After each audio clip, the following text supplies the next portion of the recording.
it'll be a bit of a dance with it.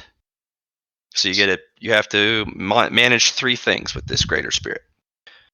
You can either pick more powerful spells that it'll give you. Mm-hmm. You can choose to give it more conditions on what he can and can't do on the day.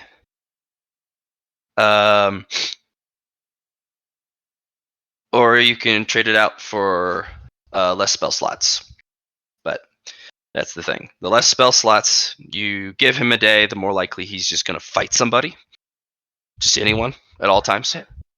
I just want to point out 70 spell slots is more than I have max. No, it's not going to be 70. Yeah. The base will be twice his number, which is 14. You can have it be less, but then he gets more freedom. You can give him more in intervals of 7 for more control over what he can and can't do. Or you can pay more, such as another 7, to get more of his spells. The third one may not be as good because you haven't gotten your might up, so you can't wield 7th level spirit spells. But if you throw more spell slots at him, the more confined he is. Or spell points. Yeah. But for now, 14. And you'll have yourself a storm spirit. Strike down. Yep.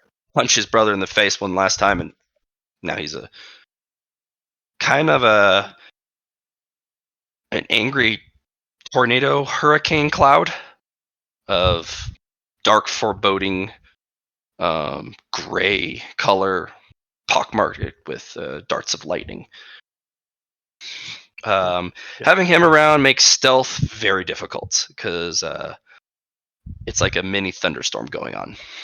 Yeah, but can I get his help in filling up the jars?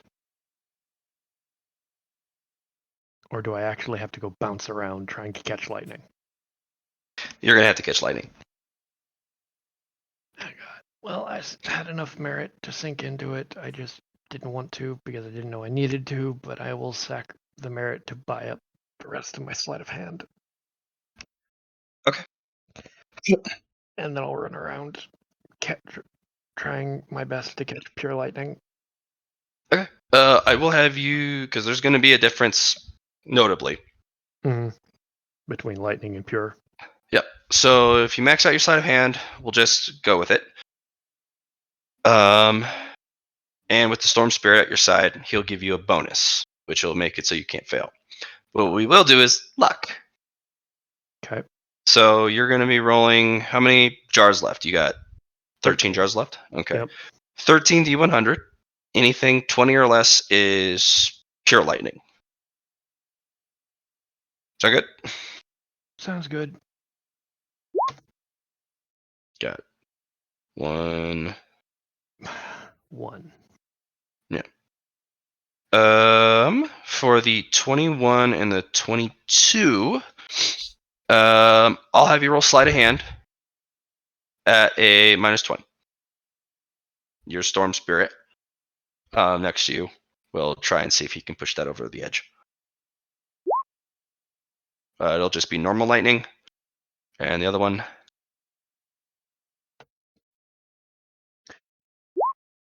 Nice! You got another true lightning. Cool. Okay. Or pure lightning.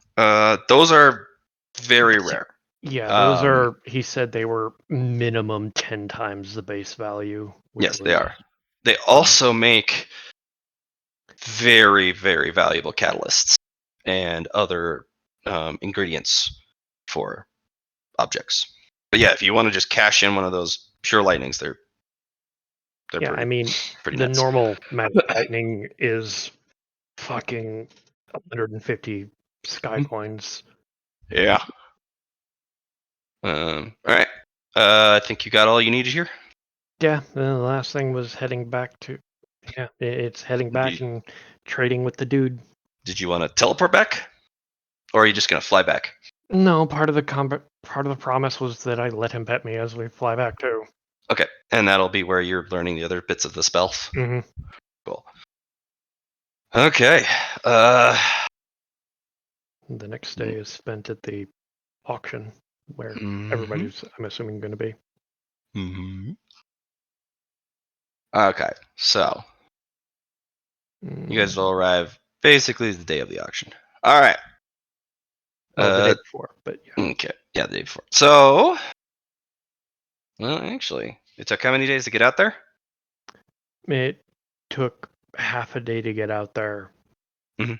and Yeah, then 'cause it was half a day to Kelsier. get back. Mhm. Yeah. Cool. Yep. All right. The only follow-up question I have to ask is, are the pure jars of pure lightning valuable enough to be put up on auction? They could be.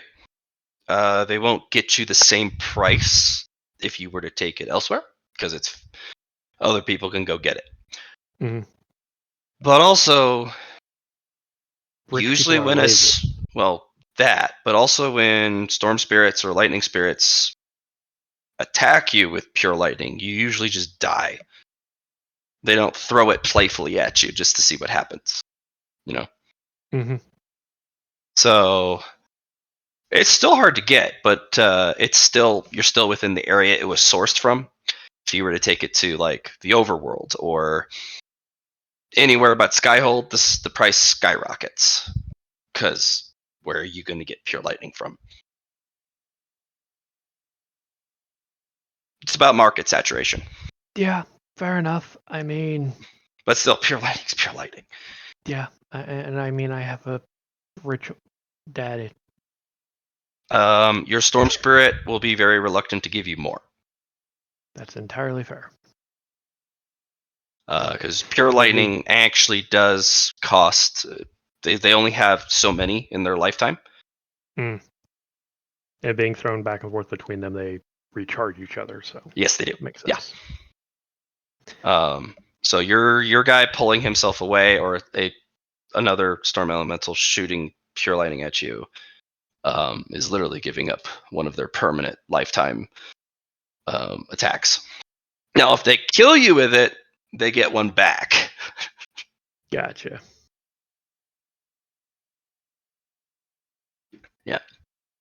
But yeah, I mean, the plan was to sell the lightning and Mhm.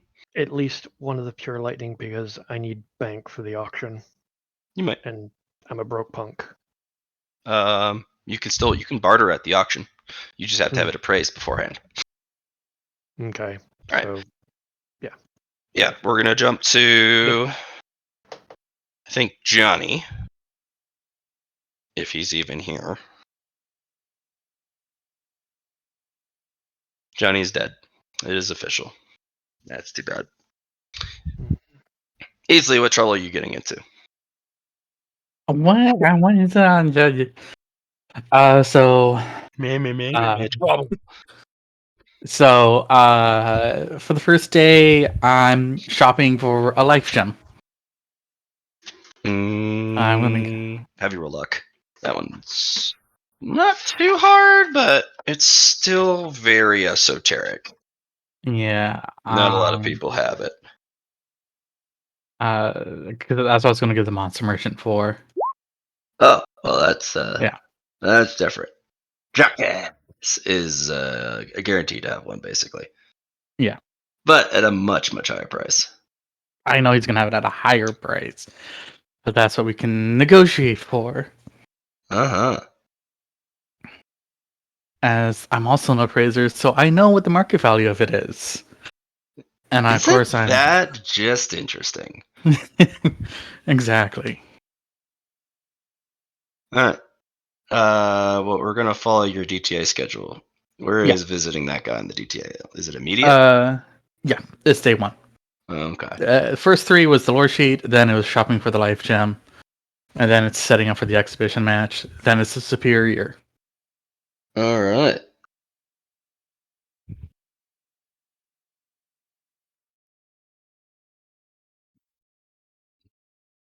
My DTA list is in your DMs. It is, I know. I have it pulled up. Mr. Fancy Pants Man. Alright. Let's see. Oof.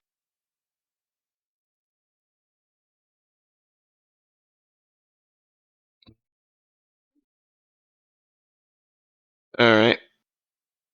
You go see Trek. Yes. But you gotta move your character token, otherwise how is he supposed to say stuff to you? Let's see here. Yeah. Yeah.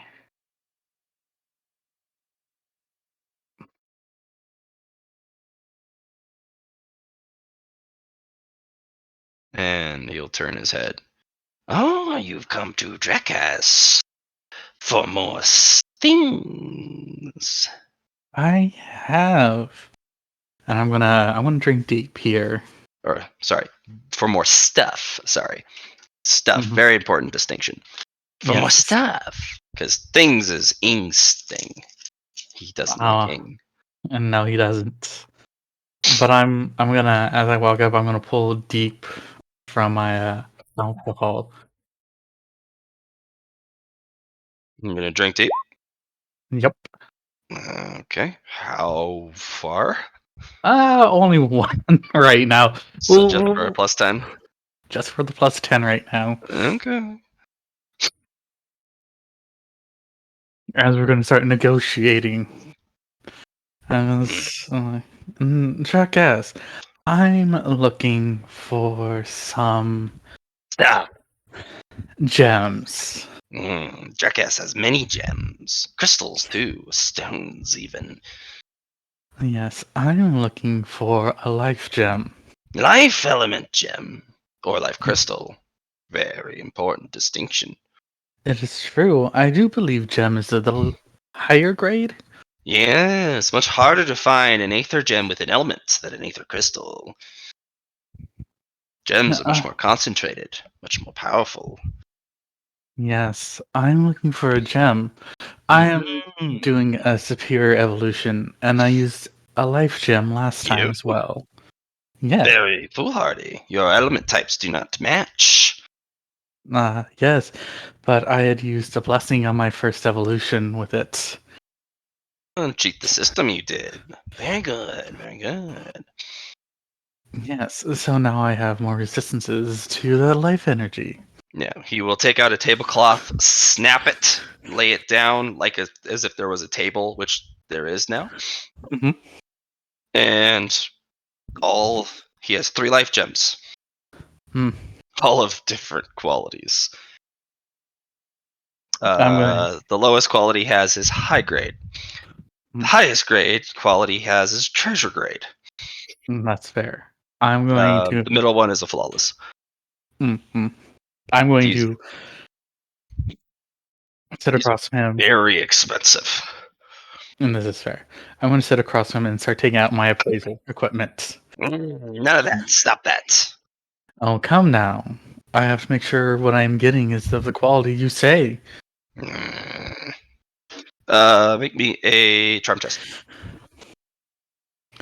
If you don't pass, No, that's fair. I'm gonna smack you. Come on. Mm. Do the thing that I want. Jesus Christ. Fine. Make it quick. Can't believe you would challenge the quality of the wares of Drakus. So I'm going to go ahead and begin examining each of the grades, and marking down roughly what I think They're all small they're size. right, and roughly what they should be worth. Wide variety of things. Even the high grade one, Mm. since it's a gem, and even though it's a small size, it's a gem and it's a life element, which is very hard to get your hands on, regardless. Mm. You're probably looking at 100 orichalcum coins, which is a step down from plum blossom coins. That is a ludicrous sum. Oh wow, yeah. Not to mention the treasure grade one, which is worth about 200 radiant coins. Mm-hmm. Mm-hmm. Hmm. I'm wondering, looking at that, I'm like, so the high grade one I'm probably gonna buy is worth how much? I said it was like 100 orichalcum coins. Okay. Yep. Yeah. So the flawless level one is 150 plum blossom coins Mm-hmm. for the flawless, and then the treasure grade is 200 radiant. It is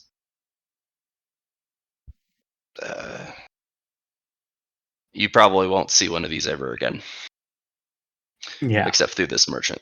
These are it's too difficult to get a life gem of this quality, no matter the size. Yes. This would make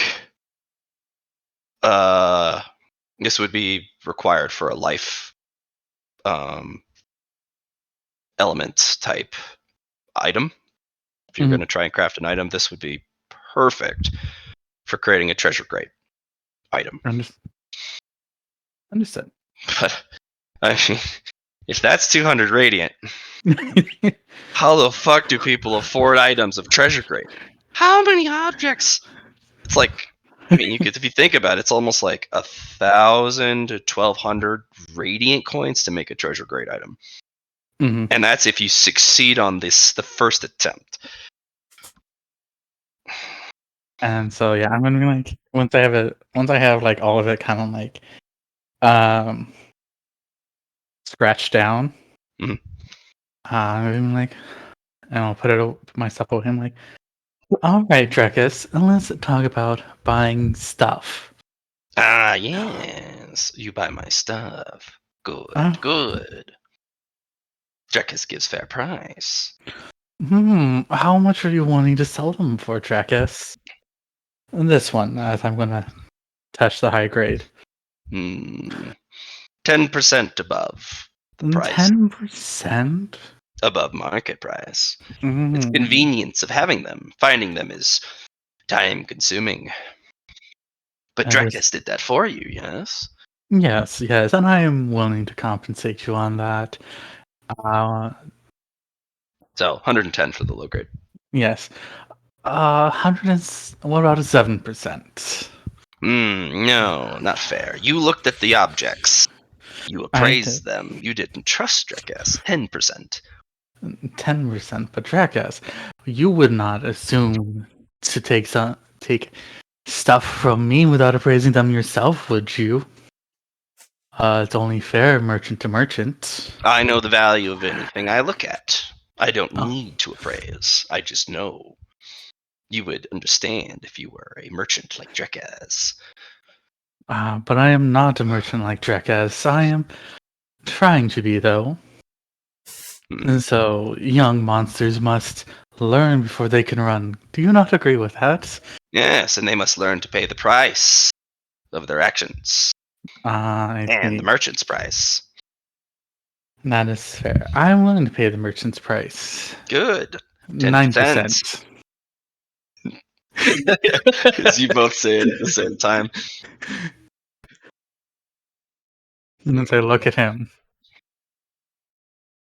A superior grade gem, and I will knock off 1%. A superior grade gem?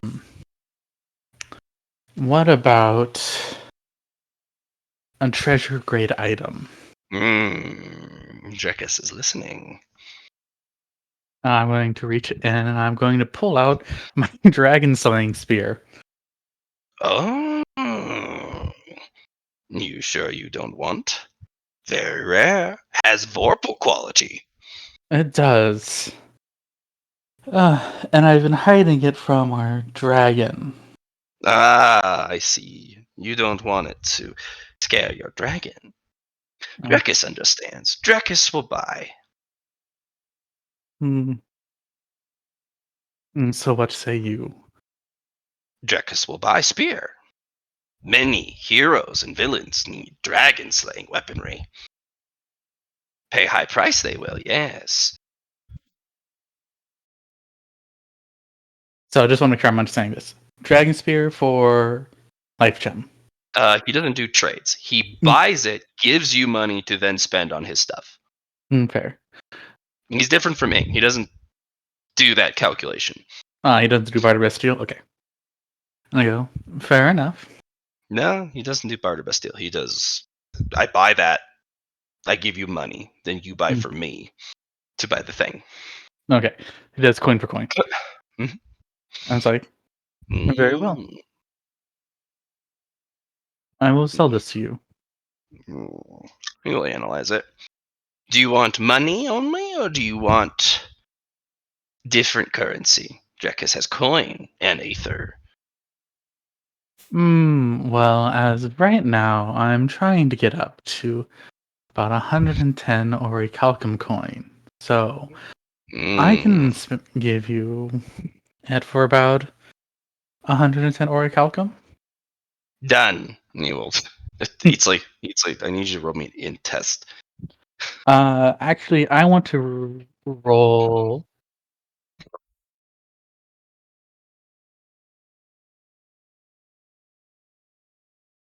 Actually, can I roll an inquiry on him? 4. Let's see how much he's trying to take advantage of me. I'll have you roll an appraise on your own item. Fair enough.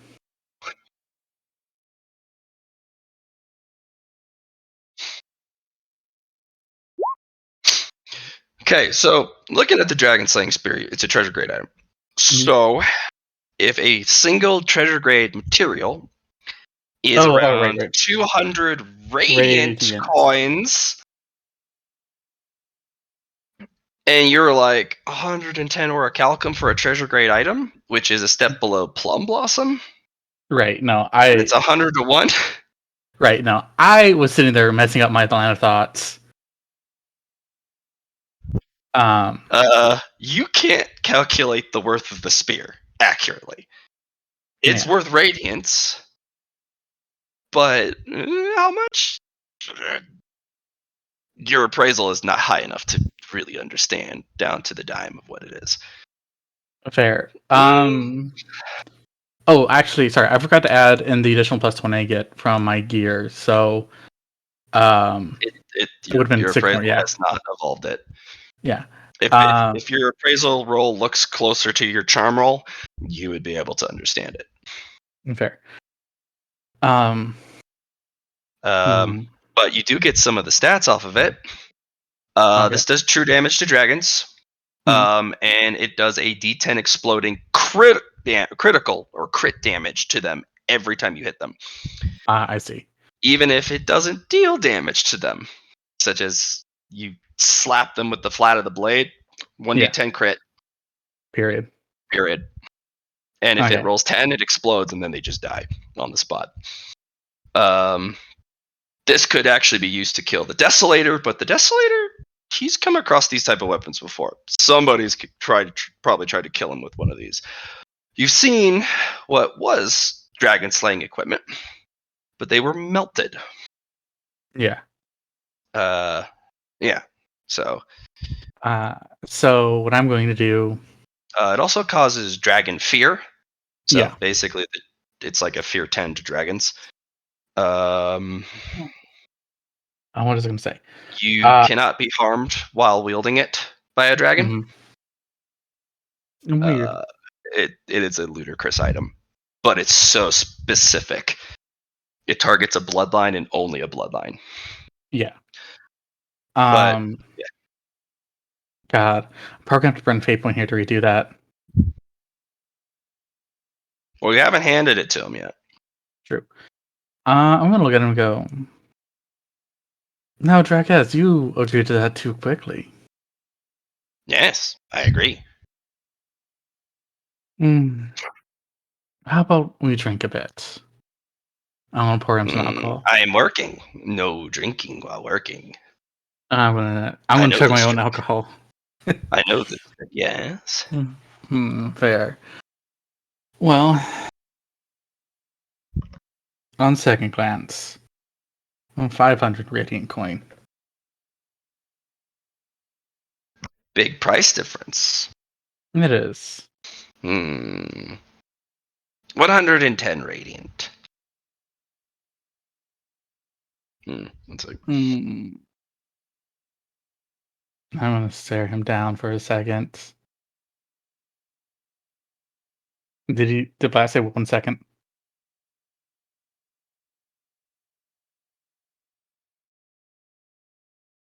right back.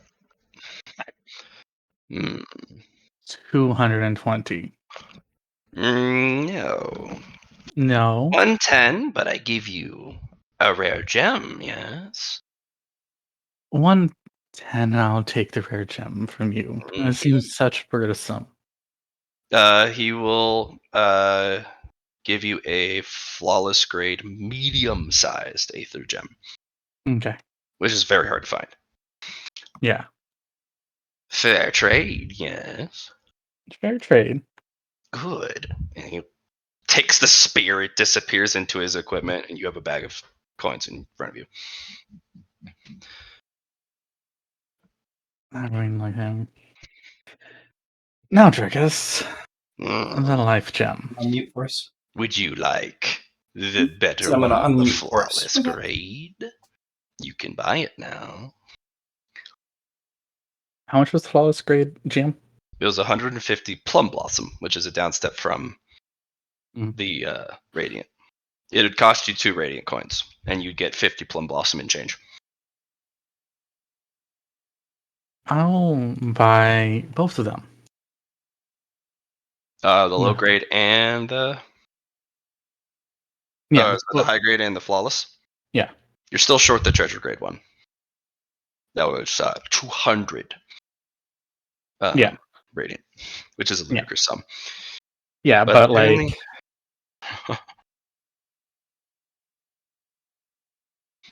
But this way, I have one for this evolution and for my next superior evolution. You're probably going to wait and save that for a flawless. True, but you know what I mean. Well, if you can find Drickus, that's a very difficult item to move. Yes. So, God, how much would that leave me? So it costs 2 radiant at that point. It'll be 2 radiant. You'll get 50 plum blossom back. It'll cost you 2 plum blossom. You get 90 orichalcum back. Simple. Yeah. It's 100 to 1. And then 90. Very expensive, yeah. Yes. Anything else you wish to buy from Jackass? No, but Yes, from Jackass. Jackass. Don't you call my merchant a jackass? It sounded like you. No, it sounded like you said jackass. Jackass. I am gravelly. Don't miss my words. Don't you do it. I'll jack up the prices on you. You won't even know. I'm looking for a plague gem. Even harder to find. Jackass will have to dig deep into his supplies. Come back in one day. Drekkus will inquire. Give you discount for not having item. Drekkus will. Very much, thank you. I'm going to stand up. That was it's a lot harder to get than a life gem. Yeah, right. It's just going down a hard path. Yeah, I know. All right, anything else? On that day, no. The second day is the Spear Evolution with Susie. Yep. You also have setting up the exhibition match. That was with Redeemery? That's with that's with Grand Knight Arrowhawk, and we're doing me if you would like to join.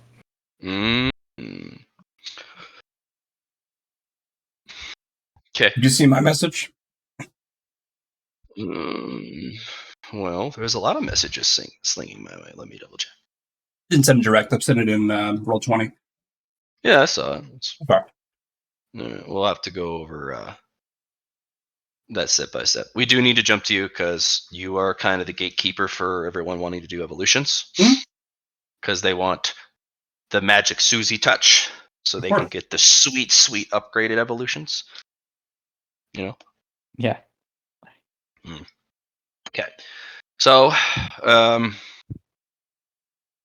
a radiant coin meal? Jesus Christ. Yeah, I figured that would be a good thing to have. So word of operations though first. First we need to go to Dracus to see if we can get an item that will remove malice and the evilness over time. That was one of the requirements. You find yourself in line behind Eatsley. I'll just tell Actually, Eatsley to get it then. I'm like, you need my help? Dracus, do you happen to have something to remove malice from what? I just need an item to put that in so it will remove it over time. Dracus has a proposition for you. Very few items can handle malice. The only thing that can overcome malice is goodwill. Goodwill, yes. There is a Tao that can be sought. The balance of goodwill and malice. Very difficult. Could be very powerful in a weapon. One of the most powerful fighters wielded a sword of goodwill and malice. None could stand before him. Well, until he died.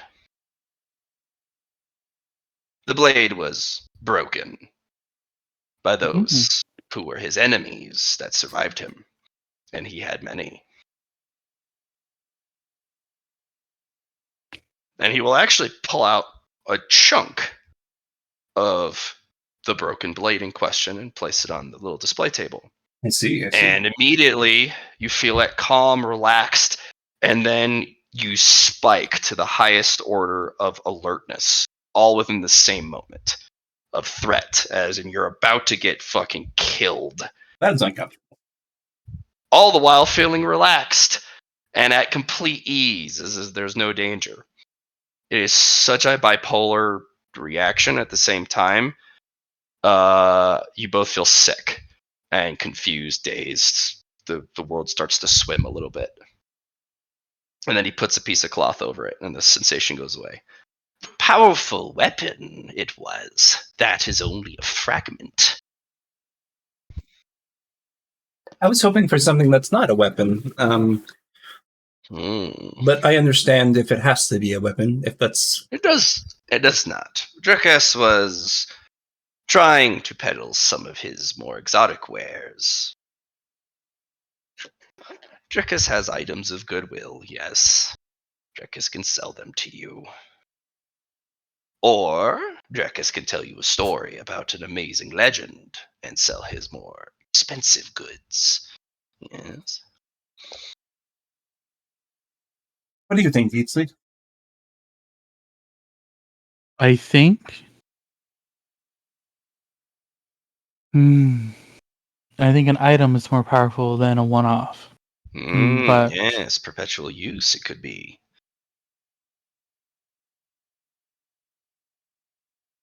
So it's up to you. Dracus sees you are a catalyzer. I am a catalyzer, that is true. Not titled, but experienced somewhat. I'm currently working on it. You could potentially put the malice into a different object using catalyzation, along with goodwill at the same time, all the while keeping the original object that Malice possessed.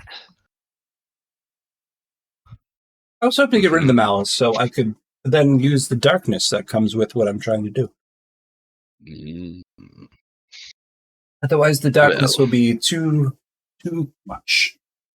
Too much, yes. One would need an object of pure goodness, a light in the dark. Jekis has one very expensive. Interested? Jekis will only show if you have the will to buy. Yes, I will. Jekis hopes your pockets are very deep. Oh, and he will pull out an orb. It's the size of a little tennis ball. But it's as if all the goodness in the world is just in this little glowing orb. And it banishes all shadows where its light touches within 10 meters. A gloam sphere. Only found where the light may not touch.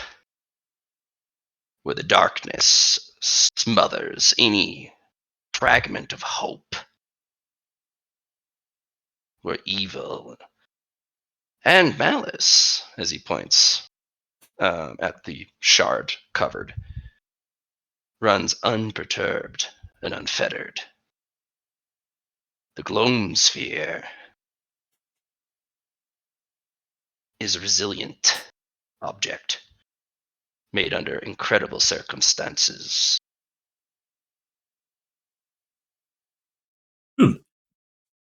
Only 3 exist known.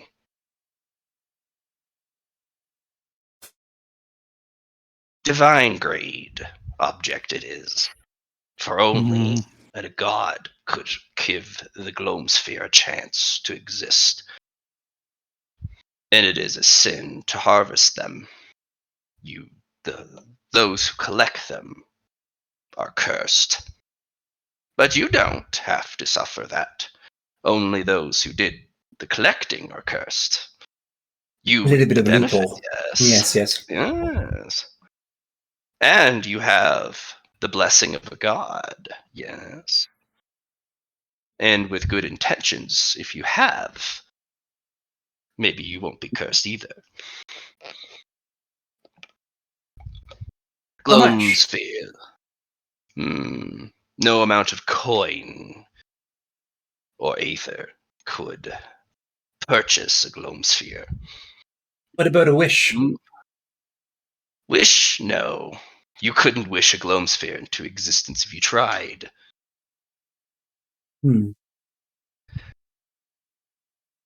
One would have to give Drekas information or scroll of gold.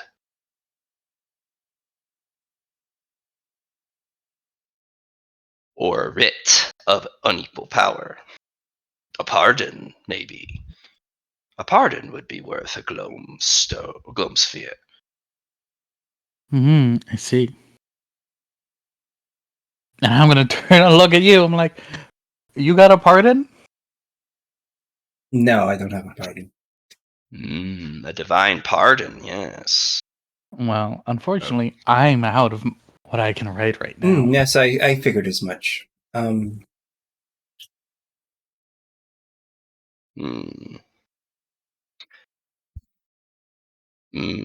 elixir of the highest grade, yes.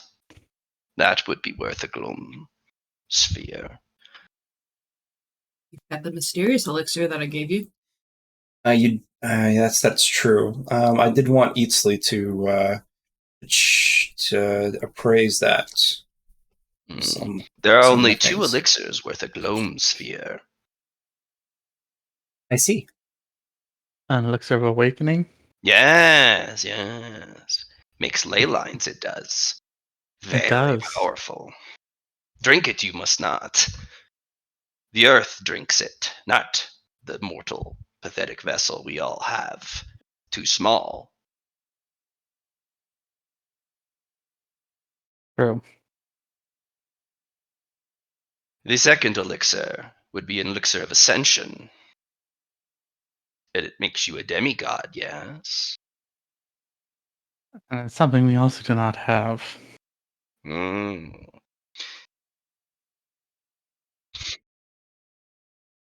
And so, Definitely need deep pockets for that.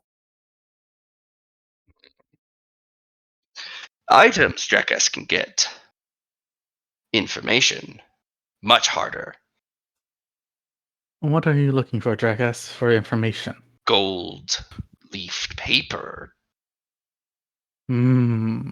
You know, appraiser, what the value of the secret classes of gold leaf bring. I do. I will give you 10 minutes to deliberate. Your pockets are very deep, I know this.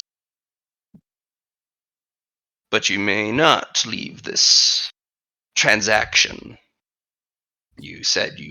I said you must have the will to buy if I show. You are stuck now. You must buy now. So I could write up the white person. They were a dungeon destroyer, I think, is what their title was. Dungeon Breaker. Well, I thought Dungeon Breaker was the first one I did. It was the one Notch had. What about the second one with the white person that came to our dungeon? Didn't go. We threw them away. Remember the one I got the 100 on and gained all the information about, but also gained a greatophobia of white things? Yeah. That was the person that came before the administrator or the supervisor, administrator. I think that's what they were called. Mm-hmm. Mm-hmm. Yeah, they had a special thing. Sorry, go ahead, Matt. I was having a bit of difficulty. Yeah, I know what that one. Basically, if they reach a specific depth in your dungeon just dies. Yeah, it's a Dungeon Slayer. Dungeon Slayer, yes. I could Dungeon Breaker, on the other hand. Yeah, I already gold leaf that one. That one's worse. That one's really? Yes. Okay. It's way harder to get Dungeon Breaker than Dungeon Slayer. Dungeon Slayer means you have to make progress into the dungeon. You have to meet conditions. Dungeon Breaker, you just walk into the dungeon and things start to fall apart. Yeah, fair enough. Okay. Abilities stop working. Dungeon starts to collapse. Crap start to break and misfire, or monsters just die on sight. Like, it's so much more powerful. It's a lot harder to get, though. I can't write something again that I've already written, right? It'll cost you. It will cost me? Oh, what will be the cost? Essence. Essence? So, like, influence or characteristics or... Yeah, it'll cost you characteristics to write it. Okay.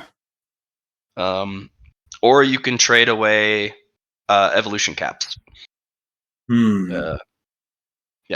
So instead of having 10 superior, you can trade away so that you can only have 9 or 8. I'll do the cap for evolutions then. I'll do that one. The Slayer, Dungeon Slayer will cost you 1. Dungeon Breaker will cost you 3. It's that 3, powerful. Yeah, it's that powerful. Or it'll cost you a flawless evolution, one of your 5.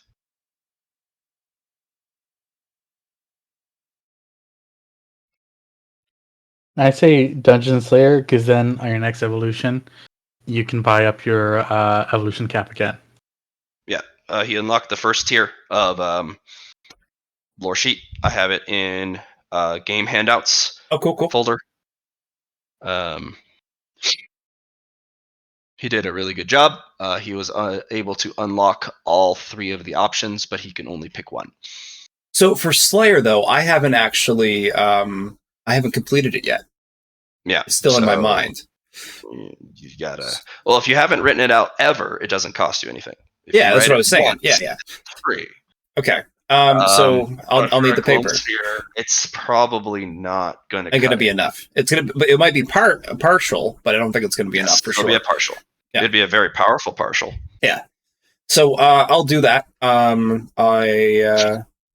will sit down and meditate. I'll say to Eatsley, if there's anything else, the elixir is. It will take time to get that from our dungeon, so I can't get that one yet. Is there anything else you think we could use?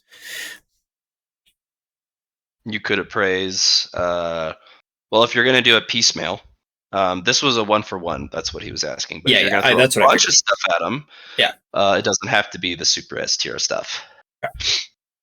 And he doesn't want items, even if they're divine grade, because he can just get them normally. Mm-hmm. It's the gold leaf information stuff that's the stocks and bonds, Yeah. Yep. So I'm going to get started on writing that in my mind palace. So I'm going to sit down and meditate. And yeah, what would you like for that? Just an intelligence test or? I'm going to have you roll sleight of hand to write it out perfectly. Sleight of hand to write it out perfectly, eh? Just like Eatsley has to do for his stuff. Okay, or do I have you roll something else, Eatsley? But since it's in my mind, you have me roll sleight of hand. Wait, what do I have Eatsley roll for his thing? Eatsley, what do I have you roll? You have me roll weapon skill because I take a different approach to it. Oh, you take a different approach. Yeah, that's right. Well, it is in your mind palace. So if you're doing it in your mind palace, let's do intelligence then. Okay. If you're trying to write it in person, it'll be sleight of hand. Yeah, no, for sure. If you'd like, I can not attach the natural bonuses to it and just make it base int. If that's you're gonna need them. You're gonna need them. Yeah, for sure. Add all the bonuses you have for it. So I will use Eatsley's power of the flower mantle to use that while I'm writing this. Okay. Flower mantle. I think that's plus 60. What 62. is it? 62. Gives you 2 artistry checks. Okay, cool. Okay, so I'm gonna plus 62 plus my naturals.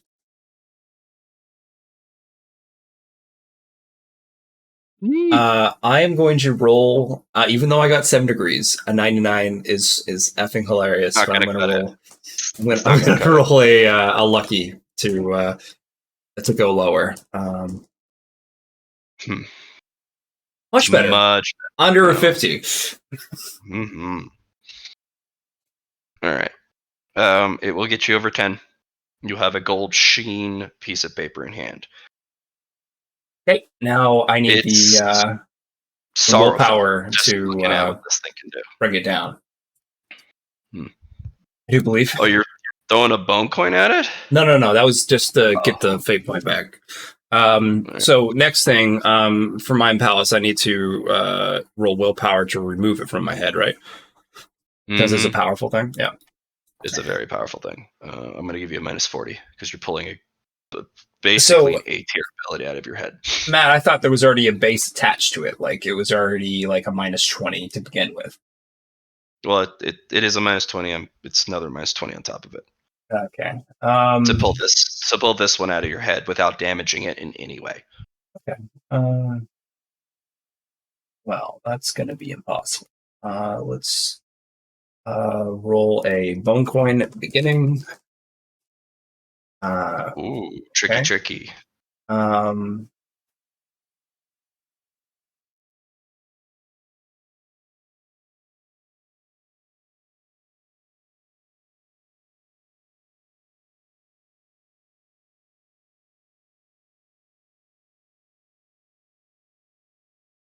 Yeah, I think I'm gonna need a boon, Char. I don't think I can. I don't think I can beat this. Before. Do it. Use up all of your currency before the dungeon.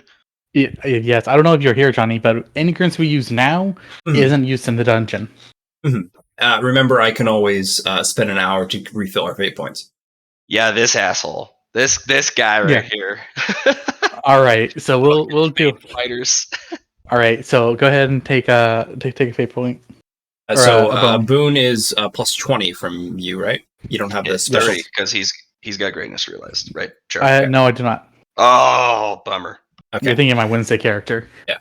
So it's going to be a 10 or less, but I do have an 8 on the bone coin. So let's go. What does the 8 do, Matt? Because I take it out and I try to take it out and I can't do it.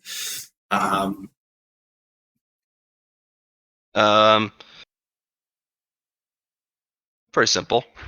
A little spirit comes by and smacks you in the face. Oh. Halfway through. Agility test to grab it.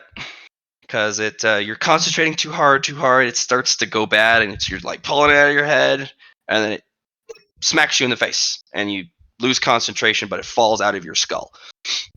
And it starts to roll, and it's a little wind sprite, so it's paper shit. Starting to spin around, starting to drift off with it. Yep, I tried to catch it, but I have not catch it. So, you want to throw a web at it? Spider-Man it? Yeah. Spider-Man. Whatever you want me to do for that? Influence? Ballistic skill. Ballistic skill. That's even worse. Do it. Do it. If I get a bone coin, I can pass a boon. Yeah, a boon. I can pass that. Sure, I'll give you another boon. Okay, just reel it back in. The wind sprite just flies off. I guess it those. The wind sprite almost made off with your goods. Here is a. As long as it wasn't mine. Here is a gold leaf on the Slayer title. Oh, many have been wondering how to do this. Not enough for a gloam sphere, though. I understand, but it is partial payment at least, so we're working. Yes, it is a good start. Drakus is still interested. Of course. If you can't find the proper sum, Drakus will take this as compensation for showing that he has a gloam sphere. I understand.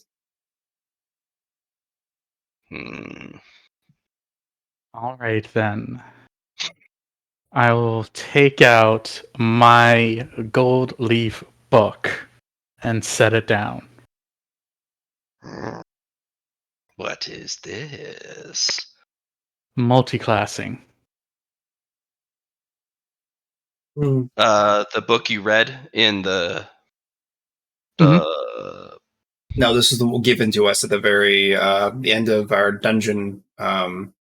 This is from the administrator. Yeah. I thought this went away when you read it. If you read it, yeah. Oh, okay, never mind. Sorry. I forgot that it went away. Yeah. If you read a gold leaf and absorb the information, it deletes itself. Okay. It's normal paper. Sorry, 1 sec then. Don't you know how to multi-class? I gave you all the information on it. Yeah, sorry. I forgot it went away. That I have it written down. Actually, hold on. It was from the administrator. Yeah. It's a book, right? It's a book. There are chains on it instead. It does not go away. If the administrator gives you something, it doesn't go away once you use it. Oh, yeah, I thought Indrid's thing went away as well. That one got absorbed into her dream self. Ah, okay. So it helped her form her dream body. But yes, no. So yeah, book, chains. What about the wish without consequences, Eatsley? No. This is good. That page and that book for the gloam sphere. I don't want you to lose your book, though, Eatsley. That's important to you. I have read it all. I know what is inside. And I'm going to look at him. This was given to me by the administrator. I know. of The administrators are the only ones who can make the books with chains. Even the gods cannot do so. Very strange. Drekis has not been able to find out why. Yes, Susie? Okay. I just. Hmm.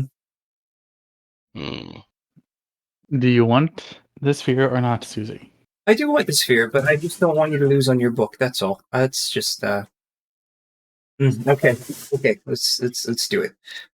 Know that you will never see this again. Yes? Yes. That is why I have learned everything from in it. Hmm. You also do know I may sell this later, yes? And it may be to someone you can't afford to have their hands on this, yes? I'm aware of this as well. But come now, Drekes. Even you are tempted to read this, are you not? I have a buyer for such a thing. Many, many decades in the waiting. So, Drekes, will you Yes, accept this? transaction complete.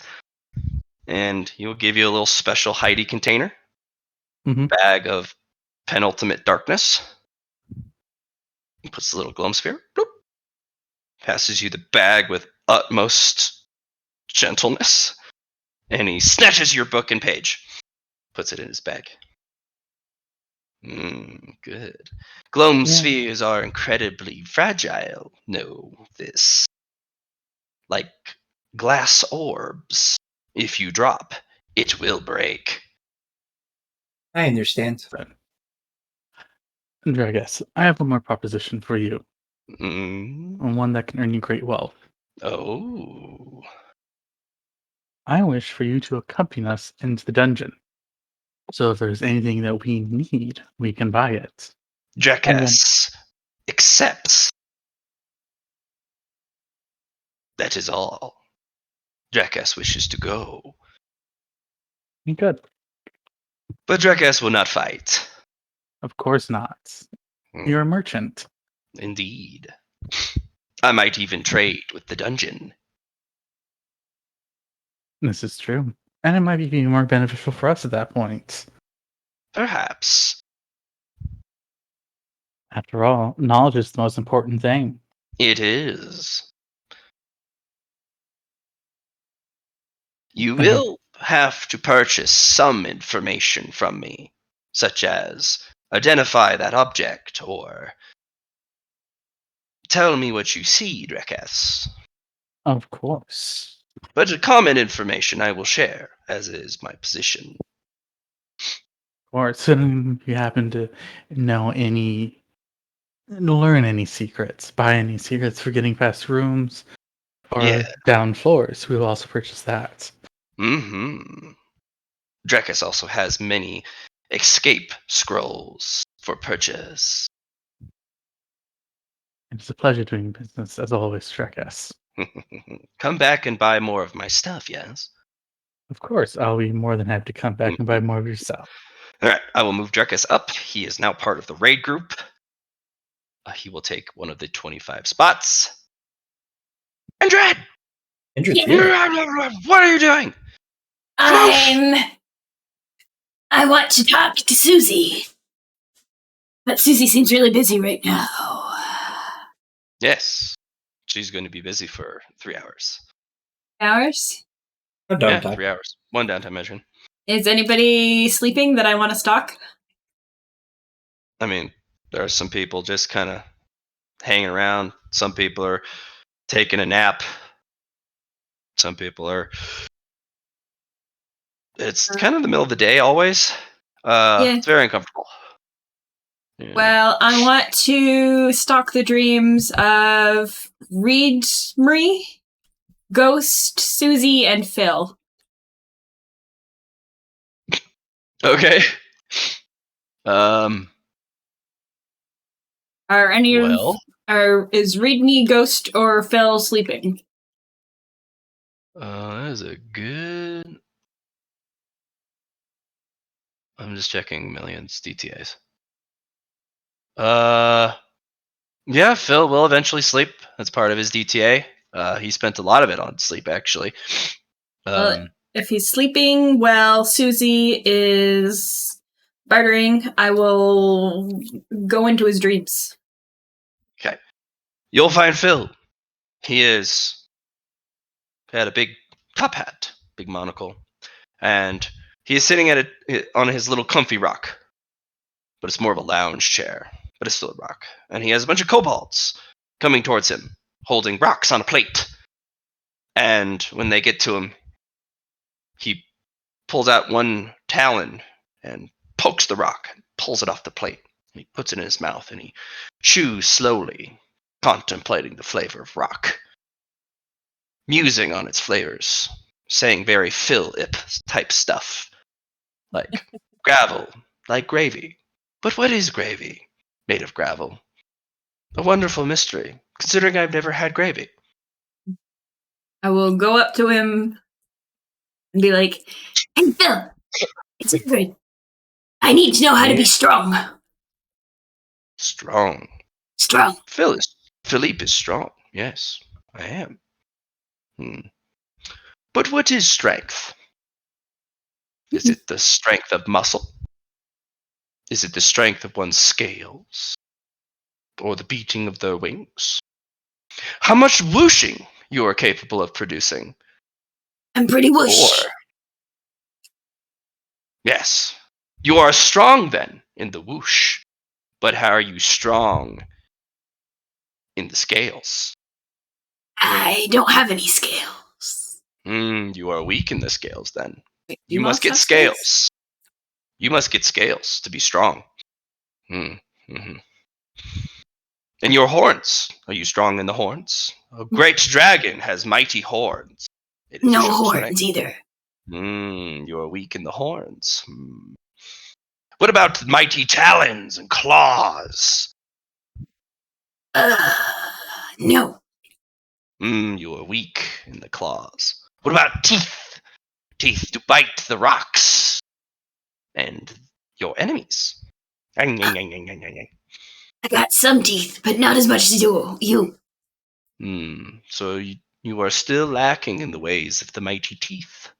What about a mighty, powerful, whooshing tail, swiping back and forth, that helps not only fight the enemies, but also to clear space for a good nap? You have strong wings. We already went over the whoosh. Mm. No tail. No swishing power. That's not acceptable. What about the ability to lift great giant rocks? That's kind of what I'm looking for. I see. Then I shall train you, dear Padawan, young pupil. Come, and he will get up, go 5 feet over, sit back down, and he will have a bunch of rocks in front of him. Lift the rocks until you are strong. And then you must eat the rocks to become stronger. I will lift some rocks. Make the earth fear you by eating it. Then it will know its place, as you are the predator and it is the prey. That is what I know. Insomnium will sort of skeptically put a rock in his mouth. It's a rock, you think? But it's also a dream. And you kind of... It's edible, but you also realize you're eating Phil's dream, which is a bad thing to do to a friend. Oh, I will not put any more rocks in my mouth. But it was freaking tasty, though.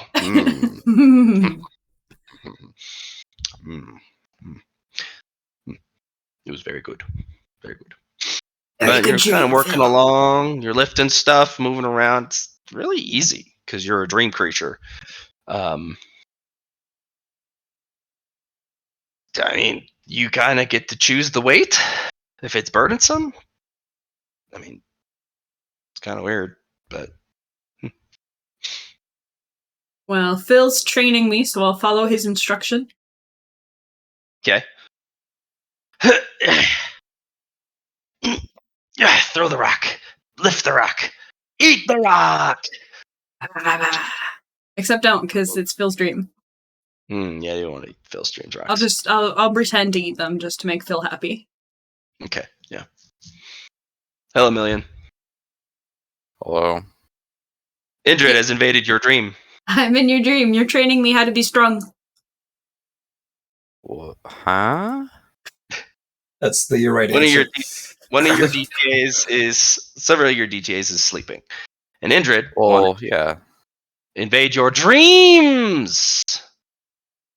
It was And on she my did. list of things to do. Oh. Yeah, I guess eating in general is probably big there. I have her lifting rocks and throwing rocks and eating rocks. There's also probably like a subsection of Phil's dreamscape that's just all about death and destruction, though. So, probably stay away from that. Yes.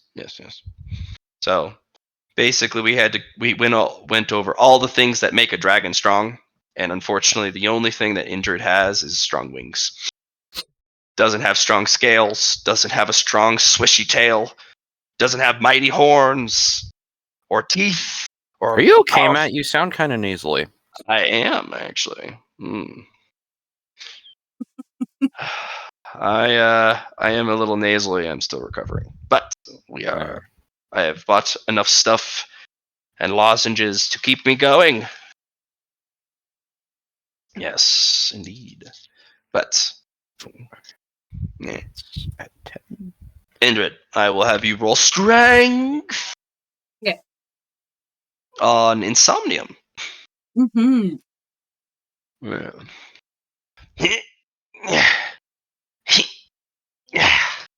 You got it. Come on, Indrid. Yeah. Oh my goodness. There's a great roll. Alright. Increase your strength by 5. Or sorry, make your strength go down by 5. Okay. -5. Thank you. So -15 now. Well, I mean, power of the dream can be really powerful if the dream you're in is of a powerful dreamer. And Phil is a very powerful dreamer. Excellent. Yeah. So that Just was stay away from the destruction. Yeah.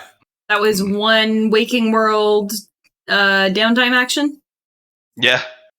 Okay. Now you can go talk to Susie. Excellent progress.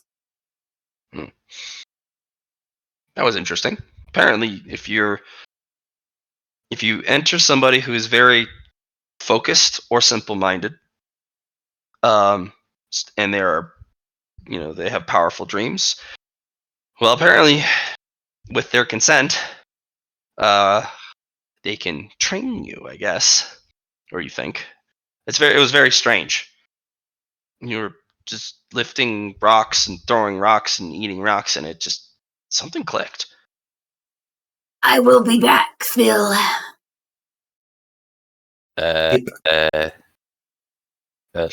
Okay, Insomnia something. Another kobold runs over to you in your dream, Philippe, and he holds out a big silver tray with a yummy rock on it. For the master! You eat it. Okay. I will just eat the ground. We got these from the ground. Exactly, but I can eat more if I just bite the ground.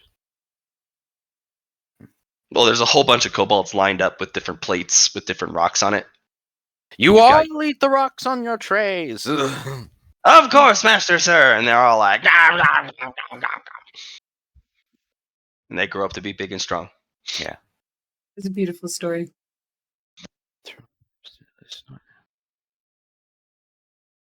Okay, can I talk to Susie? You also find Eatsley there. And you see them kind of walking out an alleyway with the monster merchant, Drakas. You come out of a dark alleyway with the eerie green lights. Mm-hmm. Yes, Indrid. I've been looking for you. Okay, what you need? I would like to go on a quest for catalysts. Ah. Oh, 1 second. Susie will sit down, bring out the cracked crystal ball, and begin to look for quest givers that would help Indrid in getting catalyst material. And money. And money. As that is one of the, I don't think it's a natural influence. It's one of my evolutionary rewards. I think it was like a synergy of fate or an improvement to the seer class. One of those two. Well, you also have fate destiny element in the. Yes, it is quite convenient for me to try and do this now. Let us. Your. I'm gonna laugh if this just zooms in and it's right to you. me, you. Yeah, right. All right. So I need to look at my Mercuria.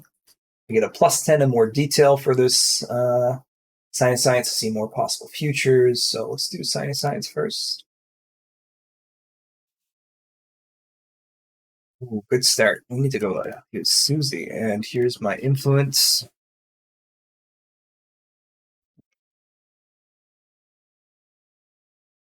We'll use a lucky on the science once it goes. Okay, that's a not 1d88. Wait, now is a pass. 2 degrees. Zooms in on both of you and then swoops away. Okay. Actually, zooms in on the cat moth sphinx. And cat moth kind of looks around, and then looks up, and then looks kind of at you through the ball. I'll just give a wave and be like, the cat moth sphinx, Indrid, is your quest giver for this. The cat moth sphinx. Okay. Excellent. Good luck. Thank you. You're welcome.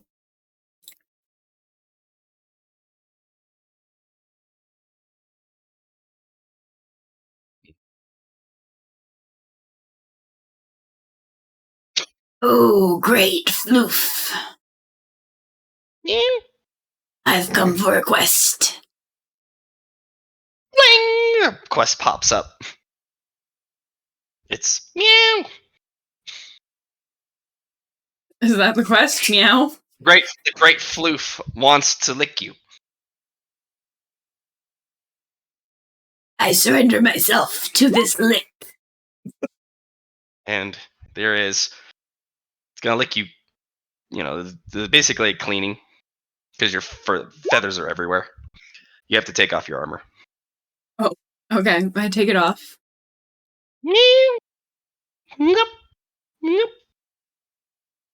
It's all so horrible at first, but then it's like, oh, the feathers are going the right way. Oh, they're all lining up. Oh. And eventually, you're like, oh. The cat knows. The cat knows. My first bath in a lifetime. Which hasn't been that long, honestly. Kind of, once it's done, it kind of, butts its head against you. Thank you. And then it goes, and a hairball has a bunch of your feathers, a bunch of its fur, and some other weird stuff in it. Meow.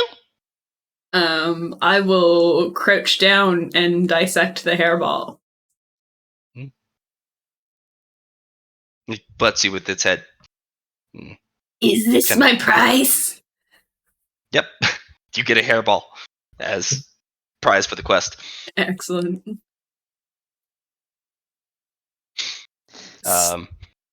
If you try and dissect it, the chicken will go after you. You take it away. You can give it to Gotta take it Susie away. if you'd like, and I can try and do some alchemy stuff with it later. Okay, I'll take it over to Susie. Susie, I got a prize. Oh, from the Sphinx? Yeah, Oh, congratulations. What is it? it's a hairball. I'm sure I can whip something up for you from this.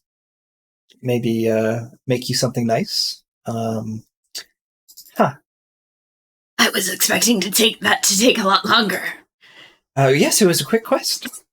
If you'd like me to look again sometime, I can. Indrid, you have a temporary buff from the cat. Okay. You have the status effect cat bath. Cat bath. It lasts for 1 day, and it gives you +2 to armor. That's some thick saliva. Well, I bet if I've got a +2 to armor, and I was planning to go on another quest anyway, I better go on another quest and use that +2. Mm-hmm. Oh, I also put on my armor again.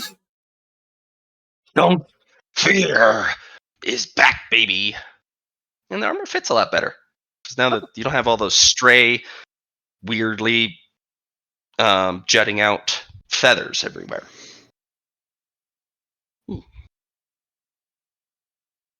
And when you bristle all of your feathers and the floof of your fur, it's a little bit more menacing. Excellent. Because it all goes in the same concerted kind of an array, instead of having like, I'm spooky, and then you have that one feather that's like off the side of your head. That makes you look goofy instead. All your feathers are a bang. Oh. Rare occurrence. It is a rare occurrence.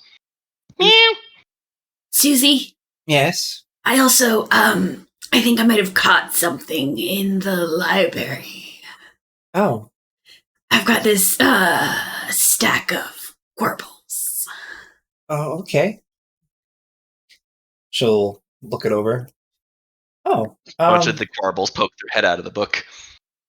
Well, I've got a book of Quirbles, and then I have under conditions, I've got a stack of Quirbles. So, because... I think they're two different things. Yes. Yeah. You got bit, pretty much. Yeah. Huh. Yeah. I wonder if... The stack goes away after 24 hours. Oh, okay, so I don't have that anymore. No. Okay. Excellent. Never mind. But you got bit by them, eh? Yeah. I wonder if they have venom. I don't know. I didn't feel anything too weird. Yeah, you look okay. Yeah. Okay. Is there anything else? Who's holding the book? I am. All right. One of them sneaks out of a page and stabs your hand with its beak. Oh. You receive a stack of Quarble. Uh-oh. I closed the book. No, the book was closed. They wormed themselves out of the pages. Okay. They're about as thin as a piece of paper. I see.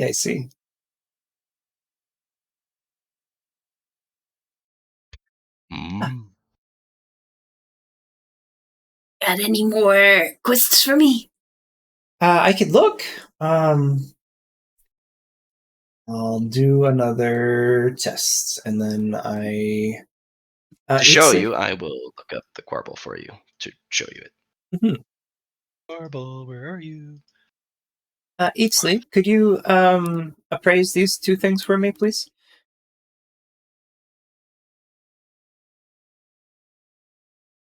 Do you wish for them to be appraised now? Yes. If the elixir is good, it might be a good what's the word? A catalyzer. And if the murky liquid is good, it might also be a catalyzer. It might be catalyzers, and I'm hoping that they could be used as catalyzers. Look how cute he is. He's very cute. Cute, but Yes. evil. Yes. Take a deep breath. I'm like, all right. I had other plans, but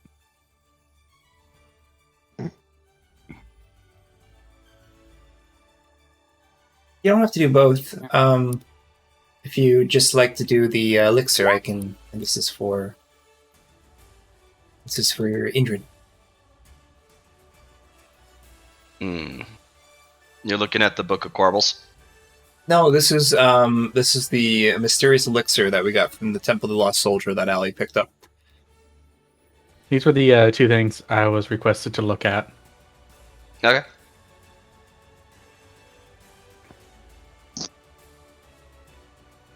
Okay. You guys remember the color and the shape of the bottle and the string that was on it? It was blue, and I think it had this this white. It had like a red seal, I think. But I remember definitely the blue tinted glass that it had. Mm. And I remember the stamp. I thought there was like a red stamp on it. A seal, red seal. I guess that would be. Perhaps chance. I mean, I could look it up again, but yeah, you're the one with the token, so. I do. I will put it on the screen for you guys. Appreciate that. Floop. Bottle. Yeah. Okay, I did not have what I thought it had, but they were definitely blue. Yep. It does have what do you call that? A silver string wrapped around it Right. with a golden wax seal. Okay. And the murky liquid, that was from the bloodline vision I had. I got the string, and then I got that liquid. So.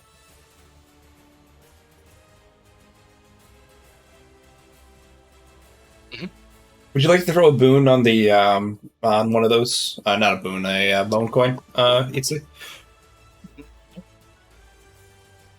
You're good. Okay. These were the two appraisal items.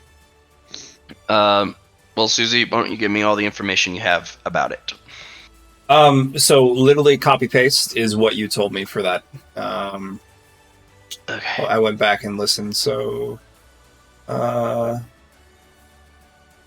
translucent send it to me liquid, in a clear DM. like syrup. Vial of murky, translucent liquid. To lost soldiers. So just copy and then paste. And is it going to let me paste? Or just did not copy. There it goes. Perfect. Thank you. That came from the ceiling. I got two things from it. One was a string. I'm guessing it's the string from the spider, and then the murky liquid. I'm not sure what would that be from. Maybe it's it's from the gland of the spider. Not 100% sure, but that would be my guess. Okay. You're not sure, but you feel, kind of an attraction to it. All right, Eatsley, which roll is for which? The first one was for the first elixir. The second one was for the second, in that order. So, somebody just sent me a message. Let's see what we got here.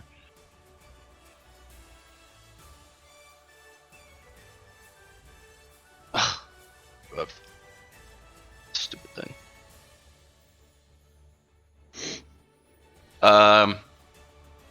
Yeah.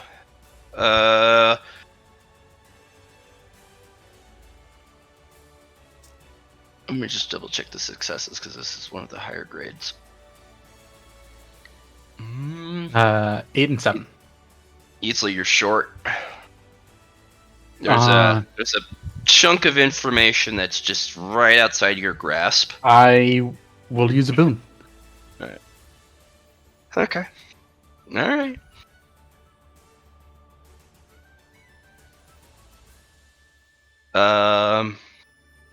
The elixir is called the Elixir of Tangled Intellect. Interesting. What it does is it marries your int score with your casting score. It gives you a bunch of Mercurium. And if you have a bloodline synergy with any of the ingredients used to make it, you get a bloodline power. If you're a legendary creature and you have a bloodline synergy, you get legendary points, legendary action points. If you are not, you get a free evolution, a superior on the spot. If you complete the superior evolution successfully, you roll a 1d100. If you roll 10 or less, you undergo a flawless evolution immediately. Good item, Malagirl. Yeah. The item uses moon spider thread for the string. Yeah. I figured that as much. But it also uses moon spider gloss for the bottle. Cool. It's a different type of weaving. You can somehow turn your thread into some sort of enamel or glass or structure. Not sure. It's weird. Definitely spider bloodline in there. Moon spider. It's a main ingredient for all three types, or all three parts. The string, the bottle, the cork, and some of the material inside the elixir. There are other parts involved as well. Okay. The seal and the golden handles on it. That is from a greater gold elemental. That's pure gold. And there's a whole bunch of other myriad bits of ingredients in the elixir.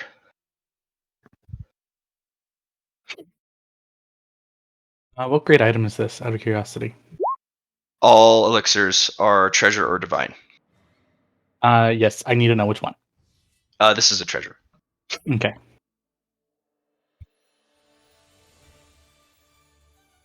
So it's that.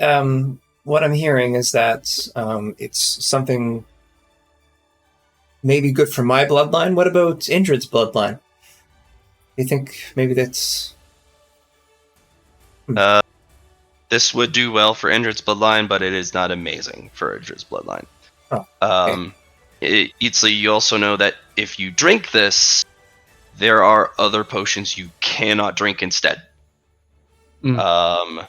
Because you guys have started to collectively learn you can drink an elixir, absolutely, and it gets you jacked. But it also makes it so that if you drink its counterpart elixir, you die on the spot. Counterpart on the same physical or mental, correct? Yes. If you drink any of the other mental elixirs, you die on the spot and your gem explodes. Yeah. No revives. But you can have one physical elixir, one mental elixir. Mm-hmm. You're not sure if there's a spiritual one, but that might be a divine tier elixir. Those are also very, very lethal if you're not strong. Eatsley, you would recommend not drinking this unless you've undergone a flawless evolution. Because the possibility of getting a flawless, yeah. Right, and if you haven't done a flawless evolution before, and you undergo a flawless evolution, you are in a whole lot of trouble. Yeah, for sure. But what about if you have 10 superior evolutions and you drink those? You need to have undergone a flawless. Okay, you can undergo a flawless if you figure out the requirements, Yeah. And have done 5 superior at least. Cool. Yeah, and then you can start moving into flawless evolutions. Yeah, I thought the flawless were the level uncapper for superiors. I thought that was the point of flawless, but nope, it's the next evolution stage up because you have minor, major, superior. Yeah, no, I got that. I was just trying to. I was thinking about a previous conversation with Char. You don't have to get to 10. You only have to get to 5. Okay.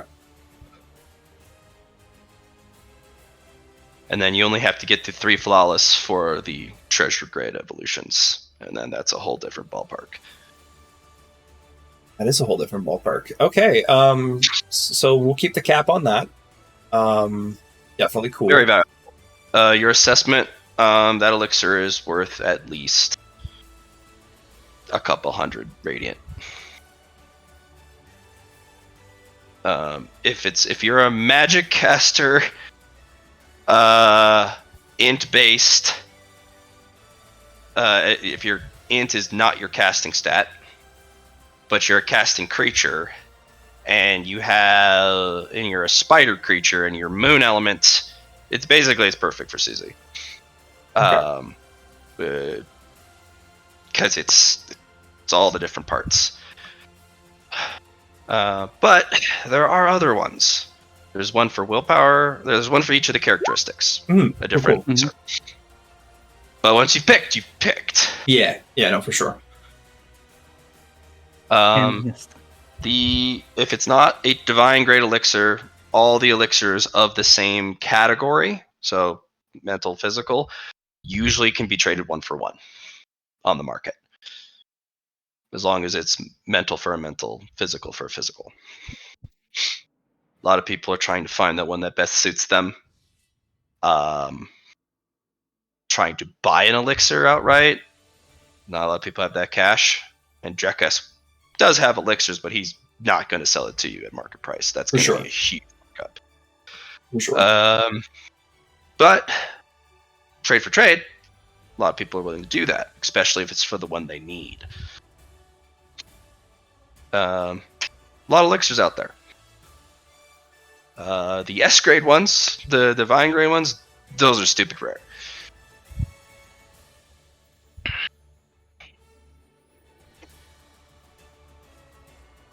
Eatsley, thank you very much. So I'll send Indra the bad news. It is a really good elixir, but it would be better suited for me. You keep it then. Oh, okay. Thank you, Indra. The second object is a quarble nest. It's a book that no longer has any feasible words or knowledge on it. It's just filled with quarbles. You don't know what a quarble is because you don't have a bestiary. You're just assessing. You got a quarble nest. Pretty rare. It's worth 1 mithril coin on the market for some reason. You're not sure the significance of quarbles? There's a lot of them in there. At least almost 50 quarbles in there. It's kind of. And they're bitey too. Thank you, Eatsley. I have one more thing. If you could check out this thing of milky.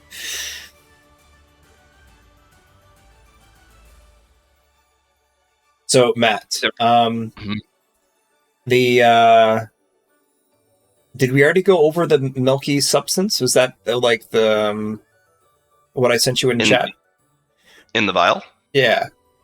Yeah, that's the substance in the jar. That's the substance in the jar. Right. Yeah. It's the same substance? So yeah, sorry, just for I'm getting a little confused. So it's okay. Is the thing you saw in the painting the same elixir that you saw here? No, that was from one of the options for the pick. One of the treasures from that held for the soldiers had. Oh, there was another jar. That's right. Hold on, there was another one. Let me go look at the map. So what you gave me, Matt, was not on the map. That's what I was trying to say. It was something you gave us for looking at the mural that's above. right. You got a little milky substance. That's right. Yeah. So I got a string, and that was probably the to wrap around and do wounds, and then there was the milky substance. Yeah. Yeah, because you went to do the triage. That's right. Yeah. Yeah. Okay. So, did I tell you what the string was? And I assumed it was the same string I saw used for clearing off wounds. Yeah, it's just the spider pretty much sliced off a wound, and like it was so mono edged that like there wasn't hardly any blood at all.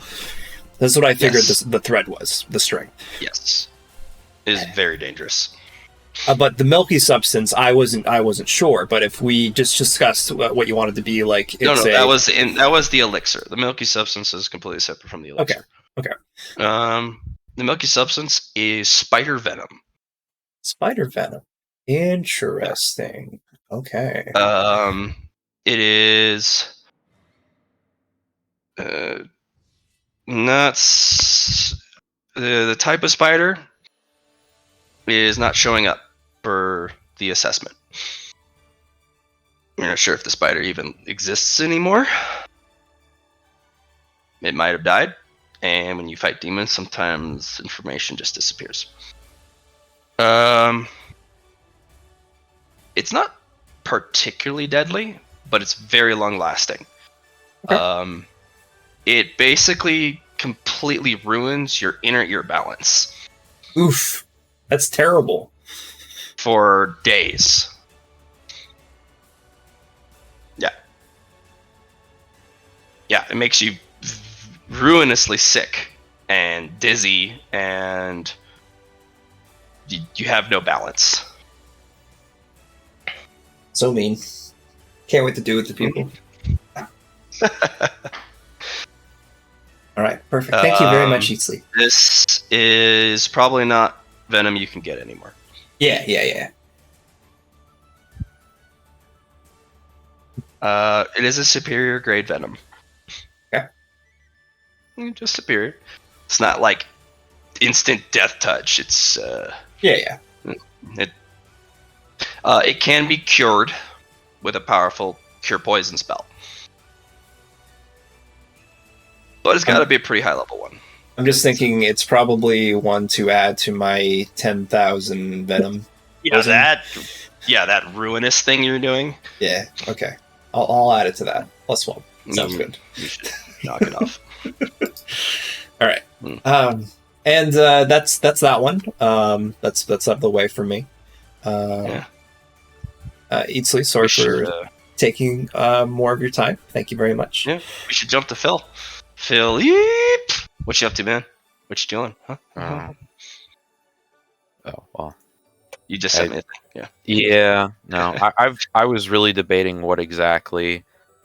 I knew I would buy it. I just didn't know exactly what I wanted it to be, and I finally landed on something.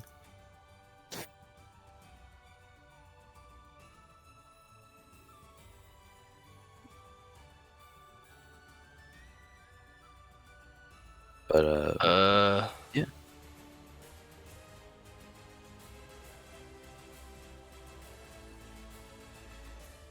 Did I spell that right? Yeah, I spelled it right. Big no. Big no? Yeah. An impossible task, and you get a 50-50 shot at it. Big no. Yeah. Oh, well. Impossible task could literally mean anything. You're say impossible within reason? That would be significantly more limiting, and that would make it way more doable. Like, I don't mean like I punch God in the face. I mean like I do not possess the physical strength to lift this rock or open this door or punch through this wall. I roll 50-50. Succeed at 50-50 is still I mean, there's no bonuses to this. I'll even add you cannot re-roll it. Well, I don't particularly mind this one. We'll start with it needs to be within reason. Cannot be supplemented by any fate currency. Yeah, that's fine. And 30 or less 30 or less what? on the roll, on the 1d100. It's not going to be 50-50. It's going to be 30 or less. It is a literally impossible task for you, and I'm still giving you a 30% chance of doing it. That's fair. Alright, well, I'll add that to the sheet in a moment. But so what's going on? It's your turn. What would you like to do? I mean, I sent you all my downtime actions. Mhm. Like, there's nothing else for me to do. You can go around and talk to people. I've spoken to everyone I'm interested in already, like last session. Just wanted to confirm. Yeah. Did you want to go to the auction, or you just want to focus on whatever you're doing? No. Actually, the other thing. Actually, I do have one other thing. Now that I think about it, what does Spirit Regen is for status conditions, right? Mhm. What does that start at? Like say you put 5 into it. Like, where does the bar start? Some status effects that normally wouldn't end actually do have an end date. So if the status effect would require a roll each turn, you get a +10 to Alright. resist it. Because some status effects you roll each turn to make it stop. If it's a persistent effect that you don't get a roll for, you get extra progress each turn to having it, run its course. So if it takes 10 turns, it only takes 5.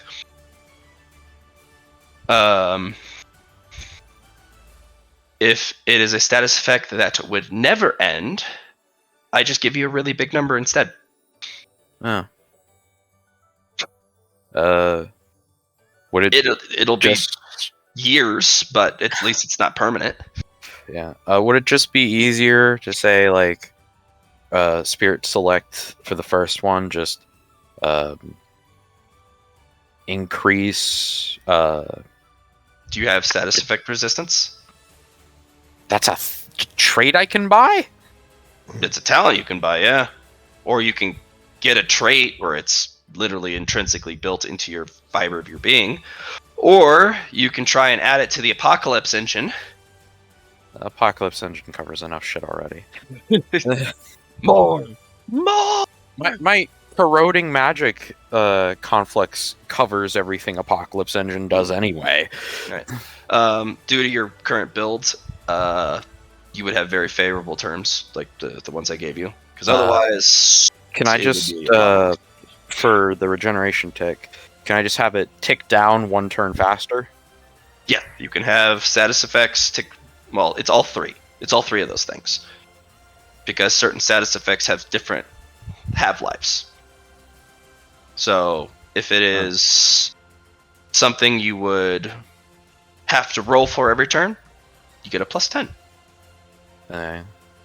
If it is something you have to wait for the timer to run out on, you get 1 extra progress each turn. And what I just call this status resistance. Yes. Alright, I'll do that twice, and then that's all my merit expenditures. If the status effect would be permanent, it only takes 10 years to get rid of it instead. Alright. So I'm just buying that twice, 5 and then 10 merit on top of it. Okay. 5 years instead. You get 3 ticks a turn, and you get a +20. So 5 years. You were going to 5 years, 2 ticks a turn, and +20. Okay. You were making it very apparent that you were about to be a problem for every enemy that you come across. I mean, hey, the easiest way to kill Phil is to be straightforward with it. He's vulnerable to poison. You are, but probably not for very long. You bastard. I'm not I'm still pretty far from buying poison immunity. Just saying. Okay. Let's see. Did Ghost got a Mesa Prime? What the fuck is that at the bottom of the map? How? Like, honest to God question, did anyone encounter this thing? Yes, I did. Oh, what is it? It's her minion. Jesus fuck, what them hands do, though? Anyway. I'm done with being me. You can move on. I'm putting away the Quarble. I know it's distressing all of you. It's very terrifying.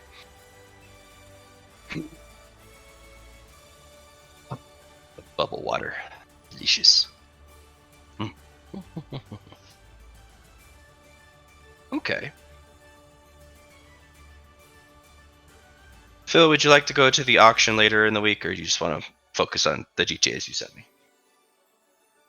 The GTAs I sent you take priority for me. Okie dokie. Just wanted to know. All right, Mr. Foxy Fox. Mm-hmm. All right. You arrive. Actually, we got to catch the others up because you were on day. Which day? 4, I think, Okay. because I'm basically coming back the evening of day 5 so that I can, or the evening of the day before the auction. Okay. Apologies, friend. And we got to get the others caught up. No, I entirely expected this. Okay. Thank you for being patient. And it's no worries. All right.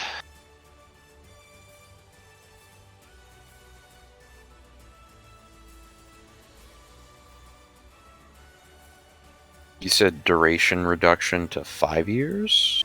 Yes. If it was to be a permanent status effect, it's now only lasts for 5 years. Ugh. Okay. So let's take a peeky deek. You guys are all doing evolution stuff, it looks like. All lining up for Evo and some buying. Also, I didn't finish my day 1 because I was supposed to talk to the Paladin Reamery about setting stuff up. I just want to make sure that happened. For the exhibition? Yeah. Reamery. Harhawk. Yeah. He boasts that he will take you apart. Which is very funny to him, because you're a skeleton. Mhm. One bone at a time. And Reamery? Yeah, if the Grand Knight Harahawk himself wants to have a match, sure. Cool. We'll split the earnings 3 ways. I'd rather donate it to the Temple of Nareem. And that is fair. We'll split the earnings 3 ways. Your share can go to the Temple of Nareem. Okay.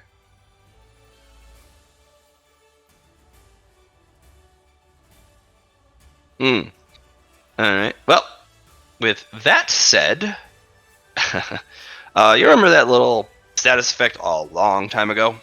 Keeping track of disfavor? Mm-hmm. Go ahead and add 2 to the disfavor on yours. Oh? Because Redeemery, he's a paladin Nareem. He's giving his entire proceeds from the exhibition match to the temple. And you're not even going to offer 1 coin.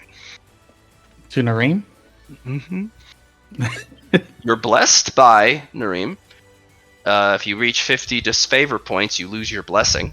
If you reach 100 disfavor, you are cursed. Yeah. If you're blessed by a god, you gotta keep track of that.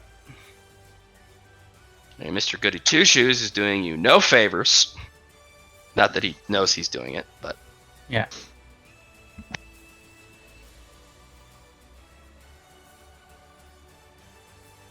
It's only 2, right?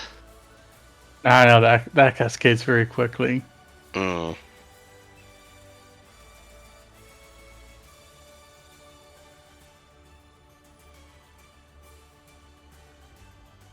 Also, but counterpoint, I haven't, as a priest of another god, I help protect her own temple. So, You do.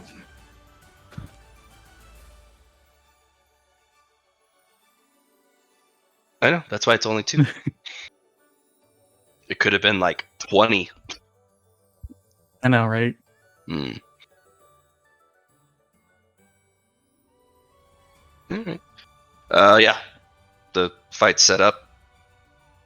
It's because it's short notice. There will be still a lot of people in town, but it may not get as much publicity as you want. But Don't worry. That's what the other day is for when. That's when we draw up more publicity. Okay, cool. All right. Is that it for your day 1? Yeah. Susie, anything else for day 1? Yeah, so I would like to go to the blacksmith, actually, and see if I can get those cauldrons I have repaired. You sure can. Yeah, you said he had a special stick. Yeah. You remember the price he quoted you? He didn't quote me a price. He didn't quote me a price. You just told me, another person told me about them, so I never went back to the blacksmith yet, so... Okay. It'll be 15 sky coins a pot for him to sky repair coins a pot.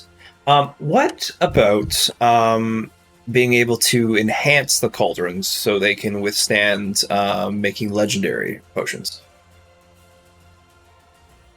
Unfortunately, these pots aren't meant for that.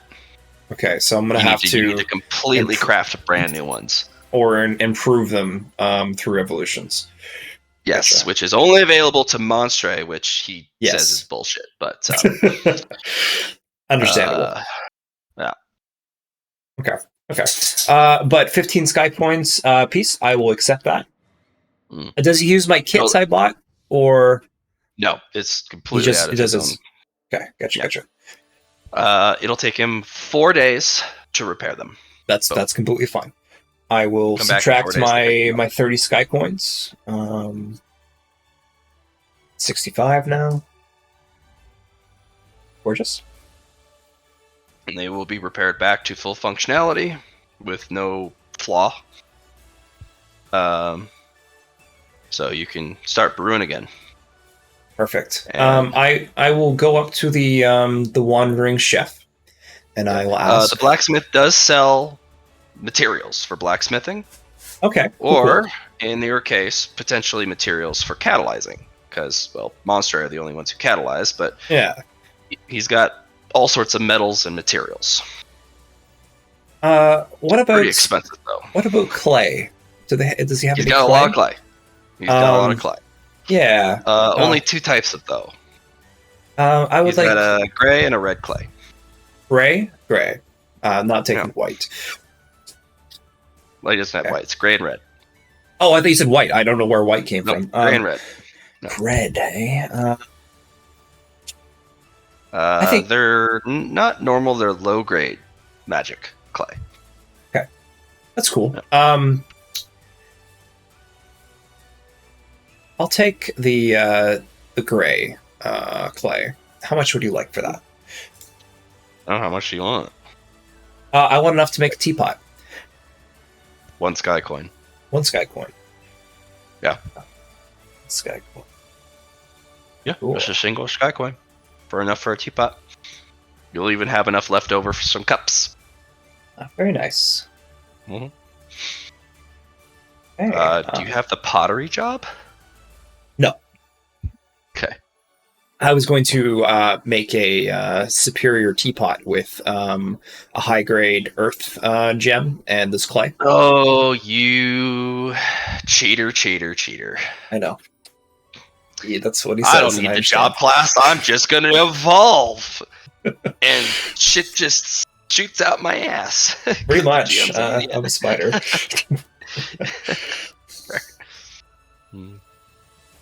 Okay. Hell, you can even bind it with beautiful cords of silk, spider silk. Mm-hmm. Look very pretty. Yeah. Gray and gray and gold. We'll do a gray and gold, and some dark blues. Yep. Yeah. Perfect. He does have 2 extremely rare metals. One is ironstone. Ironstone. I'll take it. He has a slab of it. It is a 2-ton slab. It is not very large. It's to put 2 skateboards side to side. Mm-hmm. It's about 3 inches thick, and it's just heavy as fuck. Yeah. Heavy as fuck. How much? 300 sky coins, or equivalent currencies. Okay. How would Plum Blossom dungeon coins? How would they fare? 3. 3? Okay. I'll subtract those. It is up to you to transport it. I'm going to put it in my dimensional storage. Yep. Susie cheating again. Gotcha. Mm-hmm. And he has a single ingot of true iron. Okay. I will take that. Which is his prized little object. Is that so a radiant, I'm assuming? He wants 10 radiant, which is a lot. That's too much for me. He wants 10 radiant for it, but I mean, it is true iron, but at the same time, it's a single ingot. That's a ludicrous price. I will give you 6 radiant dungeon coins, and you may ask something for me to scry for you, as I am a seer. Oh, you're one of them fate element folk. Yes. Nah. Do you have any special thread instead? I can make you special thread. Anything fireproof? How about you wait a day, and I will come back to you to try and purchase this ingot. If you like the thread and it is good enough, then I'm looking for some really high grade fireproof cable. Yes. Let me make something and then come back. Thank you very much for the iron stuff. It needs to be able to withstand the heat of, let's say, a pure grade flame. Hey, you will have to test it. If you can do that, I'll knock down the price a lot. Okay. The more you give me, the more I will figure it out.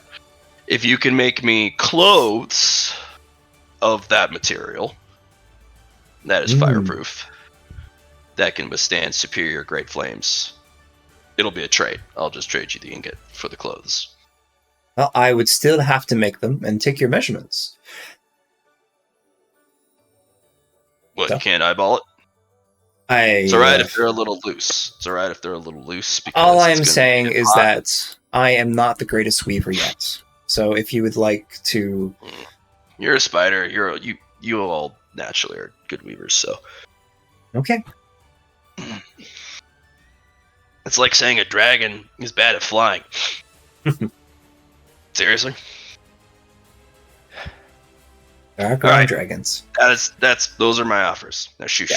No, shoot. I already bought the ironstone. Very nice. It's going to be useful for making things. Those are hard to get your hands on. Yes, and we'll go from there. Okay. Anything else on your day? Yeah. So we did those 2 things. The next thing I'm doing is I'm going to the chef, and I'm going to give them a radiant dungeon coin. And I'm going to say, can you make me something from your list that is, I know it's only for me, but something that reminds you of your friends or family or belonging or the connections, the friendships, just something along those lines that I could feel from your dish. Or a combination of different ingredients that, because they are used together, make the dish better. Yields up a hand. Just The guy doesn't speak much. He just holds up a hand, shakes his head, taps at his little piggy bank for you to drop the coin in. I do not flip it, but I will give him the coin, and then here is the. I don't need 100 dishes, so if I can get change on 33 of these plum blossom dishes.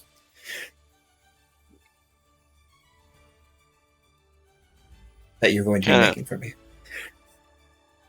And that's including the radiant dish that you wanted? Yes, so it would be 2 radiant coins I'm giving, and but I would like change for the plum blossom. Okay, you put the 2 coins in the piggy bank. He kind of wraps his knuckles on the piggy bank, and it spits out change.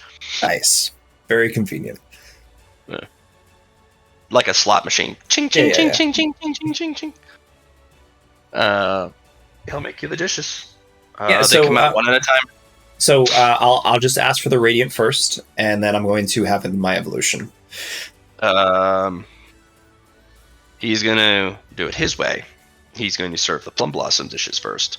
Oh, rapid fire style. Okay. And they're small dishes. They're a half portion. Okay. So it's more like a tapa or tapas.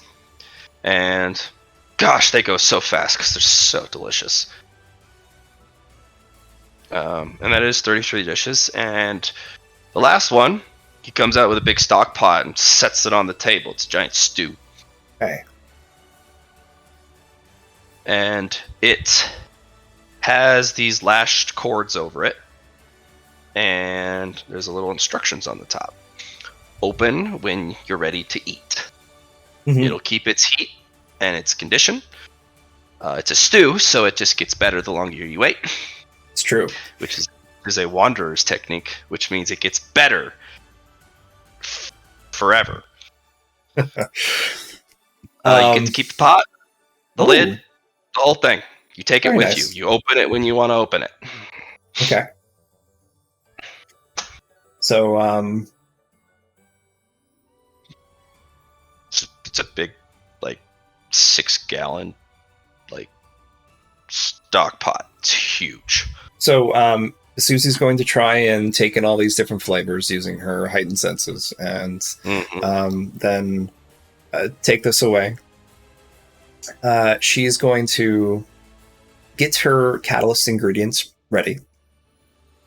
She's going to have the eyes of the seer and the scrying water ready for herself. She's going to have the 1 foot of string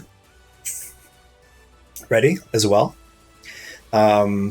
She's going to have the moon drops ready. And she is also going to have the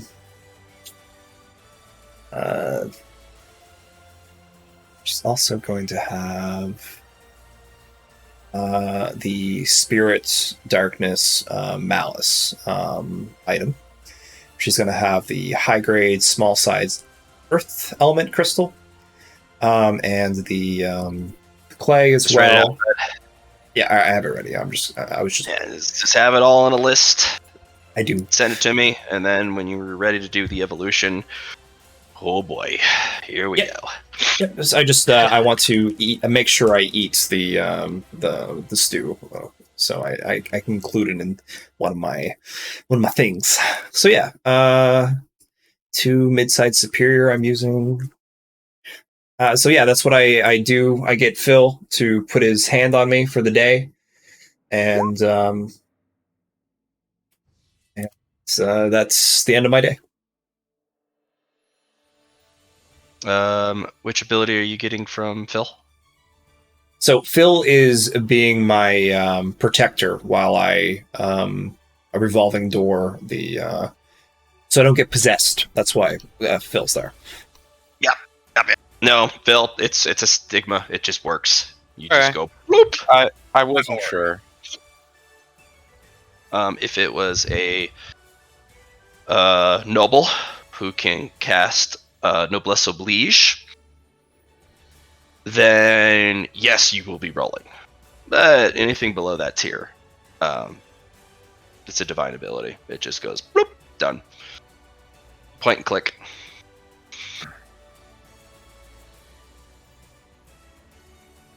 All right, let's see what we got. Buddy-bum. Well, I hope it goes well for you, Susie. Well, I thank you very much.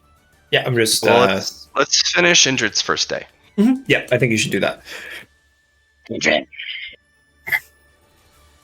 So the auction is on the second day, right? I don't think so. No, it's on the 5th day. Okay, good. So I have 2 days set aside for questing, so I better quest for a quest. You're just gonna go look around? Yeah. I'm gonna go. All right. Take off. Roll me luck to see if you're fated. Would you like to use May the Moon shine upon you, Hallie? What? Would you like to use May the Moon shine upon you? Yeah. Okay. What do I do for that again? Just use a fate point. Okay. And roll your 1d100 for enhanced luck. I mean, what type of quest are you looking for? I want stuff for catalysts and money. I don't know if I either as a reward for the quest or as something to gain during the questing. Okay. Is that acceptable? Mm-hmm. There's a quest that you can get from one of the officials. They have catacombs. Kind of on, sewers, basically. The underneath of the city. There are parts that do go underneath the castle. They do warn you, if you go there, you are probably not coming back. Ever. They have marked all the areas. And also, the darkness is a lot darker there. We're at the do not pass area. But sometimes things wander out of those no-go zones. And they're a problem. Specifically, shades. Shadow creatures. With a metaphysical body. They are immune to physical damage. And they're stupidly hard to get rid of. They also suck the life out of you if they get their hands on you. It's bad news. And they have occasionally a hero that comes by or a villain wanting to harvest them for power. If you're going to go, make sure you bring somebody. If you don't know how to deal with a shade, find someone who does know what a shade is and has hunted them before. Specifically killed one, hopefully, or knows how to... Hello? Hello. She's listening. Oh, okay. I'm here. Okay, so there was a bit-a-doo on my... something. Nope, it wasn't me. Something disconnected on my computer. Okay. Or somebody who's captured them. Bottled them up. They're not to be messed around with. Some like to hunt solo. Some of them hunt in groups. So they can take down bigger, tastier prey. If they get a bite of you, what they eat you do not get back. Hmm. They are well known for eating the life out of a monster gem, leaving an empty husk of a gem. They're one of the few species that can kill you after you're dead. I don't like this quest. Yeah. But so many have died in the attempt, and no one wants to go down there to pick up the bodies.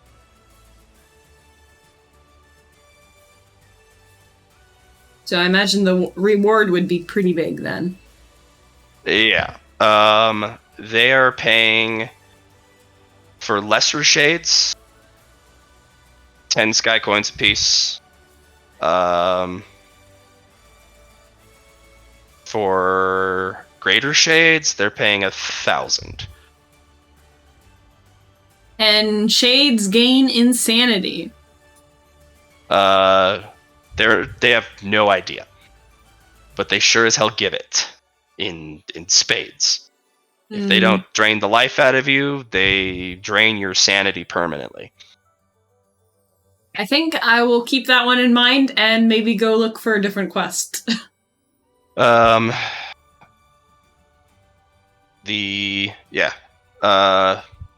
If you do kill at least 10 shades, not including a greater one, they have a superior grade Aether Stone with the dark element they're willing to offer you, which is very hard to get your hands on. That does sound pretty good. Yeah. It is not an Aether Crystal. It's an Aether Gem, which is far more powerful, higher quality, more refined. So. Can I ask around our party members if anybody's killed a shade? Nope. I have not.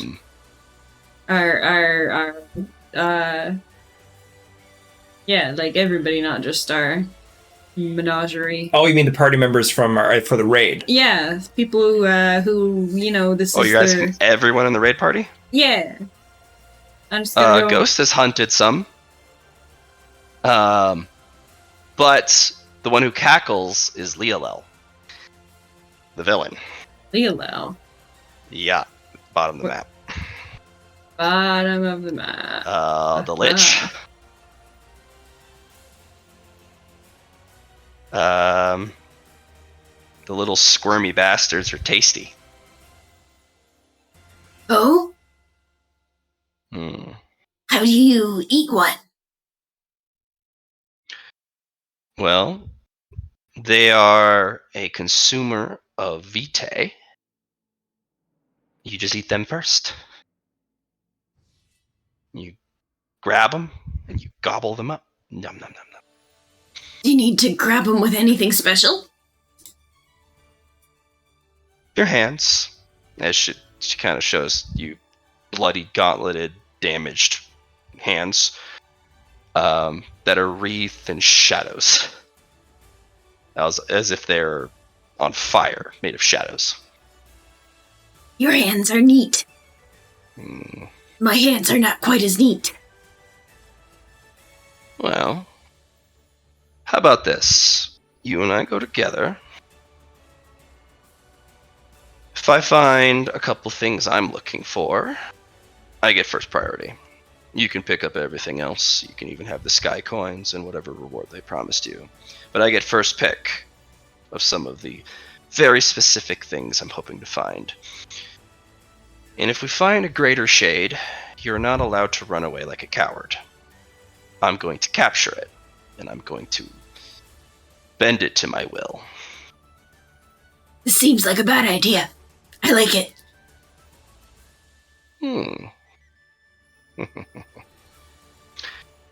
If there is a shade revenant, we are running. If we even get that far.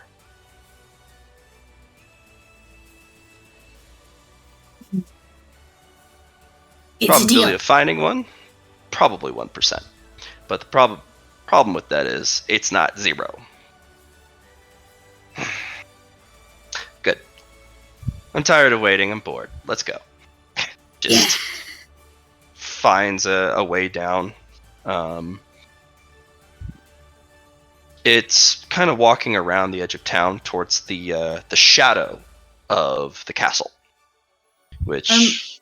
Sorry, how many shades do I need again to get the 10? 10. 10 Yep. normal shades? Yep, any shade. If you get a greater shade, that counts as 10 instantly.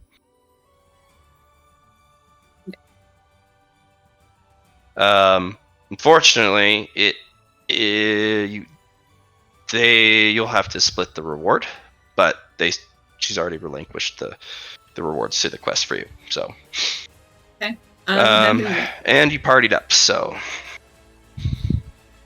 you guys wander around the backside of the castle, where the shadow, an unmoving shadow, because the sun doesn't move, of the castle looms, and there's parts of the tile on the ground that have given way to these sinkholes that go into the sewers and the catacombs. And you already see darting shadows in and out, deep, like flittered fragments of pure night just dart from one lesser shadow to another, faster than your eyes can track it. It's almost exclusively in the corner of your eye, but never directly for you to see. Puts you on edge. You're supposed to be the spooky one, but this is spooky. Yeah, I don't like finding spookier things than me. Leela will look over. All right, Fearbringer. Let's see how scary you really are when you've met your match. The only thing more fearsome than a Fearbringer is a shade. Well, and some other things I've run into, but they're not a common species. Evolved, they are.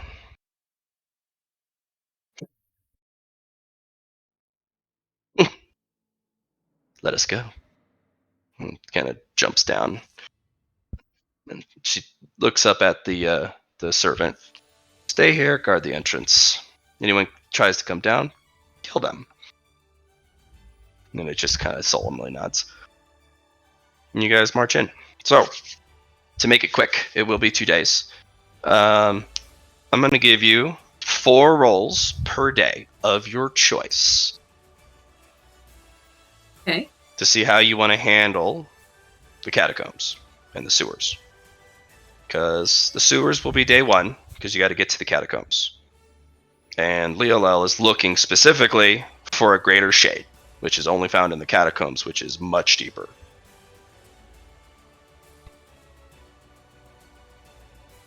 Okay. So,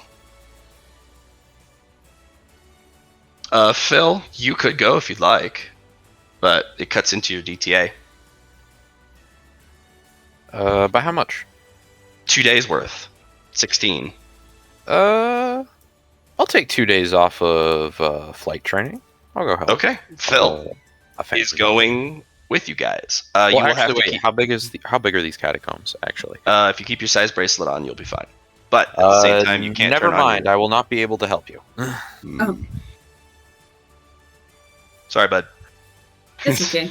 My one advantage that I could bring to the table to help you would immediately destroy my size bracelet. It would. Yeah. That unfortunate combo where you're just too big, and your anti-magic field is just too strong.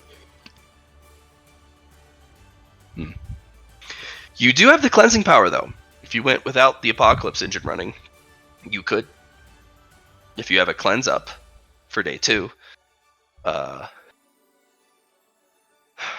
you can wait and see. See if they need it when they come back. I mean, how about this? I'll just if there's an area where I can practice flying just outside those catacombs, I'll just wait there for them in case they need me.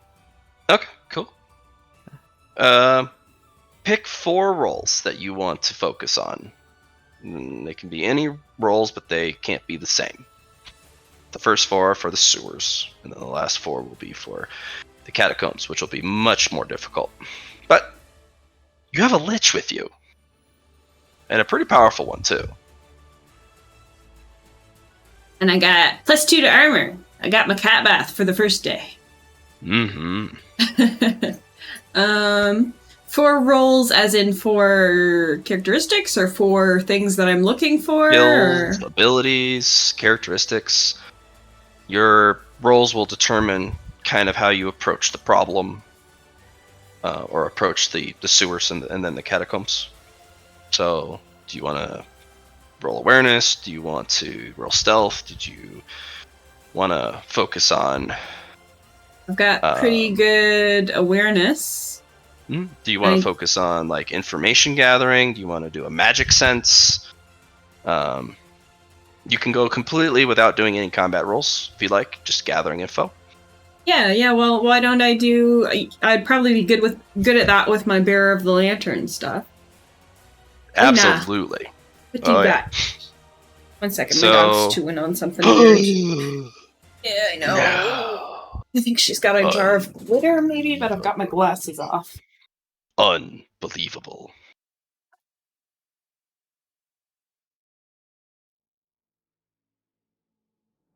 Sorry. No, That was good. Fun. All right. So, for the first day, I have to choose 4 roles. Yeah, I think Bearer of the Lantern, I'd be better at information gathering. Okay. Because I've only Alright. really got 1 attack that I could use against these things. Unless they do gain insanity, which I could try. Yeah, You're not sure. That's the one thing. The people who want you to hunt them have no idea.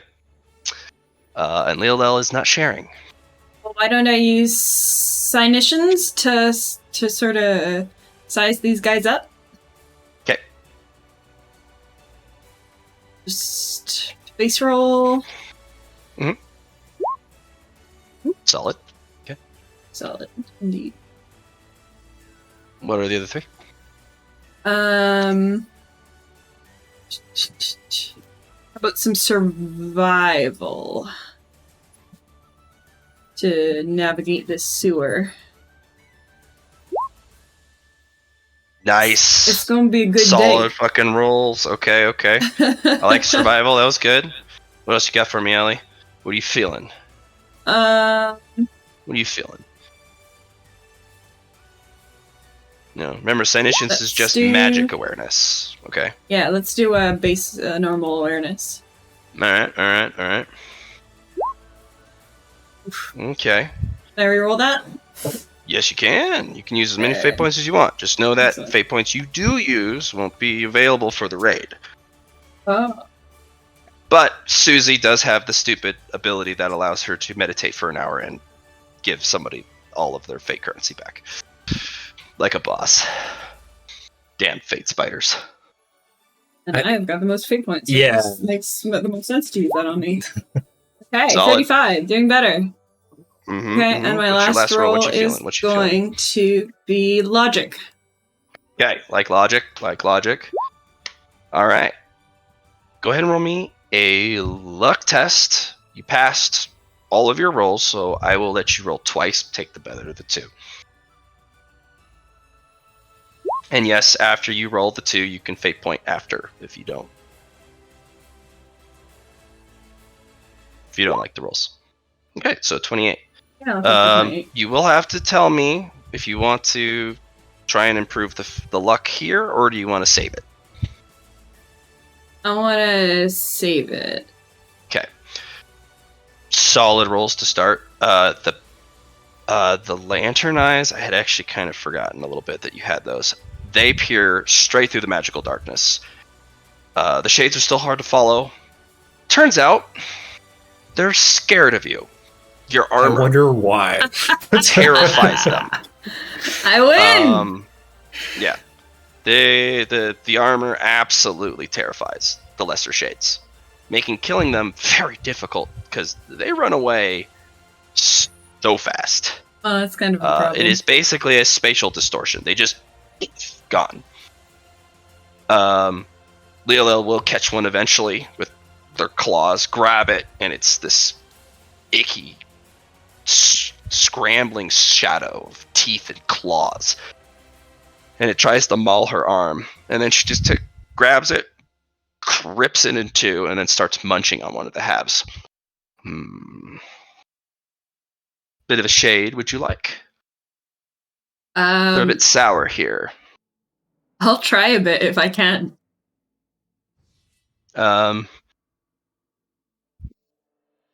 Do you have any metaphysical defense? Like, such as, I think your cocoon's the only thing I could think of, but like, even then. You don't have... Insomnia may have defenses, but do you have metaphysical defense? I don't think so. Okay. Instead of you taking a bite of it, it takes a bite of you. Oh. Fortunately, it's severely wounded. So it'll be ballistic skill, and you will lose 1 ballistic skill. Okay.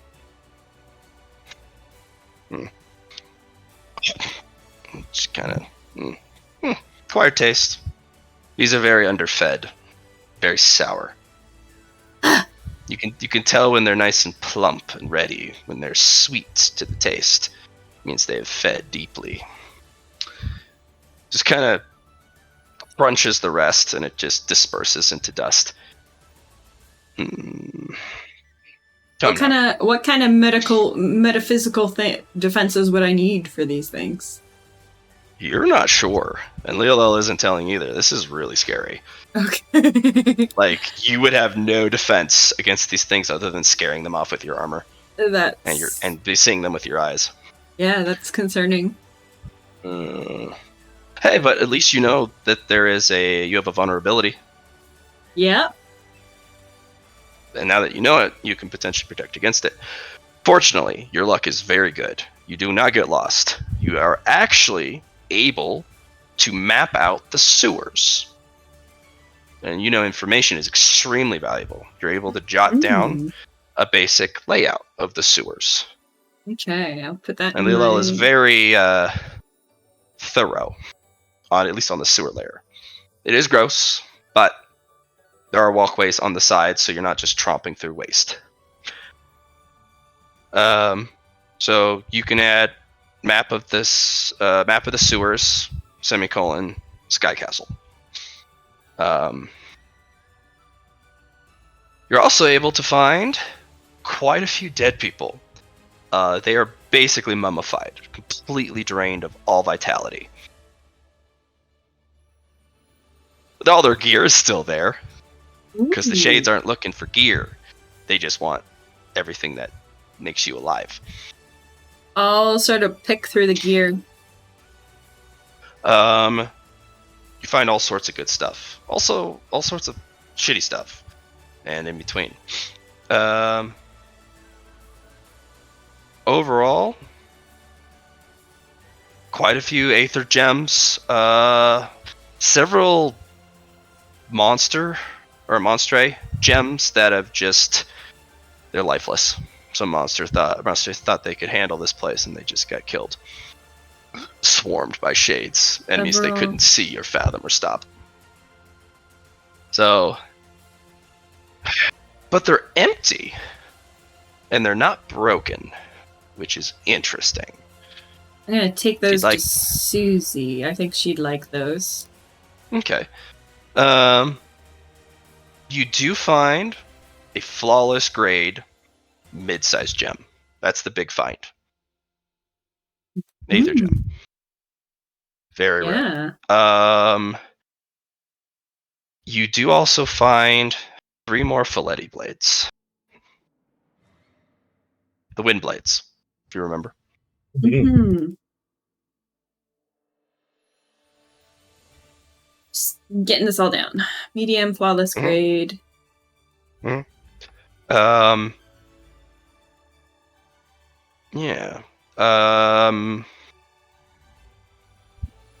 You also find a bunch of equipment, high and low. Probably worth 300 sky coins worth of equipment, but it's kind of heavy and bulky because it's gear off of several dozen people. Can I just send it through the friend network to Susie? Yeah, if Susie is willing to help you on that. Do you want a bunch of 300 sky coins of equipment? You should pass it to someone else, since I am in evolution mode right now. Does anybody want to help me make 300 sky coins? I will split it. Doesn't it all have to go through Susie no matter what? Susie does have to be the one to move it. That's the downside. Oh. Yeah. Well, I guess maybe we can't do anything with that. You can't just fit them in your inventory right now? It's a lot of stuff. Yeah, It's it's a lot more of than her stuff, and inventory I has. don't have Hmm. special inventory or anything. Okay. You know where they are. I You know couldn't where they are. have been waiting outside to help you. I have to be over Susie. Yeah, that's fine. Yep. You gotta protect her. No, that's fine. I'll leave the bulky stuff where it is then, and just take little stuff. Unless I'll save. You do find monstray carcasses, completely drained. Gosh, those shades really go to work on those carcasses. Like, the marrow's gone, the bones are brittle and useless. Scales, fur, anything have lost their luster or purpose. It's just, they completely decimate the physical body. So there's nothing to get from the killed monstray, except for their empty gems.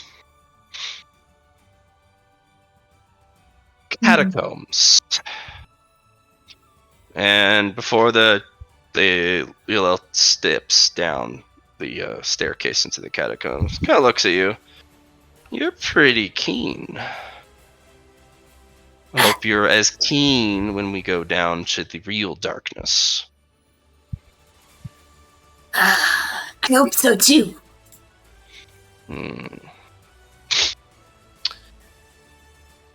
Remember, if I say run, don't look back. Because I sure as hell won't. Yes. And if we run into a revenant on the 1% probability, know that it's nothing personal, but I'm probably going to trip you. Because one of us will have to die to make sure that one of us gets out. And I'm not dying again. Again, I understand. But if there's a greater shade, do not run. It's part of our agreement. I need that fear of yours on that armor to, let's just say, make it lose its confidence. And with your eyes, you should be able to help me keep track of it. If I get my hands on it, I'll be very pleased. We'll be as spooky as possible. Good. And she just kind of marches down. And Lilo kind of strikes the inside of their arm so it's bleeding profusely and just kind of runs it along the side of the catacomb walls as she walks. Come out, come out. Tasty, tasty blood. And sure enough, the shades are just, it's like a fly to a lantern in the dark of night. Or, sorry, a moth. Oh, they are coming for that. Alright. So, your 4 rolls, please. Would it be This is real danger. Fortunately, your armor will give you a chance. They won't just swarm you. Okay. Is it the same 4 rolls as before, or new rolls? No, it can be if you'd like. But you can pick different ones if you'd so choose. Luna! What is your problem?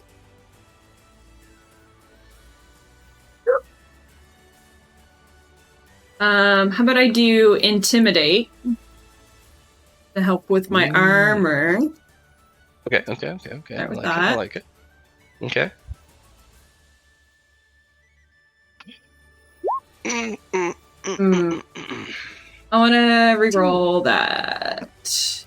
Oh, fate I want to points. do better. Better.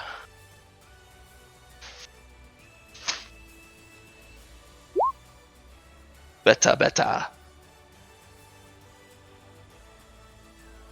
I think I need to do 2d10 too. I've done 2 fate points.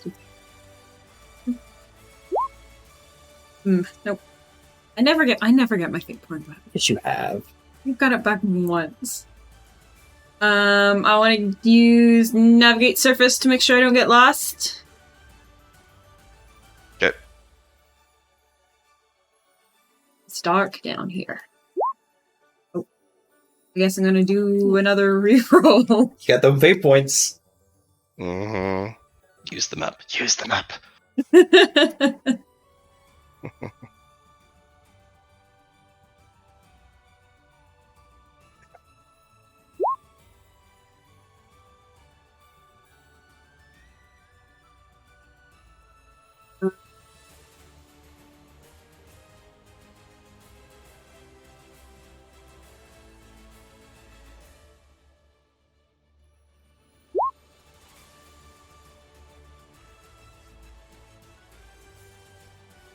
Okay.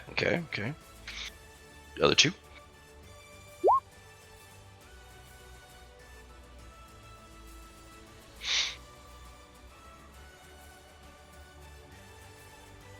I want to roll troublemaker. Make some You're trouble. a dark element, right? Yeah. Okay. We forgot to add +20 to all of your rolls. In the dark. +20 to what? Oh, navigate? All of your rolls. All of my rolls. No. Because your darkness affinity, you have the dark element. You guys are in pitch darkness. Oh. Neither of you are using a light. Leolel's walking completely blind. Oh. Yeah, so he's using a different set of sight. So we forgot to add +20 to all of your rolls. Okay. Good to hear. But more successes are very important, so. Okay, your other two rolls? Yeah, I want to do troublemaker to make trouble for these shades. Okay, don't forget your +20 from the darkness element. Luna! She's being so sassy. Sorry, guys. I'll take her out. Yeah.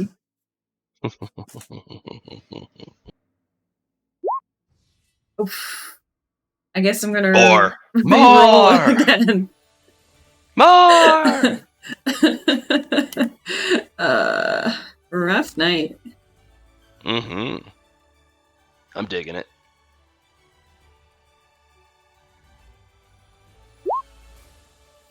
Still not a pass.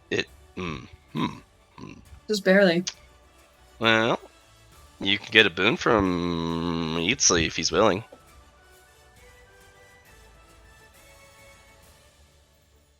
Skellerman, What? do you mind giving her a boon? I'm sure I can do a boon. All right. Is that a straight Last. Is that a straight reroll or is that with lucky too? It's just +20. +20. Oh, it's +20. Okay. It's a boon. Okay, I get you. I'm Yeah. confused by boons. I'm sorry. Yeah. And then go ahead and give me one more roll of your choice.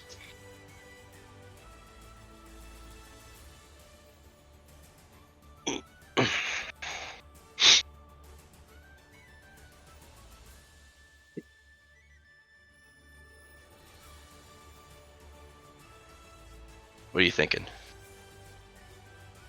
Do you want to use awareness, or do you want to... But I use Shiny Science again. Let's do that one again. Okay. Initiations, or whatever it is. Okay. Alright. Did you add the +20 from darkness? I did not, I'm sorry. Okay, so 5 degrees. Alright, so 2 luck tests. Take the better of the 2. You wanted to enhance this one, so good luck. If you do end up re-rolling one of them, you can do it once. 1d100. Oh my lord! I was saving up for that one. Yeah. Oh. Well, I should probably pick the better of the two. Yeah, It was pick the better of the two. Pick the better. All right. Good. So. Good. Leela will catch her greater shade. And awesome. It is a terrifying thing to see. As she grabs it, gets it somewhat congealed because it has more of a form than just biting teeth and claws. It gets face to face with it, almost nose to nose, and there's this miasmic green black energy that flows out of Leolel's eyes into the shade, and it starts to scream. And then she tosses it on the ground after she's done with it, and it kind of sulks and kind of flows into her own shadow. Awesome. Yes. And then you guys turn the corner. and at the end of the hallway is a glow. Just a glimmer. It's a glimmer of an outline that glows. It's like right out of an Indiana Jones movie. The very end of the hallway, on a pedestal, is a pitch black elixir bottle. Ooh. The only thing that glows and shimmers is the very bottle itself, but the liquid inside is darker than the enhanced darkness and shadows in the, crypt.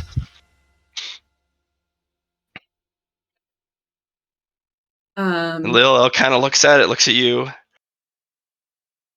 If we're going to find a revenant, it'd be down there. Big no for me. But at least you know where it is. You think that's just going to be sitting there at the end of the hallway like that? Long hallway? Just out in the open on a pedestal for anyone to get? I could send a moth down. You might piss something off or wake something up. If you're going to do it, I'm going to leave first. Sorry, I missed that. If you're going to do any of that, I'm going to leave first. If you want to piss off the Revenant, that is most likely, or whatever creature that is guarding that elixir down there, I'm leaving before you piss it off. I will not then.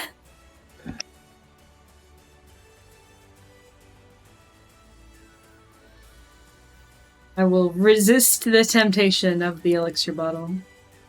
Okay. You know where it is, and you have a partial map of the catacombs, because Lila was not in the mood to fully explore the catacombs.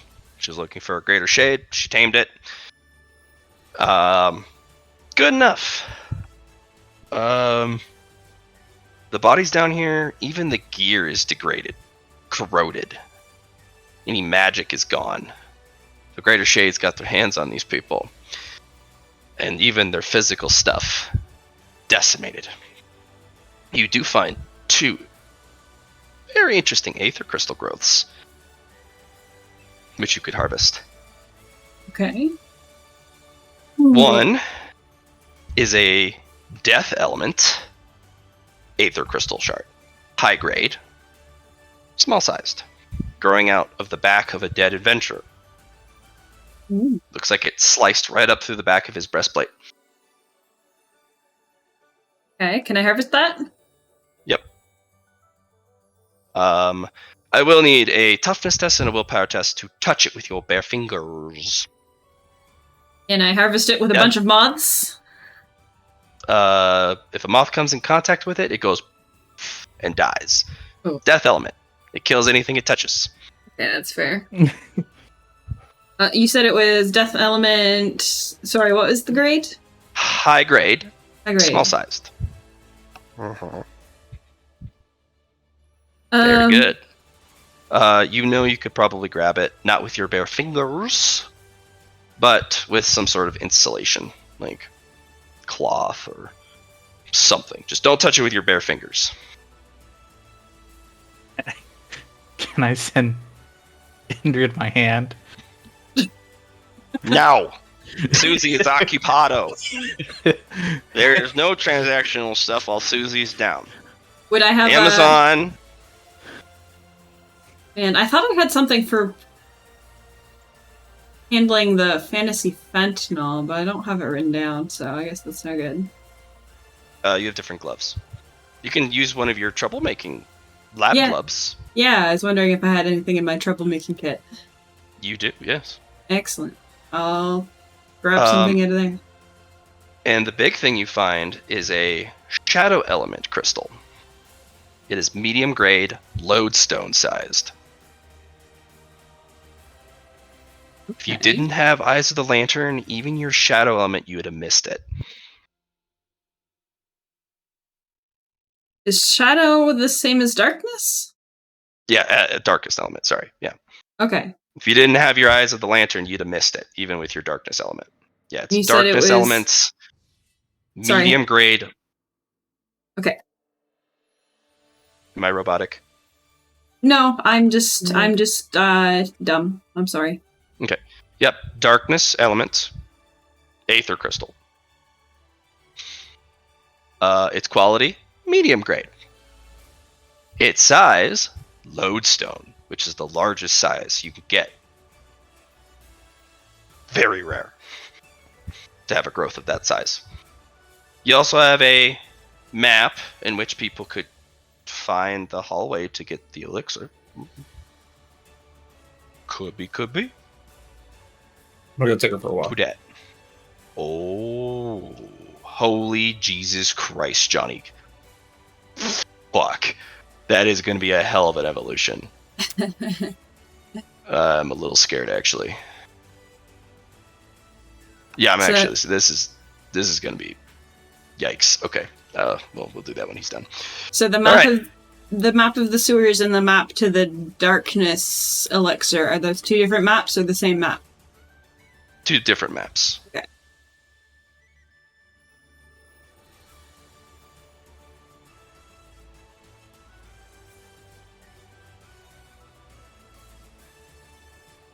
Okay.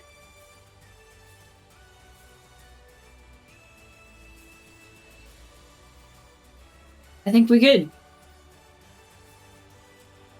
Okay, yeah, that's your 2 days. So did we kill all 10 of the... Yes, you did. Sweet. So, Leolel, for your help, because she went through some of the adventurers items and she pulled some stuff that,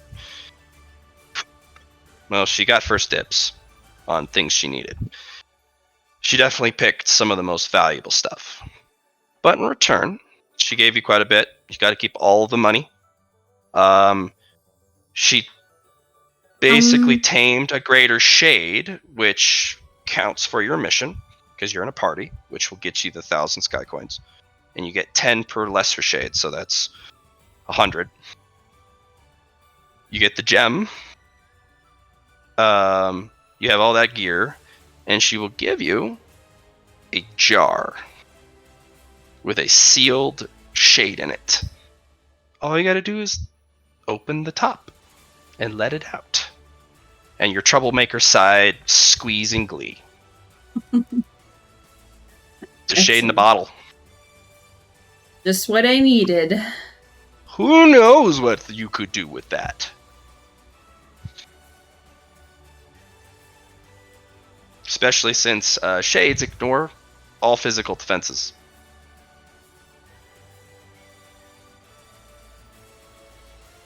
That's excellent. And so for killing the 10 shades, it was a darkness aether gem. As the reward. So now I have 2 darkness superior aether gems. No, the other one was high grade. Those were The aether reward was- crystals. Okay. The ones you found in the catacombs. Yeah. Crystals are not as potent as gems. So think of crystals as kind of just unrefined stuff you would find in like a geode. Okay. A gem would literally be a literal gemstone that you would find. Something that you could cut and facet. Significantly more valuable. Okay. You found a high grade death element. Small size crystal. Mm-hmm. But for the reward, sorry, you got a darkness element, high grade, small sized gem, which is really, really valuable. And that was the reward? Yeah, that's the reward. Yeah. Okay. Yep. The quest was everything you needed. Loot, catalyst material, buddy.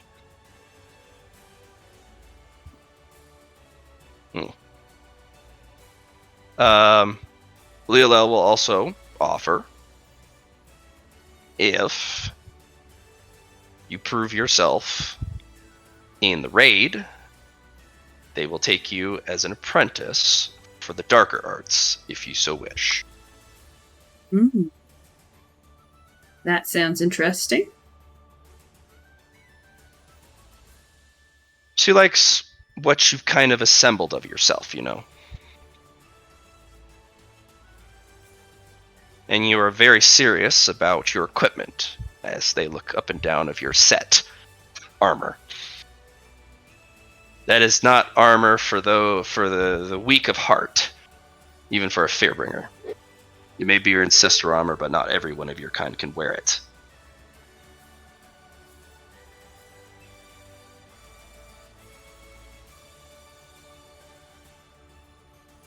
There are two things that she will require of you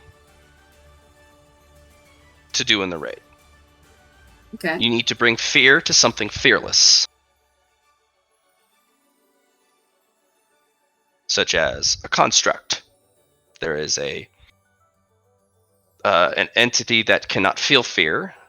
Manufacture it. Make it feel fear. Okay. And she wants to see how you can kill with fear itself. If you're even capable of it. If you're not capable of killing with fear alone, you may not be worthy of wearing the very armor that you have on yourself, which bristles your feathers. Yeah. But that's some. If you're able to do both, she'll teach you stuff like how to kill and eat the metaphysical, like shades. Okay. And they know necromancy, they know blood magic, all the taboo arts. Shadow magic.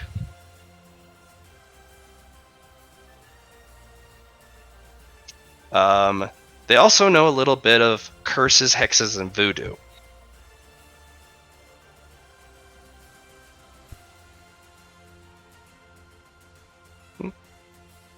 Sounds good. If you so wish. If you so wish. Yeah, I'll give it a shot. Okay. All right. One more question. The Darkness High Grade Aether Gem, what level of evolution does that do? A major evolution? Or superior? The Darkness Aether Gem that I got for the quest? It's a high grade. So you need a superior grade to activate a superior evolution. But you can use it just as a raw catalyst. Okay. You can just slap that sucker on a single part of the evolution upgrades and just be like, shadow element, power, juice. Okay. If you find a superior one, that's where the magic happens. Because if you know how you require a superior grade gem to do the evolution? Mm-hmm. Well, if you use it as the superior grade gem and it has an element, it applies the shadow element to all of the abilities. Downside, you guys have done a couple. And I think we've unfortunately maybe missed some things, because if you remember in evolutions, for each additional superior evolution, it costs an additional superior grade gem or a larger gemstone. So we'll have to make sure that isn't a problem. I haven't done any superior evolutions yet. Yes, you have. Totally you have. There's no way you haven't done a superior evolution. I think I have. Wait a minute, let me check. Maybe I'm wrong. I know you've at least done 2. Okay, I've done 1.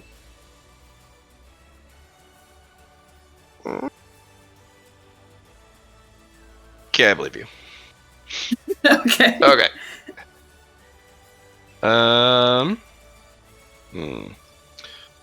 Well. Looks like we gotta look real close at the things you sent me. Are you also doing an evolution? I would like to. I'll do that after the 2 days after I'm out of the dungeon. Mm. Now that I've got my catalyst. Okay. Well, we got to catch some people up, and we're still stuck behind Johnny. He's the evolution guy, and grumble. He's got Luna out for a walk. I can't believe he's done this. She was getting pretty fussy. I can go find him. He's probably not gone far.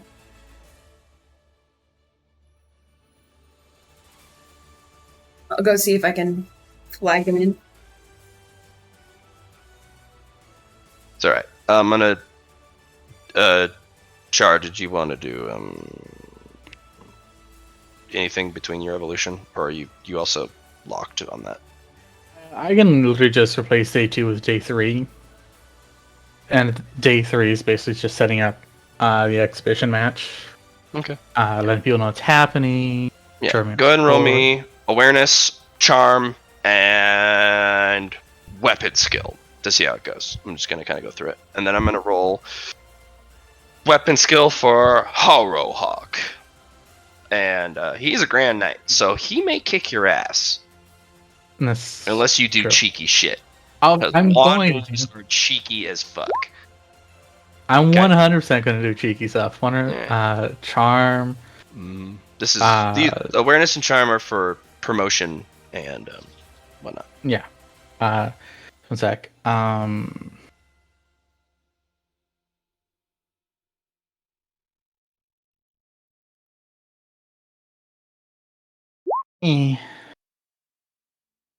And weapon skill.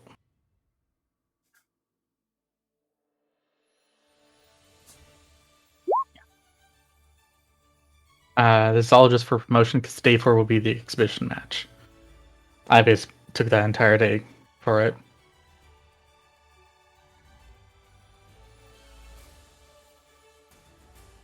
Okay. Harrowhawk will... Interesting.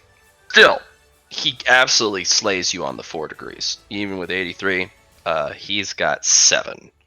That is fair. He's a Grand Knight. Like, wow.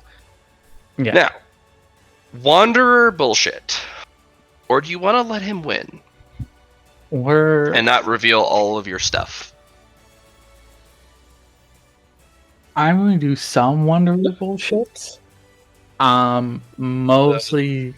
The Wandering Arms Master? Yeah. Moves? Where you're sliding and ducking everywhere, but you're not doing the Wandering Poets?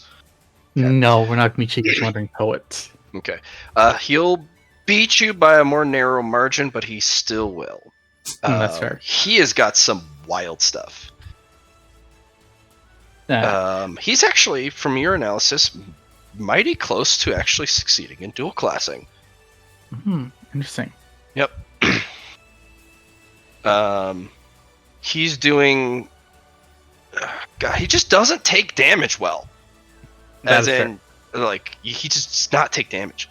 It is wild. He definitely has heavy armor combatant mastery, which is a huge problem. Like, when he parries, it just, bloop, it's all the time. He doesn't even parry with his weapon. He mostly, like, sometimes he even shoulder checks one of your weapon strikes with his shoulder pauldron, just, bah, and the weapon clangs off, and it's like, what the fuck? Yeah. Very difficult. It's a good fight, though. You're definitely going to learn that he is a very good fighter, but he is an immense showboater. Yeah. If it is not a life or death fight, this guy, oh man, he drinks up the attention. And, like, I think I would have, like, some back and forth banter. He wants to make this show, you know? He immediately kind of gets what you're throwing down. And it is a kind of a major thing. Okay. You guys, especially with your charm, you guys drum up a huge amount of business, especially since you guys made a kind of a theatrical performance of it.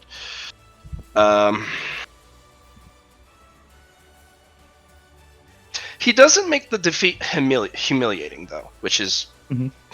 You could feel he was kind of sliding that way, but the moment you started kind of playing a role, he latched onto it, and he let you save a lot of face when you lost, so...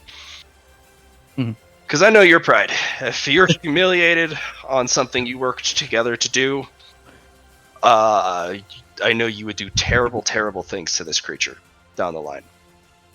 Maybe. No, maybe. Once he's definitely gonna die in the dungeon or after. Maybe. And it's not your fault because you're sweet and innocent. Exactly. Not my fault he fell into the trap. But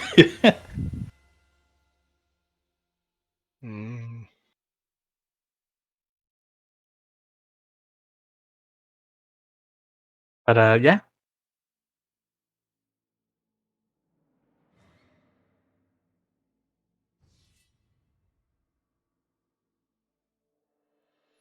So how much money do we make?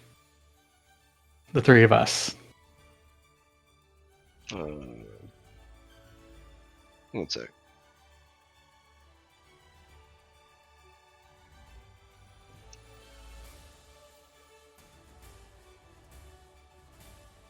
I'll have you roll a 1d10,000. Minimum floor is 3,000. This is for coins! Because there's a lot of betting going on. 5,315. Divide that by 3, and that's what you make.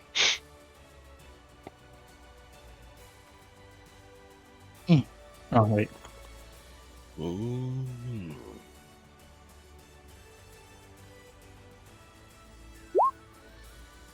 Yep.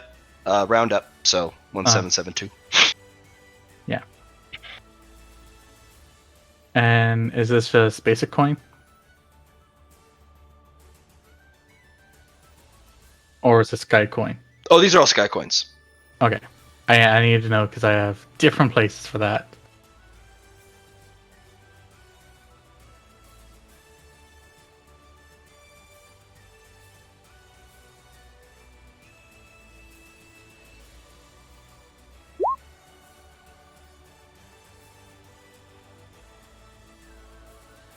Nice. Oh. Yeah, you're just handed ching money. Yes. Very well done. And then I will offer 2 coins to Nareen. One for each eye. One across the river. Oh, you know, the payment across the river. Kind of deal. Okay, cool. No further disapproval.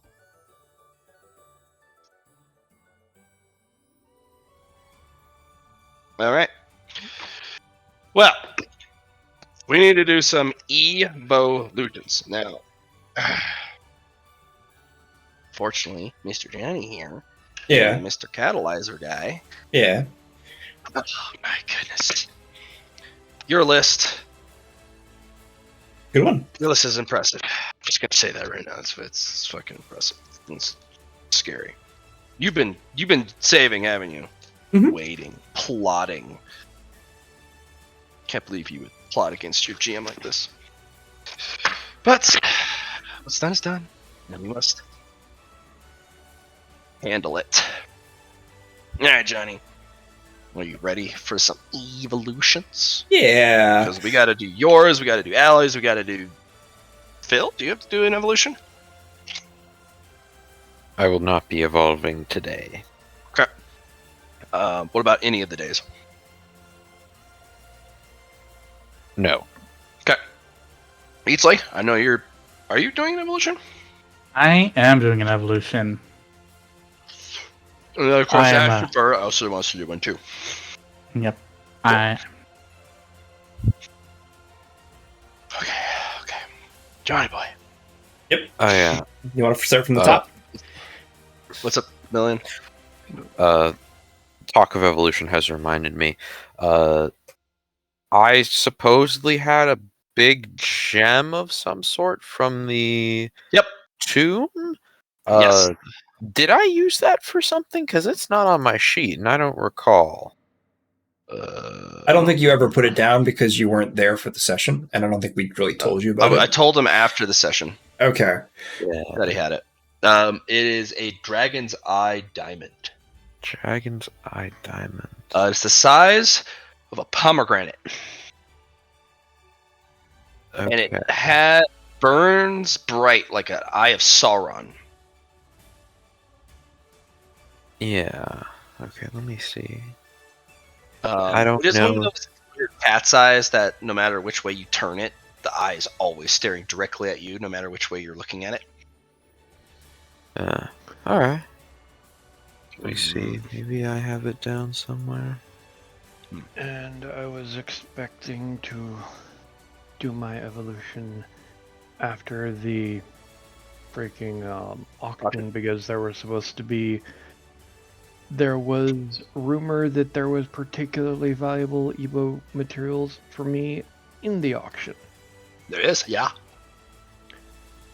Which is why my Evo is set for after the auction. Yep. Okay, cool. So let's go down the list, friend. Okay. So, I got some moon drops from a room from the herbalist. And I know they're not moon stones, so I'm not doing any steeping because I did a moonstone for my last, pick one of the above for my superior. So I know that's probably not going to work. But I figured I have 2, and I'm taking away 2 negative qualities. So let's apply those moon drops to both of them. I don't know what will happen, but I'm just was like, let's toss them in and see what happens. Well, with Phil there, with his stigma of cleansing, and your moon element, if you want to use the moon drops to get rid of the prejudice adventures, animosity adventures, the moon drops will wash them away if you so choose. Okay. You have a lot lined up. So the moon drops will wash them away. Awesome. Yes. But I was supposed to pick a negative quality up total to 4 anyway. So, what would have happened if I didn't use the moon drops? You got to choose to use them or not. Yeah, I'm choosing to use them. Yes. It'll get rid of them. Okay. So, and it won't get rid of them with negative effects. It just completely washes them away, removes the stain. Okay, cool. Cool. No, It completely removes the stain from, the darkness in your heart. It washes away and makes it clean and pure again. Cool. Yeah, there was. I was very angry when an adventurer killed me, so that's prejudice and animosity is gone. Excellent. I like that. So there's no lingering thoughts or anything I need to worry about. Awesome. There's no rise of emotion. There's no need to act, to hurt, to harm. It's forgiveness washes through you. Excellent. So for the talents, I'm since I have 2 mids. I know the mids give an additional bonus for having a mid grade compared to a low grade, right? You mean mid-sized? Yeah, mid-sized superior. Mm-hmm. Since I'm using 2 mid-sized superiors instead of 2 low grades, I do believe it gives an additional potency. So, for example, I could choose an additional element type for my talent compared to just 1 element.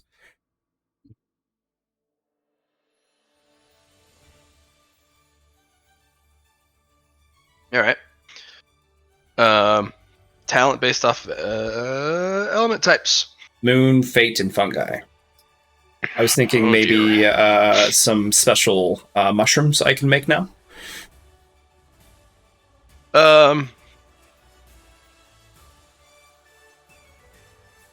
If you so choose, you can also have it so that you can, if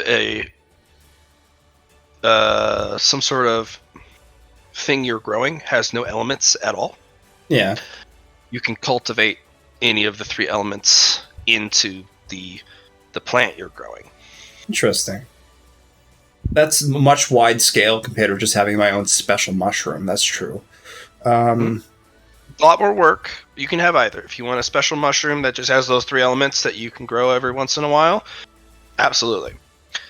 But that's more of an intrinsic change rather than a talent would allow you to kind of imbue some of your elements into let's do things that have no elements, that have no magic. Yep. If you think that's more of an intrinsic than a talent, then I just think you would have a better time. Also, your malts could be a target if you so choose. If you want your malts to just have a lot more potent effect, because every time you evolve, you leave a molt behind. Yep. Oh, I'm expecting this molt to be fun too. Just gotta put them in some soil. So let's do you can put moon, fate, or fungi into a non-element type plant. I think that should be fun. Okay, cool. Next one. Intrinsic change the character. I was thinking increasing my thread making ability by if I eat more, like I can just produce more kind of deal. Sure. There's only so much you can eat because your body still takes time to process it, but you know, if you take a rest after eating, you can recover very quickly. Okay. The thread. Yeah. Enhancement to the body, thread glands. It's the special thread that I got from the Tomb of the Unknowns. Well, I can't remember that. The monowire thread. Yeah, the monowire thread. Okay. It is its own spinner gland. Okay. It cannot. You'll have 2 spinner glands. This one makes a very dangerous thread. Okay. It is not something you can spit out quickly. It needs to be done with extreme care because you can cut yourself with it. Of course I can. But I have those special scissors, hopefully, so I can cut if I need to. Potentially. You will need those special scissors because trying to cut the string. Otherwise, yeah, it's gonna break. It would cut your scissors instead. I know. You also have no way of grabbing it. It's true. I'd have to stick it first and then kind of move it. It wouldn't stick. Mm.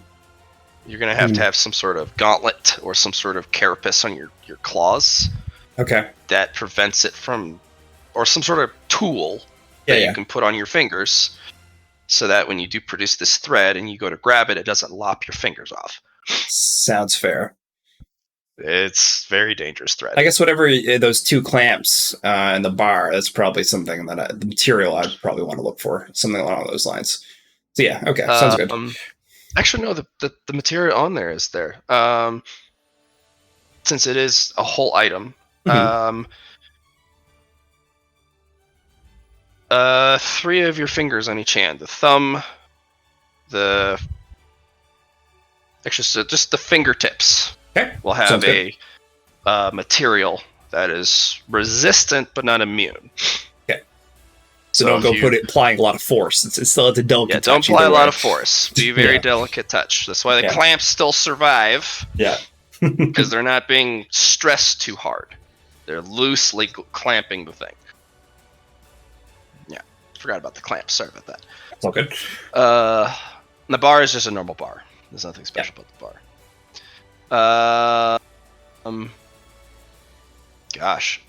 Characteristic increase. What's your characteristics at?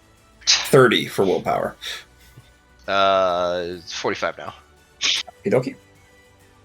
You can handle the 3 skills. So I was thinking 2 in Sighting Science. And then another 1 in armor. It's fine. Perfect. Mastery in skill cooking. So what this will do is... Yes. So what this will do is the pot will still remain separate from yourself. Mm-hmm. It'll still be closed. That's why I ate it compared to eating the pot. Yeah, you know what I mean, though. Right.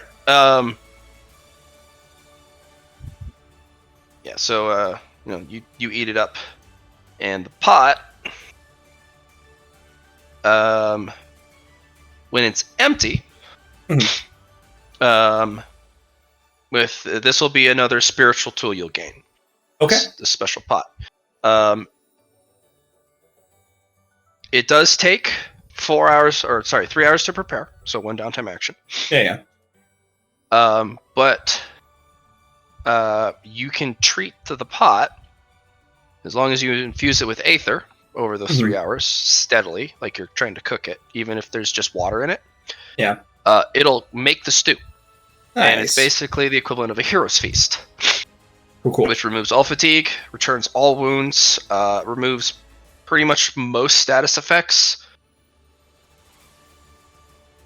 The only thing is you can't break concentration, and it does need you to fill the pot with water and put the lid on. Of course. You can store this in your storage space, but it doesn't take up space in the storage space. Neat. I like it.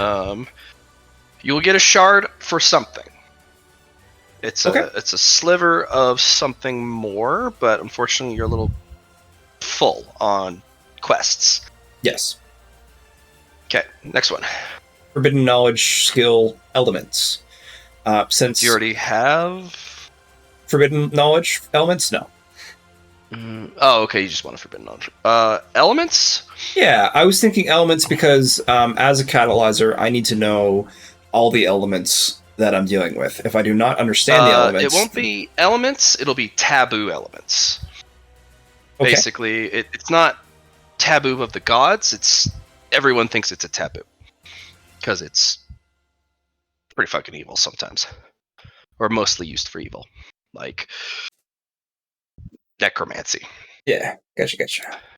Or using the death element.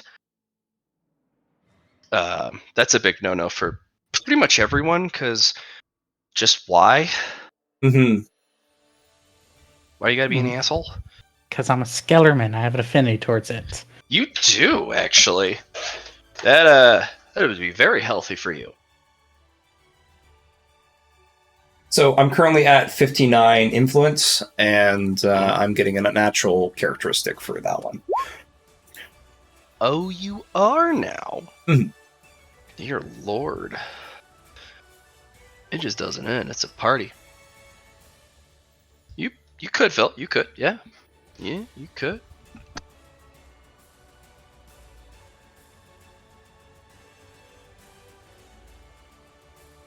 Alright. How many unnaturals are you in? I'm currently 3 unnatural influence right now.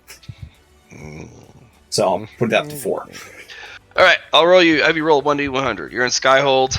Epic music's playing. You're increasing influence, casting stat. Let's see your luck. So see if I'm you're going to be fated for greater things. Let's go. I'm going to be rolling May the Moon Shine Upon You because you're asking for luck. So I'm going to use that. The next one after that is a bone coin. The next one after that is returning the fate point, and bada boom, 88. Oh, too bad. Too bad it wasn't an 888. That would have been fun. But it's a 88, a 6, and do not get my fate point back.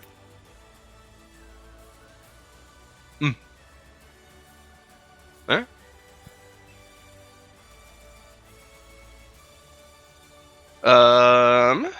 Not too bad. You're not destined for legendary changes on this one, but your fate element is going to be the target of this improvement. Cool. You can create a string of fate. You can only attach it to one person, and only people of the fate element can see it. Okay. It goes through all objects. Basically, it doesn't matter where the person goes, as long as the string's attached to them. Well, you just gotta follow the thread. And if you concentrate, you can listen in and see what is going on around that person. Cool. And if you get strong enough with the fate element, you can fuck with them. Righty. Yes. Sounds good. Like a little scrying eye. A wiretap. We'll call it that. Wiretap. Yeah, if they don't... individuals with the fate element can see it, but they have to be more powerful than you. Right. So they in need the a fate higher elements influence? to sever. Yeah, they have to have a higher influence, including a naturals, to remove the threat. There are some items that will do it automatically, but it just makes sure that it gives you the wiretap slot back, because you can only tap one person at a time. But it doesn't matter where they go. And all the continent, on all the planes, except for the underworld, Ziki does not let you look. That is nice. That is very private. Of course. He'll let you keep the string attached, but you're not allowed to listen in. So, perfect. Improvement to job. Yeah. Anything else for you? Apollo doesn't mind, because his wife is a Darendale, the moon goddess. So, you're a moon spider. So. Excellent. So I've chosen to improve an existing job, a weaver, for this one. Look at you go. Do you already have a quest for weaving? I do not have a quest for weaving. Guess what you're getting? Quest! Of course. It is Skyhold, after all.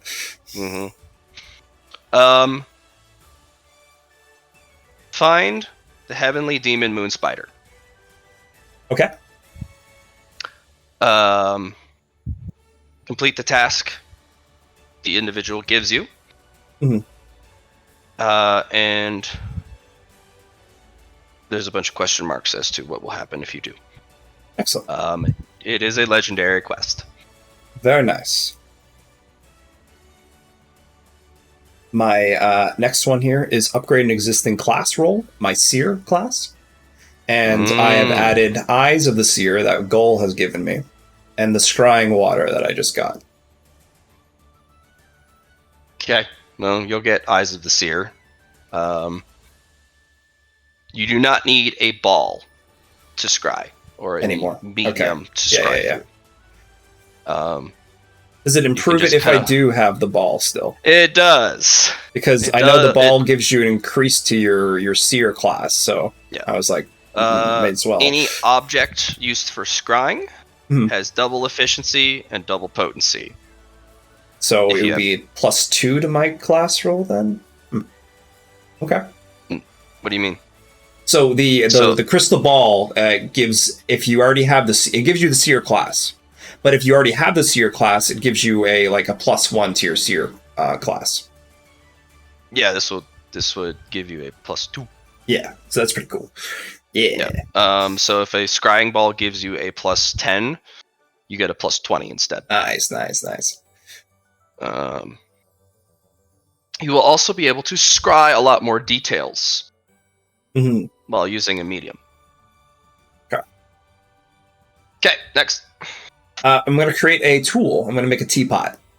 I'm going to be using the high-grade, small-size earth element crystal and the gray, low-grade clay, some blue and gold moon spider thread to make a nice little teapot.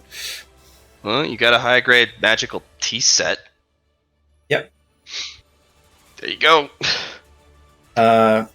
So, revolving door. This will be with a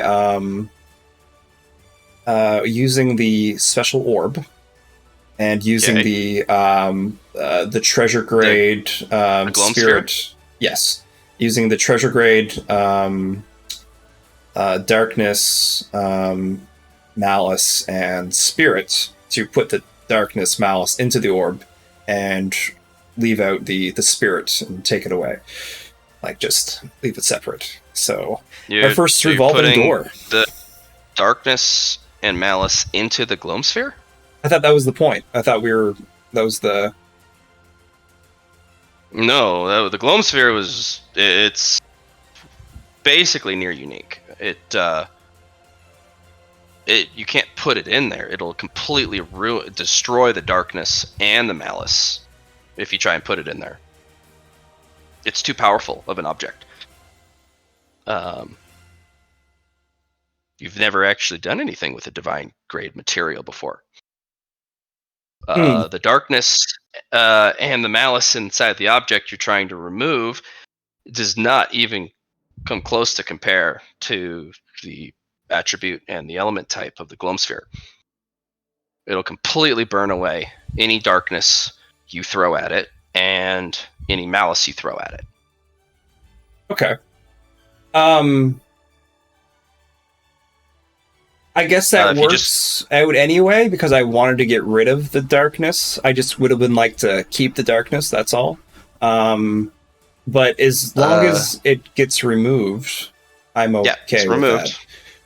And it doesn't infect the gloam sphere.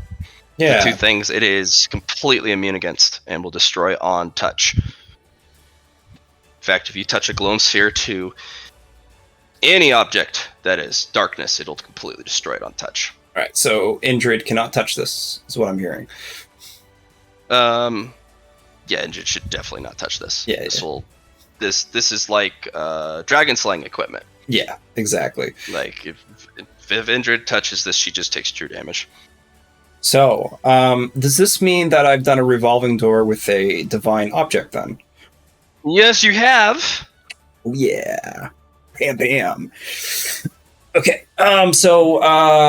So what is? It's not a flawless grade. What did Ogre?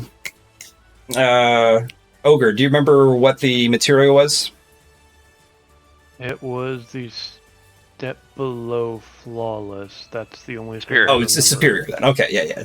All right. No, so it's. But the perk about it was fucking massive. No, it was flawless because it could be used to do a flawless evolution, but we didn't know how to do it. Okay. Do you have it in your notes? No, because I thought the person. All right. How about this? Doing I will work on it was writing it down. I'm sorry. I'll go back and listen, and then we can determine what it was. But I have separated the spirit with the revolving door.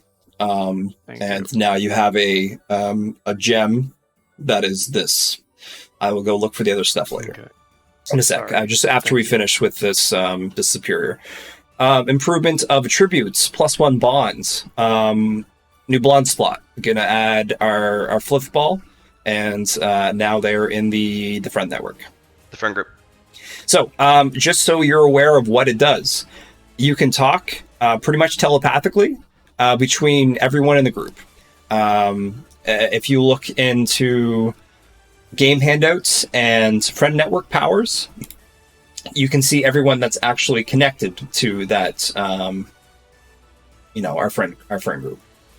You can share one.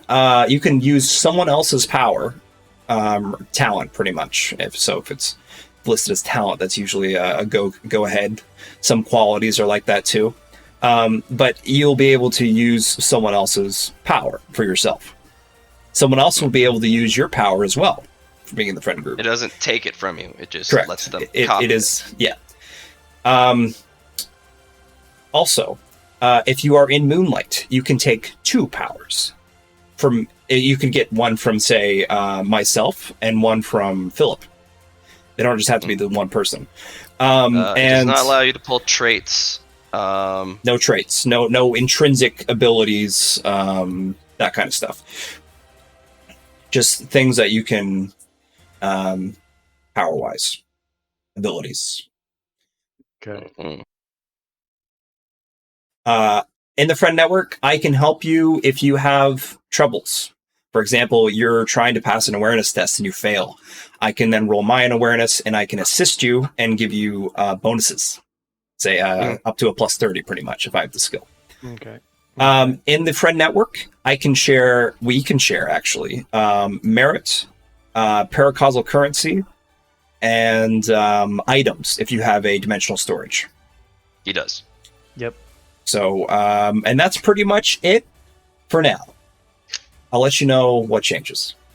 It's Matt, pretty ridiculous. It is. It's a nice power. It's been a big build up. I put on the water mantle before I started this. Did that mean anything? Because we haven't defined what the water mantle does. Eatsley! So the water mantle. Water mantle! Change is fluid. Yes. Changes what it can do when exposed to things. Shrouding mist. That's kind of what we don't have a description for it yet.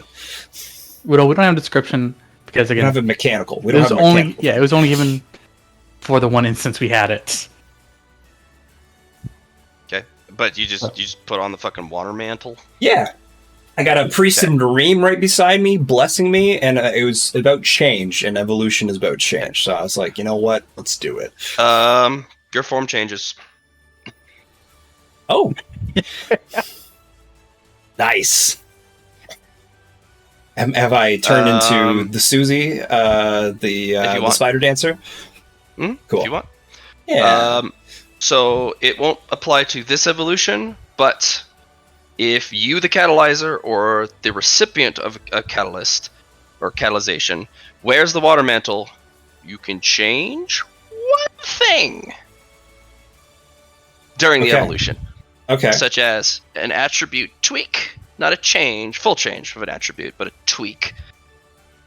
Or an element tweak. And the more you use the water mantle during the change, and you actually use the change, the more you can change later. Okay. So, for example, say Eatsley decided to choose. Well, no, it's not Eatsley. Eatsley only has one element. Let's say Indra decided I have a lot of elements. Oh, I thought you were only Earth. I am Earth, but I have a lot of sub-elements to it. Okay. Life, death, blood. Okay. So let's say you were going to do a talent on life, and you didn't actually want to do that. Would I change it to say death or blood? You need a couple more evolutions done with the water mantle to change it to a completely separate element. Okay. So what about this then? You give us. You just gave me 15 points in willpower. I can make it 16. Is that kind of like how that would work? Or? Yes. Yep. Or you can minutely increase the power of something, or minutely decrease the power, the negatives of something. Okay. Yeah. Oh, I like that. Yep. So let's just say for mine, my form changes, and that's what we'll do because it's the first. Is this the 1st time we've used the water mantle? I'm guessing in an evolution, yeah. Yeah. Okay, so that should be cool. The water mantle is a very obscure mantle, and it requires something like an evolution, which is a major change. Mm-hmm. You do have to use the water mantle for it to grow, not just don it. Yeah. Okay. Cool. So I've donned it, and I'm using it by changing my form. Or do you want me to make a change right now? Well, that is the causality of you using Excellent. Okay. I think we're just going to get a fate point, and then we're going to because that's an easy pickup. And then improvement of synergy. You can grab a bone coin if you'd like. I'll take a fate point actually. Okay. Improvement of synergy of your element types. This is where I'm also applying the mid ++ for the second superior mid grade. So I was thinking about a moon, fate, and fungi synergy this time. What are you looking at? I was thinking of. No, I didn't have anything with this, honestly. I was thinking. Because I have something if you'd like. Give it to me. I'm just going to take too long. You can put these elements into your threads in any combination, in addition to the other effects of threads. So before we think about that, I have a natural that allows me to put web out there and change it to darkness or moon elements. Would that affect this in this case, or because I'm already it allows you to choose any of your elements in any combination to put into thread. But for example, I can only make one of them though. I can't make a moon and a fate. Correct? Say that again. I can't make both of them at the same time. If I'm going to make a thread, it has to be moon, fate, or fungi, correct? It can be moon, fate, or fungi. It can be moon, fate, fate, fungi, moon, fungi, or all three. Okay, so I can mix in. Okay. Mhm. So in that addition to whatever other qualities you have for the thread. Yeah. Gotcha. It just allows you to imbue your personal elements into your thread in any combination, in addition to, like, the armor thread. Now it's armored. Yeah, and now it's made of fungi. That curiosity question. Mhm. Does that mean that if he borrowed my power of healing flames, he can imbue that into things to wear clothes mended because of flames instead of burned? Is that an intrinsic thing? That's a custom quality we developed. No, It's literally one of my powers. Yeah, I would say that's more of an intrinsic. If he became a priest of Idirondale, yes. Oh, cool. But not currently. Being a priest of Idirondale will unlock some pretty nifty stuff. Just like being a priest of, well, any class. Yeah. Such as learning the God's Tongue. Very handy. That is one of Zeki's things. Zeki is a scholar, so he wants... None of the other gods teach the God's Tongue. Just Zeki. It's one of the major things you have to be as a priest. And he allows you to write writs, which the other gods also don't let mortals do. Yeah. Pretty crazy. If you become a high priest, you can, and you know the language, by the way, Easley, you can write writs for other gods. Yeah. Gotta be very careful there. If you're like, Apollo, I'm writing a writ in your name. He's like, what? Zeke's like, yeah, he's doing that. I approve. You can't do that. He just did it. I stamped and sealed approval. Shit! That's one of Zeke's major powers. Adirondale lets you do other things. Moony things. Alright, I think that's it. That was a stupidly big Evo. Good job. Yeah, I'm just I'm very impressed that I managed to get a divine in there because that was one of the requirements for my title quest. You're getting there, friend. You were close. I knew that I can't attach divine things into your person, so I was thinking, what else other way could you do it? And, revolving door is the loophole. Because it's still part of the catalyst, but that doesn't mean it's used. But the second thing is that it has to go into an item instead. It has to be attached to that, because otherwise it would be attaching to yourself, and that would just be like, oh, I don't want to. No, don't. Yeah, do not put a gloam sphere into your body. No, unless you've done a divine grade evolution. Yeah, which needs the god's approval. Yes, exactly. So. Question, Matt. I'm gonna gloam spear myself. Have I been cursed? Is my last question. By? For using the item. No. Okay. You removed darkness and evil. Excellent. It was good intentions, therefore. Yes, if you use the gloam sphere with good intentions, as it is meant to be, then no harm shall befall you. Excellent. If it is used with ill intentions, no, even if it's against a foe, as long as that foe is not truly evil, then unfortunately either the gloam sphere will shatter or you'll be cursed. Yeah. Excellent. Okay, that is 8 hours. Thank you very much, Philip. I plan to get you some true metal. Would that be an interesting catalyzer for you?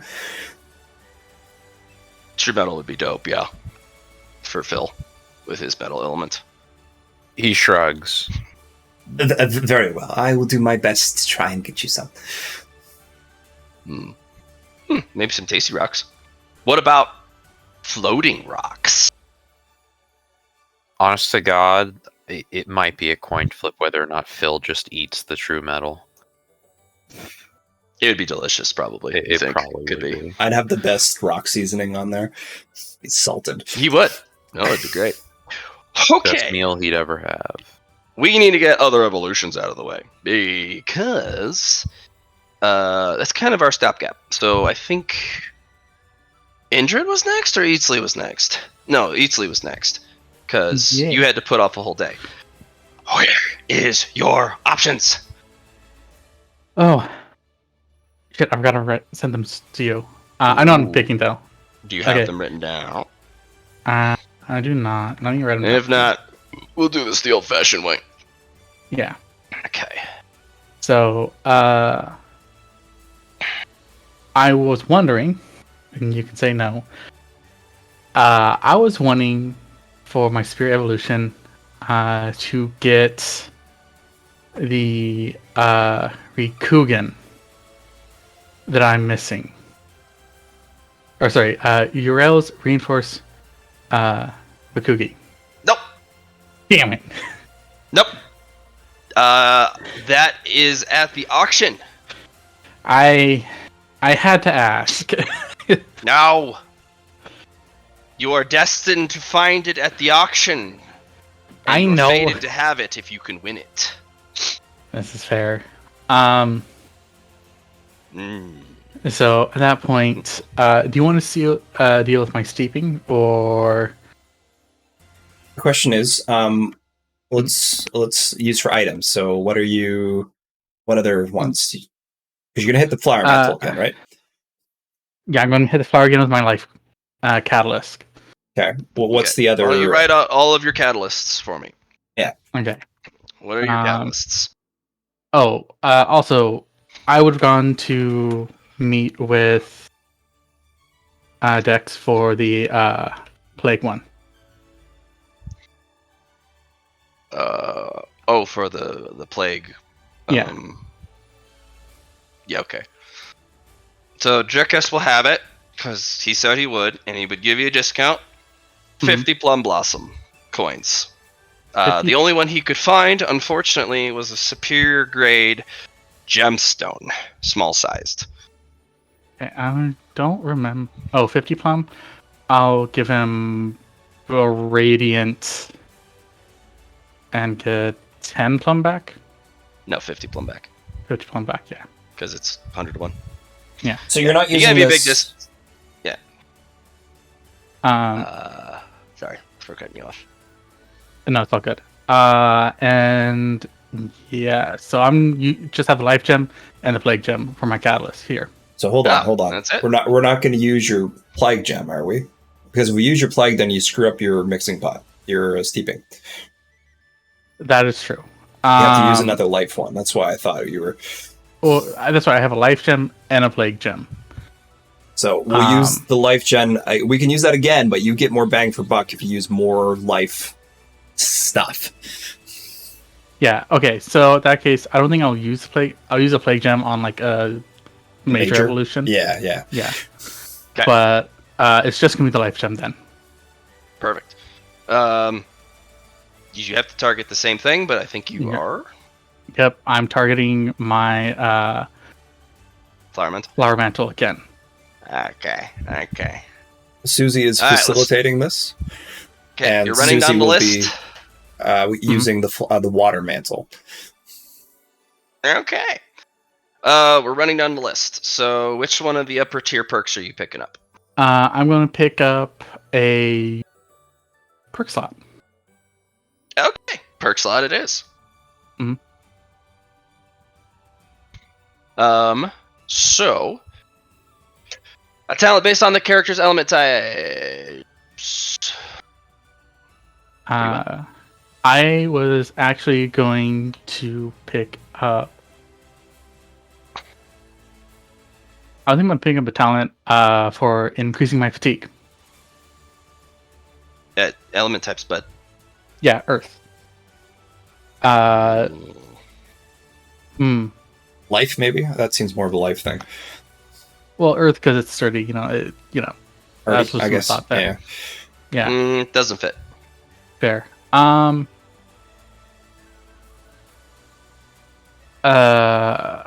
talent base. This is always the hardest one for me.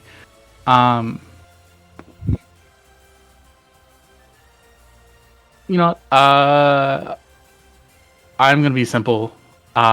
Just bonuses to my Earth stuff, to my activating Earth magic powers. Because it's not magic technically. Yeah.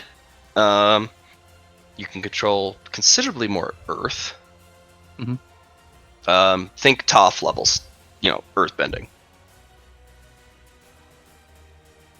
Char, what is the? Fair. Go ahead, Matt. Yeah, it is localized to what you can see. The farther out, it will require concentration, which means it takes longer for you to do. But if you just want to like stomp the ground and a pillar shoots up and launches somebody in the air, Yeah. That's what I'm Sure. gonna do. What is Yes. the Ether Stone you're using? The Superior. I'm using 2 superior Aether Stones. What's the size? I have a small and a medium. Okay. So you'll have a plus somewheres you'd like to, if you could use somewheres. It increases one of your evolution options. I gain 2 actually because I am also a common. Yep. Yeah, he's indistinguishable, or Nice. what is it? No, it's yeah, he gets an extra evolutionary option. Oh, you get an extra option. I was thinking this is just an improvement wise for the Ether No, Stone. he gets another option of his choice Cool. of the ones here, Yeah. Nice. and he gets it every evolution, Oh Yep. yeah. including minor, including major. Every evolution, he gets one extra option. So yeah, if you want to make like a talent per se, since you just have this other option to choose again of life and death, maybe What was that? you can make a talent. Yeah, I understand. You can make a talent of life and death using that that medium to kind of combine the two. Like how I did for choosing multiple elements. Sure. Yeah, let's do that. Which one? So Go ahead. Char's picking a since he has a free other option, you can choose from any of them. He's choosing a talent for himself. You keep cutting out. Really? He's using a talent for himself. Okay. He's going to choose Another talent. That's another life. talent. Okay. Life and death elements, and using the medium to make that happen. Jesus. Okay, bud.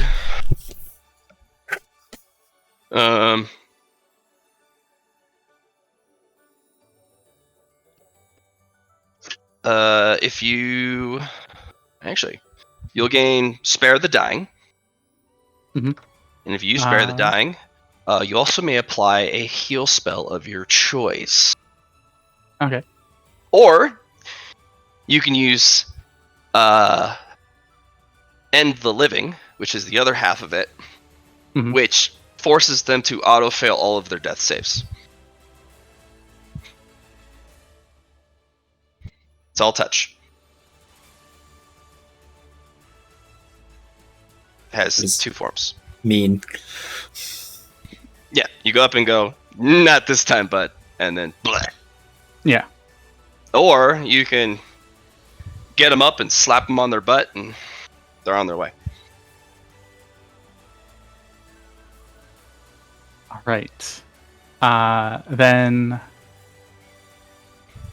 an interesting change to my character. But you think it. This is where you can get more fatigue. I think I'm gonna get more fatigue here. Yeah, the talent based off of element types is not where you're gonna get more fatigue. Yeah. Sorry, bud. No, that's fair. Yeah. You can add another characteristic to your fatigue. Another characteristic. Bonus to the fatigue. Yes. Whatever you got some naturals in, that's my suggestion. Fellowship. Nice. All right, 1 sec. Let me think here. So 19 plus 12 is 31. Not bad. And I don't know if unnaturals count towards that at all. Each unnatural in this particular case, for balance sake, just adds a +1 for each That's unnatural. fair. Cool. Because 36. otherwise, it gets off the charts. Because if each unnatural added the bonus again, you guys would have hundreds of fatigue. especially if it was toughness based and you had 80 toughness and you had 3 unnaturals, that's 8 times 3 off of 1. No, that's right. We're not going to do that. It'll just add A +1. plus 3 to the... Yeah. Depending on to how the many 8, there are. so it's Yeah, 11. exactly. Yeah. Okay. But that makes you real strong. It is. And it's very fitting for you because of the Wandering Poet's abilities. Yeah. It's very good. Very good. I'm going to do a characteristic an enhancement of the body. Sorry, no, we just did that. Characteristic increase. I'm actually going to put it into strength. What's your strength currently at? 40.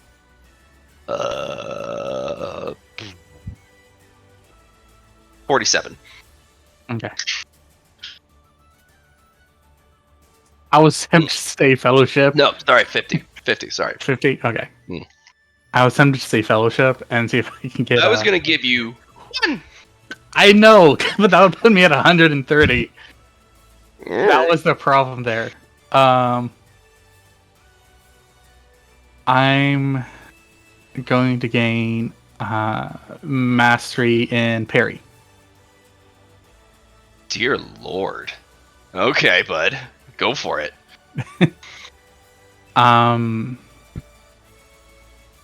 For my forbidden knowledge, I was wondering if I can get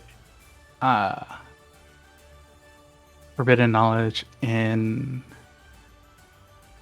the God's Tongue. Okay. Yeah. You're Zeke. I'll allow that. You're a follower of Zeke. Okay. It'll specifically focus around the nuances. Mhm. Because each god has a little different way about how they write it. It's a bit of inflection. It's a bit of how they sentence things. And even those minute changes drastically changes what it says. Yeah. So, being able to tell the nuances between the texts is going to be very important. Yeah. I'm going to gain my 4th unnatural in weapon skill. Okay. How many counterattacks you got? I have 1 counterattack right now. You can counterattack per turn equal to your weapon skill bonus, not including the unnaturals. Okay. Can we give that a +1? Can we give that a +1 from the flower mantle? No, what does the flower mantle do? Not the flower mantle. Sorry, not the water mantle. The water mantle. That's what I meant to say. Oh, you wanna? Okay, yeah. Your weapon skill bonus +1. There you go. Fucking meddler over here, giving him a +1. You are now. It's nice to have the doctor around. That's all I can say. Okay. That will upgrade the water mantle. Yep. You can choose 2 minor tweaks or 1 moderate tweak. Not quite enough to change an element or an attribute, but it's more of a jump on the minor tweaks. Okay. To be able to change an element, you're going to need to upgrade the water mantle about 5 times. And it will only be able to change it to something that is of his element already. It'll be like 10 changes before you can be like, I'm just going to slap him with a crystal. It gains that element type. Congrats, bro. Something weird. Yes. A new... we're going to improve our existing job, which is... appraiser. Oh.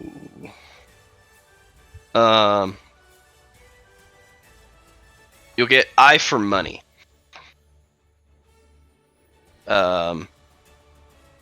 Objects of a particular value that you focus on. So it's not just going to be every object you walk into. Because if you walk into a treasure room, you can be fucking blind. You can focus on a specific grade or an element or anything of value that you give me the specifics on, and those objects will highlight themselves to you if they come across your vision.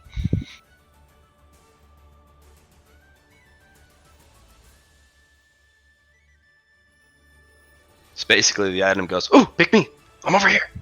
Yeah. You can also give me no specifics, and then I'm just gonna go that one, that one, that one, that one, all of those, that too. Also Susie, whatever is in her backpack, and Yes. How much does Susie cost? actually, that is a monster merchant thing because they do sell other monstra. And yes, if you wanted to, you could look at Susie and go, What can I sell you for? Market price. So yeah, that's.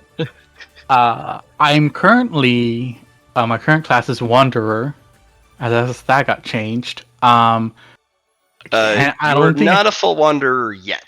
That is fair. So here comes the question. My class got changed, so I can upgrade an existing class. Can I upgrade the priest or? Yes, Wanderer is a supplement. Okay. It's added on top of your other classes. It's not dual classing. It's superposition classing. Yeah. It's like an overlay kind of deal. Yeah, it's on top, underneath, and in the middle of your class or classes. It's weird. Fair enough. It's like smoke. It's a metaphysical class. It's we're gonna upgrade our class, which was Life Priest at the time. Okay. Now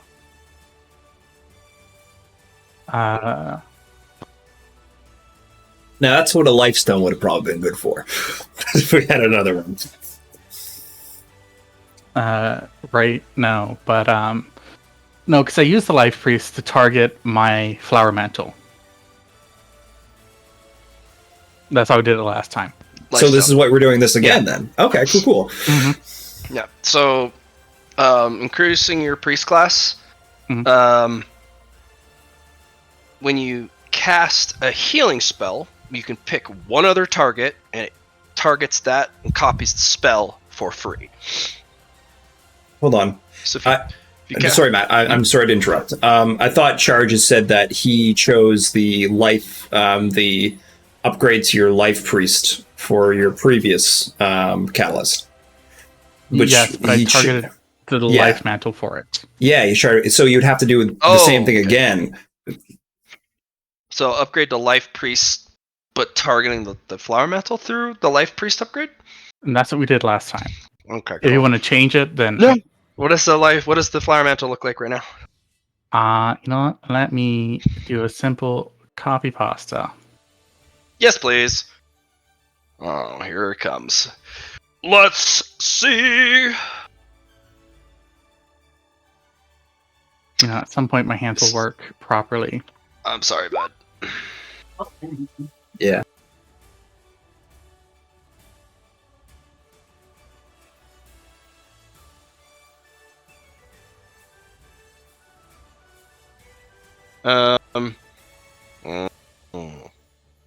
What grade of stone are you throwing at this? Are you using the high grade or the flawless grade? This is the high grade. Okay, thank God. And what did you use for the first one as well? High grade. Yep. Okay. So here's the compounding. Yeah, so just double all of that.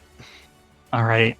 Oof. So plus 40 to healing and plus 8 dice. Double the base. Okay. So I plus 20 to it. Mm. And then every 8 gives you an extra die on healing. Okay.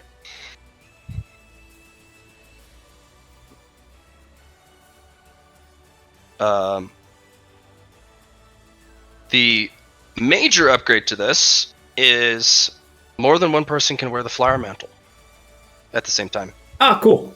Like it. But only Eatsley can be the one that upgrades it. That's the downside.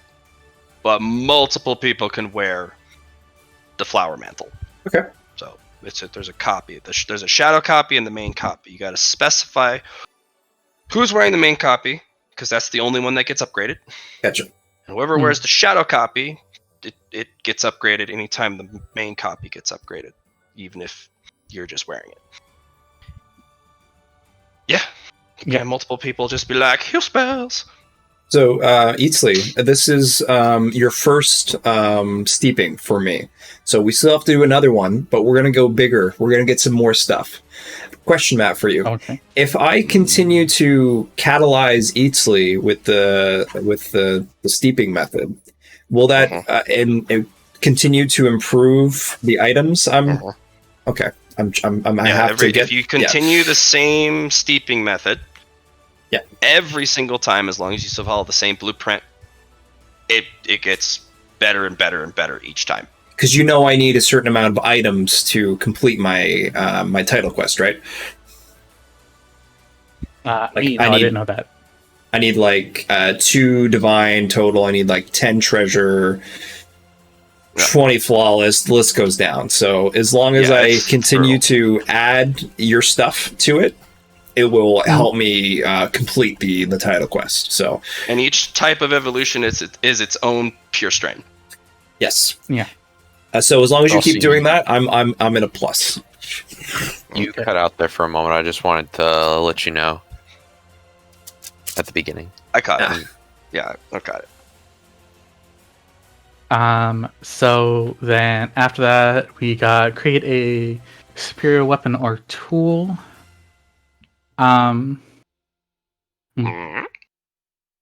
This is the hard part.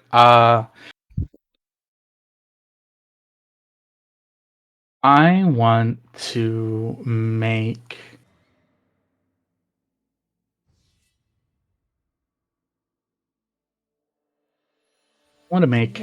a banner. Oh, all right. Proof. Right. You can tell me what's on it.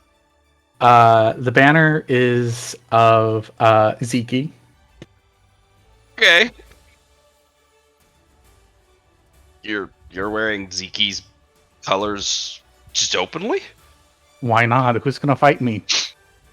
Apollo's people. Yeah. Fuck that guy.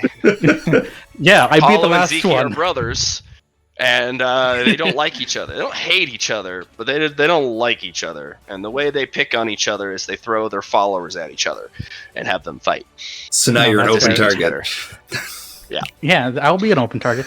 Counterpoint, I beat the last Paladin of Apollo. Well, here's the deal. That is no longer a superior item. That is a official priestly banner. It is not a flag. It is a tabard. Mm.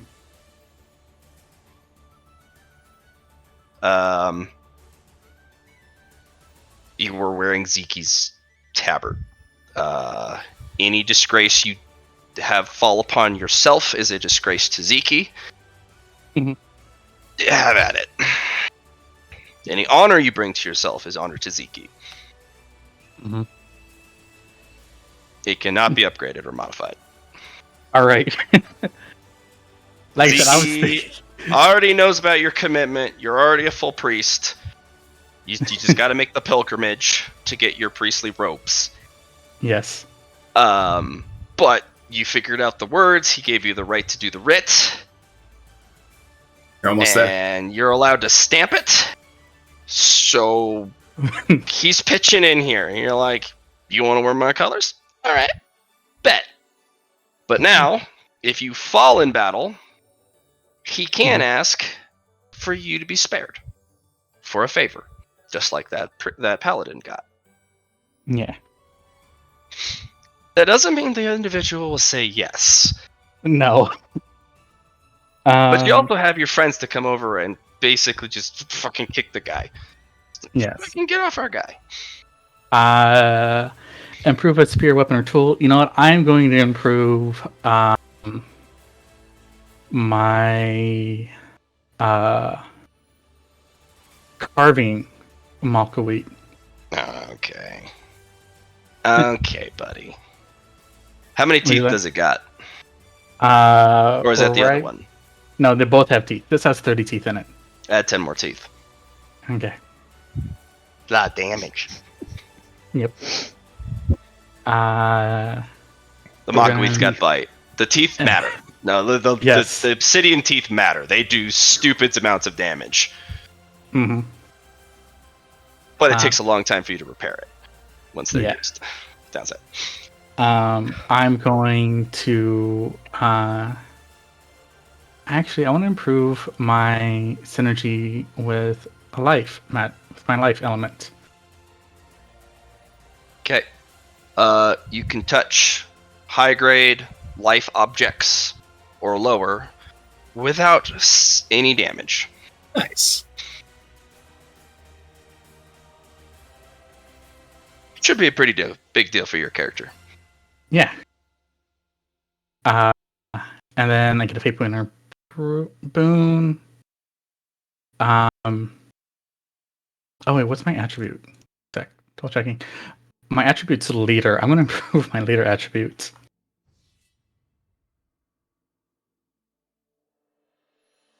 Okay. Which I'm gonna put it in what it does right now.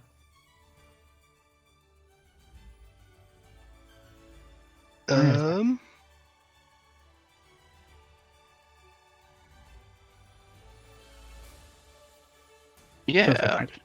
Leader attribute upgrade, huh? Yeah. This is what my current attribute is.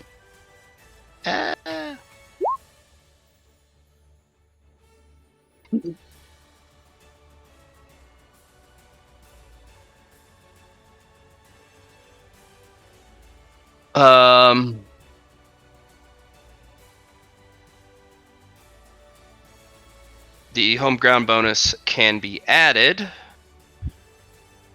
to your banner, your tabard. It will have restrictions, because it has to. It can't always be home ground. No, that's fair. Once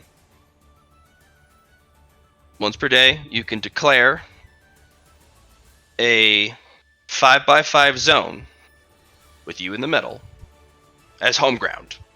Lasts an hour. You get all the bonuses from leader, all the double stuff too. Nice. Should be handy for the upcoming fight. Yeah. If a character ends their turn in the home ground, their next turn gets all the home ground bonuses. Okay, gotcha. They have to end it, not start it. So it ends the turn home ground. But if they want to be cheeky, they can end their turn in it, and when it's their turn, they can run out, smack a bitch, run back, end their turn. As long as they end their turn in the square. Oh, you mean like the wonders techniques? Yeah, I was just thinking that.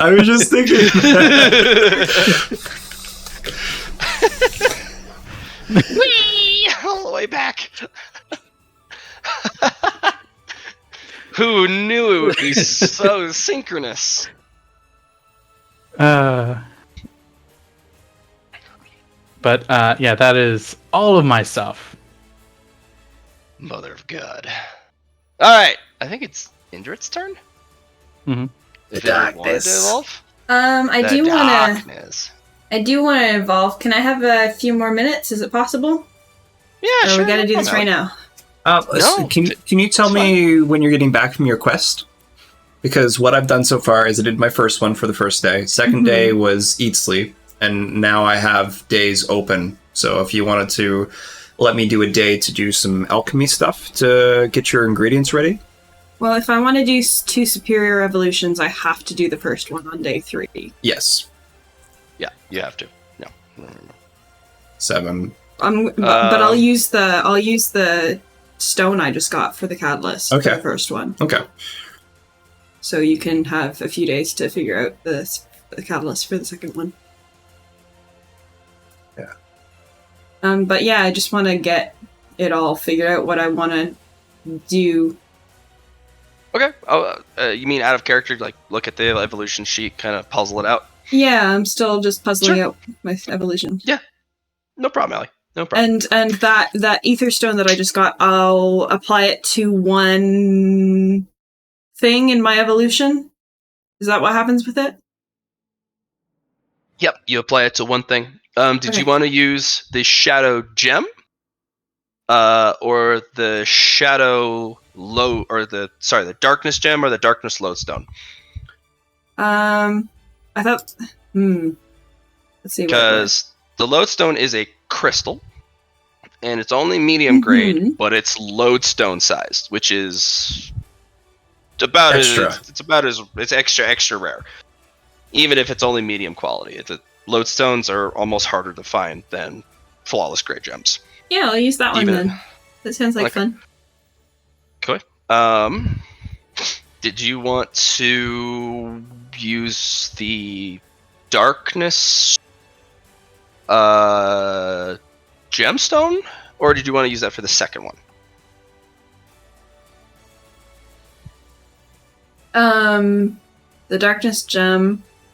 I'll save that for now and decide if I want to use it for the second one later. Well, Susie. Yes. It's a crystal.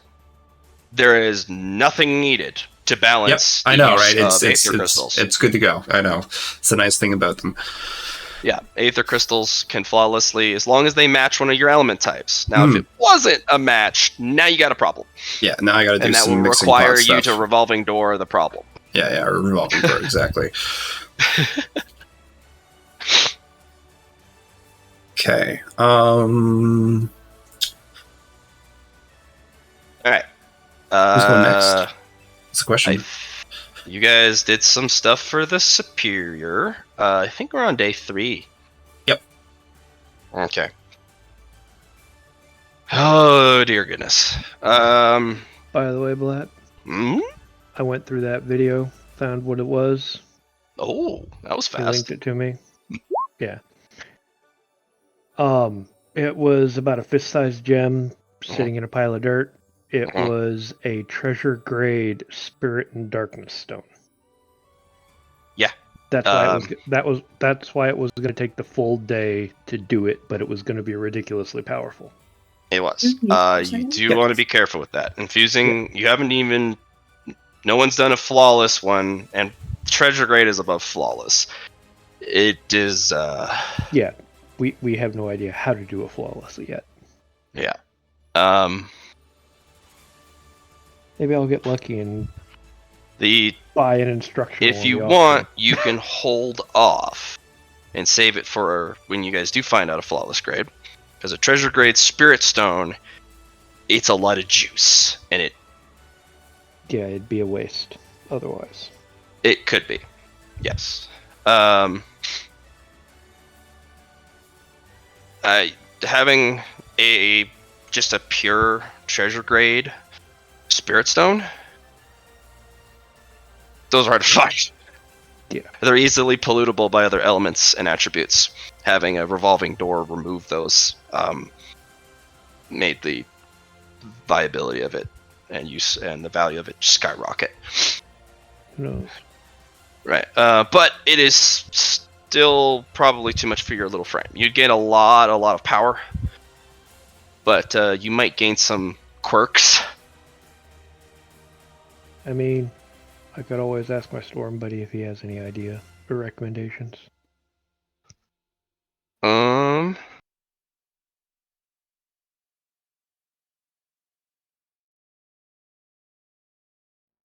I mean, you could always fight somebody. Right. It's not very helpful. I didn't say he was smart. He's very strong, though. This is where I gotta ask him if he knows where any smart ones are. He'll fight them, because he doesn't like the smart ones. Yes, but does he know where any of them are?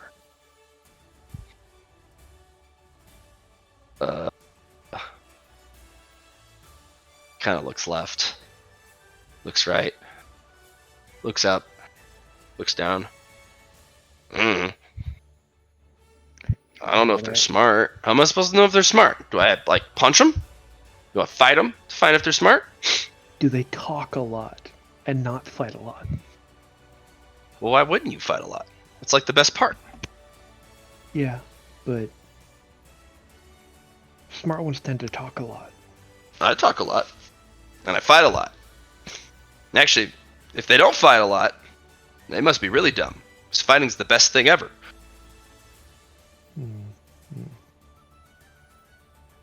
Why wouldn't you fight? It's like... It's the best. Especially when you punch them right in their stupid face. Wherever their face is. If they have a face. But just punch them. Give them the lightning bolt. There are some other options. You could get some fire element stuff. Improve your fire synergy. And when you cast things like Hellfire and just basic Fireball, or even Firebolt, or... Yeah, I'm just gonna have to sit and wait and see what comes up at the auction. Mm-hmm. Yeah. Alright. So, Sorry. did you guys want to zip to the auction, or we got some stuff in the meantime that we gotta get to first?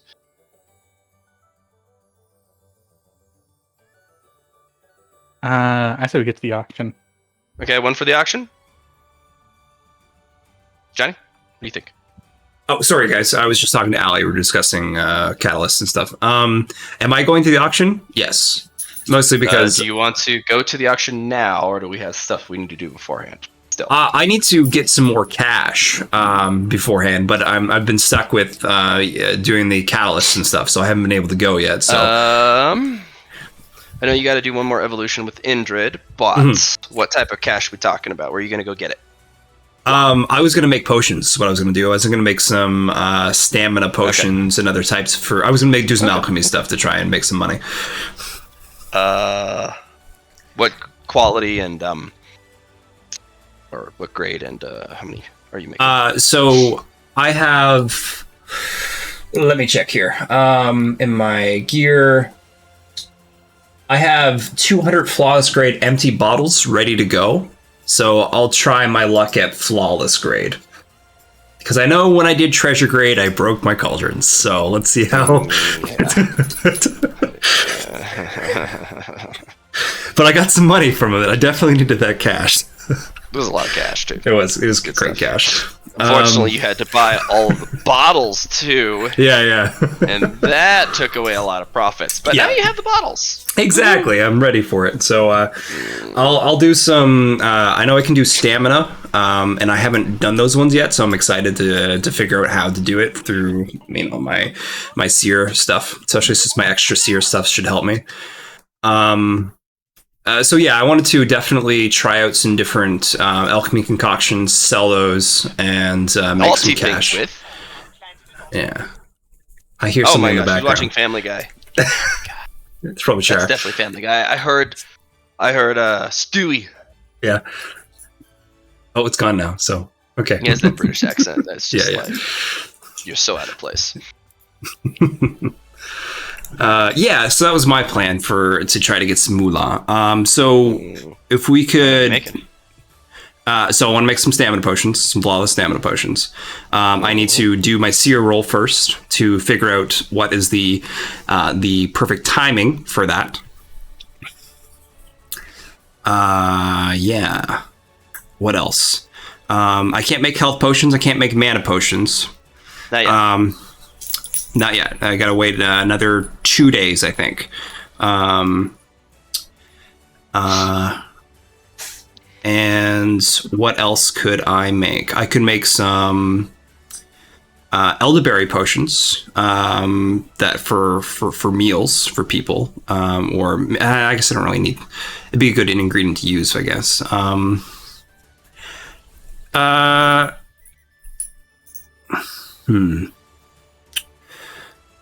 Why am I having trouble figuring out other potions that I can make? You can make potions of invisibility, potions of giant strength, potions of heroism. Downside is, they are not mass batch potions. Yeah. Because no one likes to buy those in mass. Of course. Cure poison. Cure poison. Some cure stuff. Yeah. Yep. In fact, you've seen enough of the potion kits that Injured has bought. That, you know what they are. Mm-hmm. So let me start with some stamina potions. I think that's what we'll try with first. Okay. The batch, depending on the quality, can make between 20, if it's lower quality, all the way up to a single potion, if it's a really high quality. Yeah. And no one really needs a really high quality stamina potion. No, not unless you're like a super, like not unless you're character. a radiant tier adventurer. Yeah, exactly. Who's fighting right. Eatsley, who's just dumped 40 fatigue on him, and he's just like, I need something. I have a minus 400 to everything. Plug potion. Removes fatigue. I'm going to end that kid. Fuck that fatigue thing he did. Because that's what adventurers do. They're going to fuck you up, Eatsley. So what I'm going to try and do, I want to try and mix some cooking in here. So let's try and do some fatigue. And let's also add in elderberries from my elderberry bush. What shenanigans are you pulling here? I'm trying to combine cooking and alchemy together. Oh. Cooking and alchemy. Okay. Well, there's definitely multiple different ways to prepare elderberries, but not really described in the way alchemy is done. Yeah. Interestingly enough, on the backside, if you use the cooking method, you can prepare elderberries in a myriad of different ways, such as make a jam out of them. And then you can make a potion jam that you can put on food. Okay, I like it. Kind of impractical, but... So let's do my my seer stuff first to see to get the recipe, pretty much, to do trial and error for my future selves. Why to do the work when you can have your future self do it for you? So let's do a science. 4 degrees, and then the influence 24. Awesome. And that's with the scrying eyes and ball stuff. So you also could imbue your elements if you use a steeping method, kind of like the way you would with alcohol. Yeah. If you wrap a bunch of your strings into a giant wick, okay, and then dipped it into put it into the potion, after it's done and sealed it, it would slowly infuse an element into the drink or into the potion, which would do weird stuff. Like there is so much shit you can do now with alchemy and cooking combined.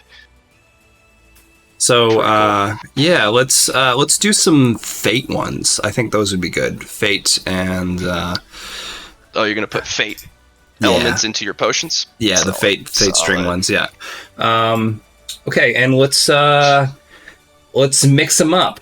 Get ready for shenanigans. I think it's 290. Roll me one cooking, one alchemy. Yeah. Cook. Oh, I never told you the special thing I got from the quest, the cooking quest. I'm making a mixing spoon. It's going to be my instrument of choice. Oh, that's cool. Yeah. Yeah. Another plus 10. Excellent. It's also highly resistant to staining and corrosive and, just damaging stuff. Which is why I thought it would be good for alchemy, too. I'm going to stir this pot. Oh, wow. It's gone. Dumping stuff in there. No, the spoon's perfectly fine as you put a bunch of ingredients and it all dissolves instantly. And you're still stirring with that spoon, perfectly fine. Yeah. So let's... It also has a really good whap. It's kind of like getting hit with a chunkla. Yeah. Pew! keep your hands out of the kitchen. Very fun. Yeah, here's the cooking. 31-31. Oh, Fuck me, dude. nice. And here's the 31-31. Look at that. That's hard to get, especially with and then 290 for the alchemy. Roll me. Wow, that adds to 100. That's weird. Go ahead and roll me Fates. May the moon shine upon you. 31 and 31. You get a luck test. Yeah. Removing my last. Oh, I have another fate point. I got a fate point. Yes, I do. Well, you did it. Yeah, I just got one. Exactly. Here is May the moon shine upon you. 96. It'll make one extra. Excellent. That's all I can give you for a 96, bud. That's completely fine. And the alchemy roll? And the alchemy roll, you also want another one, so I'll use May the Moon Shine Upon You. Let's try to get the fate point back. Nope. May the Moon Shine Upon You. 39. Much better. Okay.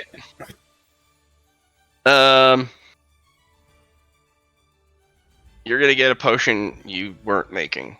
Excellent, because I am all about figuring new things out. Best you can tell, unfortunately, the potion of clarity, which helps remove status effects. Yeah. Well, the fate string you put in there, unfortunately, dissolved into it. Yeah. It has basically turned into a fever dream potion. It makes you see shit. Interesting. If you're a fate element, yeah, you can control it as you have prophetic visions into the future. Huh. That does not mean they're accurate, but you can glimpse into the future a couple days out. Yeah. Of major events. The higher quality of the potion, the more days you can see, the more confusing it gets, the more powerful fate element you need to control it. Otherwise, if you drink it and you're not a fate element, you are out for the day. You are basically on a mega dose of mushrooms. I like it. That's or like acid magic mushrooms. Or something. Magic mushrooms. Come on, I'm a fun guy. If I added fungi, it would have been perfect for magic mushrooms. Oh no, you can improve this if you put fungi in it. This isn't magic right? mushrooms yet. This is an acid trip. This is a very strong acid trip. It also has weird interactions with things like the moon element. Because if you have a moon element, your ancestors come and bitch at you. Of course they do. If you have any ancestors. If you don't, well, somebody's going to come and, I don't know, be either helpful, shamanistic, whine and complain at you, give you an attaboy. Somebody's going to visit you. Perfect. Okay. I'm in a place of fate, so maybe I can sell these. Cool. How many downtime actions did that take for... How many potions did you brew? That's the question. You never... What grade? Flawless is what I was going for. Jesus Christ. So one apiece. One apiece. Okay, so... If it's flawless grade, they're all small batches. You can make a whole bunch of lesser ones by diluting it, or you can have just one bitch in flawless grade. So I'm going to use... Just make me a list of how many potions. Each potion requires an hour. You can make 3 in 1 DTA. Especially with those rolls, that was of amazeballs. Mm-hmm. You also have the recipe for Fever Dream. Yeah. And you can make it Day Tripper with the moon element, or you can make it mushroom trip with the fungi element. Or if you're a dick, you can mix and match. Yes. If you put all 3 into it, just call it Magical Journey. Magical Journey. All right. And if you don't have all 3 elements, you're out for the day. Excellent. It is considered a magic potion, magic poison. Right. If It's like if a you're going alcohol. Yeah. Yeah, it basically is.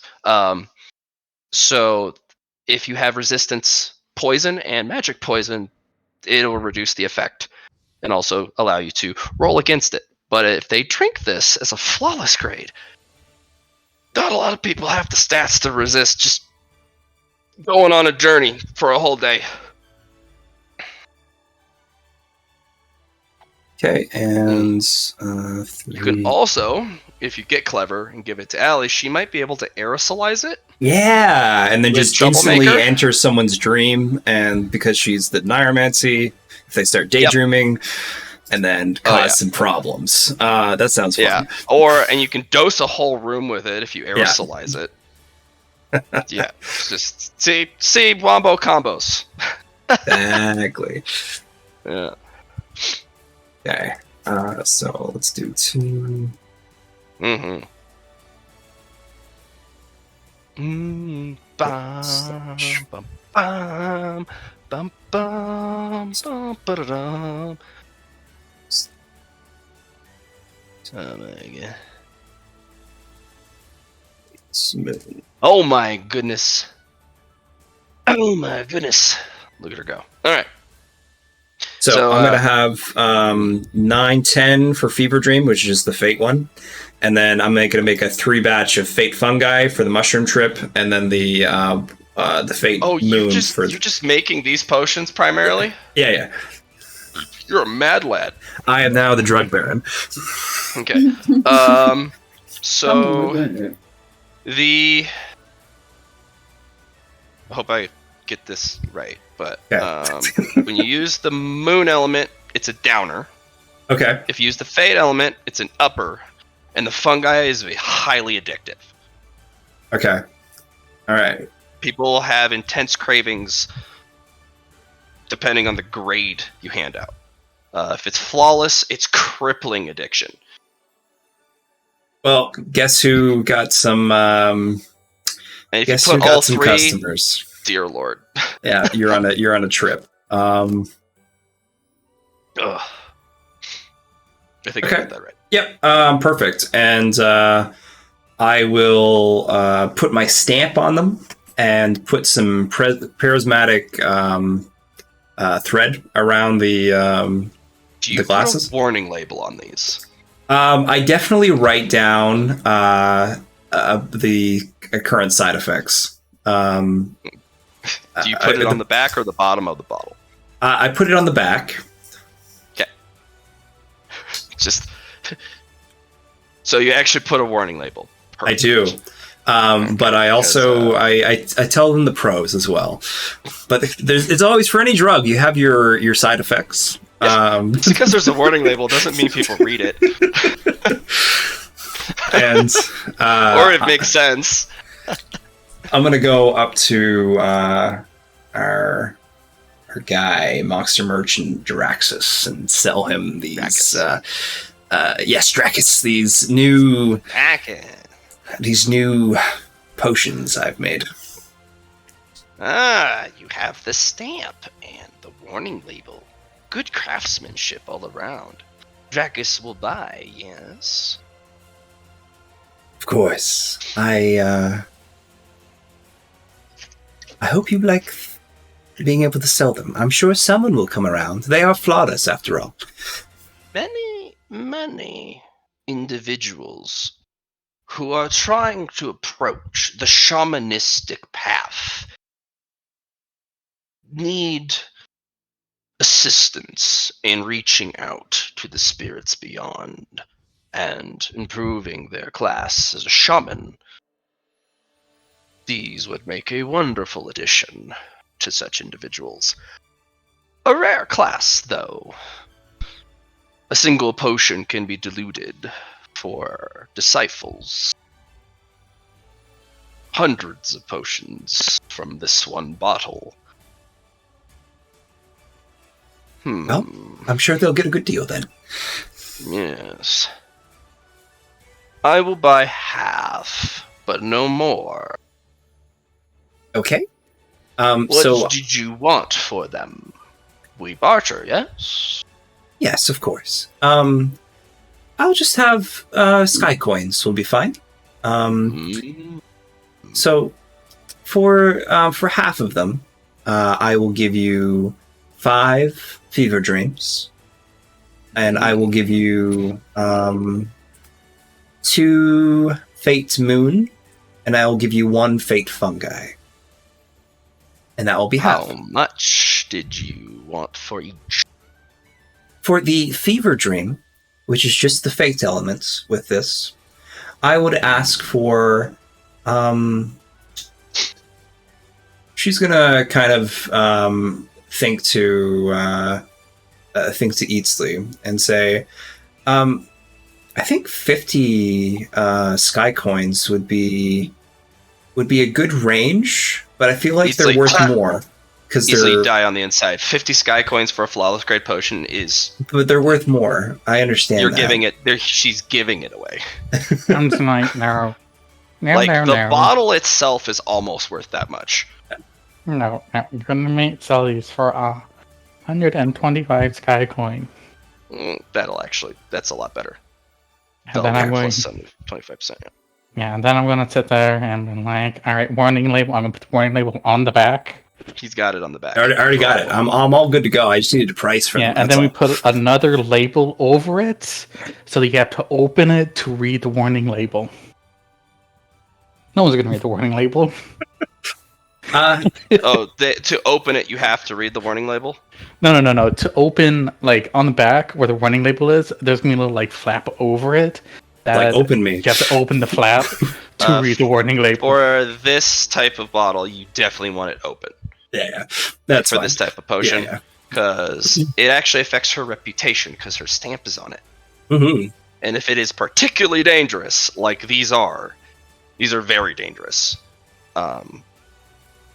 Even if it ends up being harmless, like if a high grade adventurer drinks one of these, fails his toughness test and his willpower test, he's done for 24 hours. He can easily be killed. He won't know what's up, down, if that thing over there is real. He can taste colors. Well, however you want to do this, Susie. I would just say if you put the warning label in a little booklet, right? Smaller 2-page booklet, and then put it on the back. They're not going to read it. If you put it as a booklet but fill out a whole bunch of extra information, that's viable. Yeah, but again, they won't read it because it's in a booklet. Academics absolutely will. 125 for the fever dreams, which is just the fate. For each bottle, huh? For each bottle. I will buy them. For the fates and fungi, which I'm giving you 1 bottle of. The fate moon fungi. The fate moon fungi, I'm giving you 2 of them. Those will be 150 each. Done. For the fate fungi, this one is this one will get messy. So I will offer it for 100. Very dangerous. Crippling addiction is a problem. It is a problem. Or 75. 75. Okay, 75. If it ends up being extremely popular, well, I will reach out to you. Yes. Some humans like to condition other humans using addiction. It allows them to have complete control over them, because they are the holder of the object of their addiction. It's very fascinating how humans, treat one another. I've learned this from the taming of humans. It is you something are very wise to study your enemy. Yes, 75 for now, but if the price or the demand goes up, because you could, as yourself, just keep this bottle and then slowly give out smaller sizes to the other folk. I could. Yes, but I will not, because your stamp is on it. I will not dilute the artisan's product. I will let the buyer, that is who you sell to, make that decision. If the demand goes up, I will come back and buy the rest for 100. This will be a trial. Of course. I don't think I will have problems selling it, but if they want more, I will not know. Well, I hope Potions. Don't I hope- stop. I will buy all your potions, especially course. healing potions. Just wait a day, and I should have some healing potion flawless grade for you. Dracus waits happily.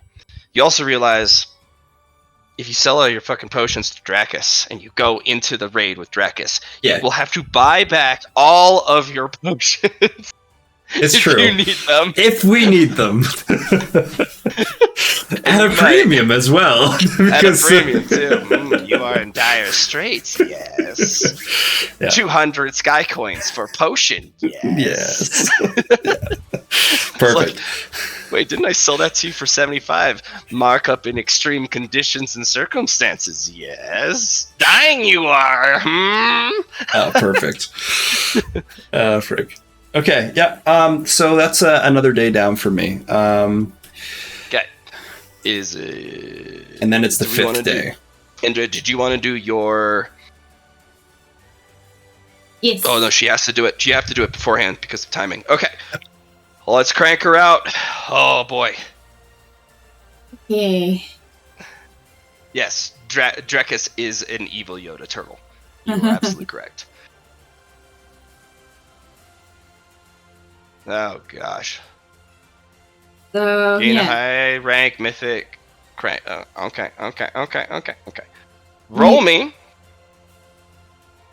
I want 100 to see if you were fated for a greater quest. Allie, would you like to use my special power? I would. Make sure you use your fate point. Yep. Mm-hmm. See what you got. If you want a 5. Ooh, 16. Oh my goodness. Ooh, tasty. You will get a legendary quest. Okay. One sec. Mm. Journal. I'm ready. The legendary quest is Labyrinth of Flowers. It is straightforward. Make your way to the Field of Lost Dreams and navigate your way through the Labyrinth of Flowers. It doesn't label what the success will mean for you. Failure is lost in the dark, deep dream for all eternity.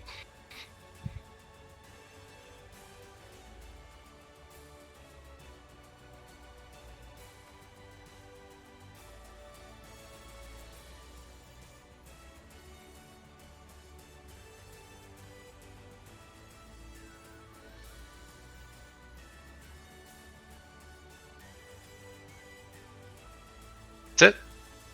Okay. Thank you very much, Lee. Mm-hmm.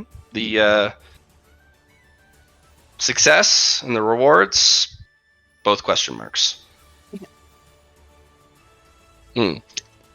But by going off of theme, the success is 4 question marks, which means something, and the rewards are 5 question marks. Yes. If you've been keeping up with the meaning behind the number of the punctuations. I don't keep up with much. I try. think Char knows. What do I know?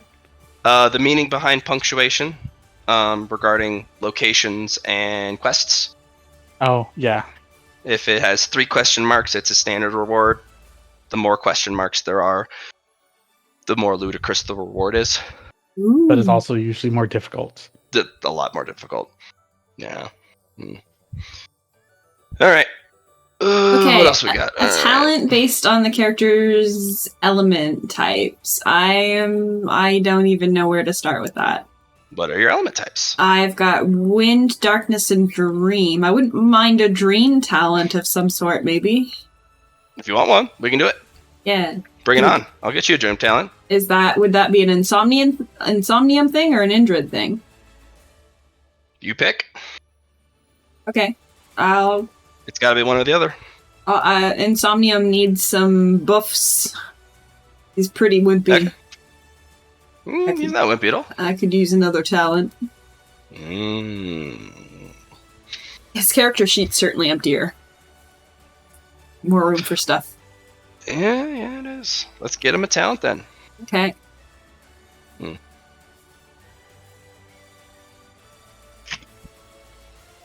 So I can already bring my moths into the dream. I was thinking of, during this evolution, combining my darkness, improving the synergy of my darkness and my dream element using the lodestone. I thought maybe I could. That's the last stage. That's the last on the list. Synergy. Okay. We're on a talent. We're just on a talent. Yeah. What were the Aether Stones you used? She only used the the Aether Stones. Yeah, the superior grades. So you have to have 2 of them. Yeah, I've got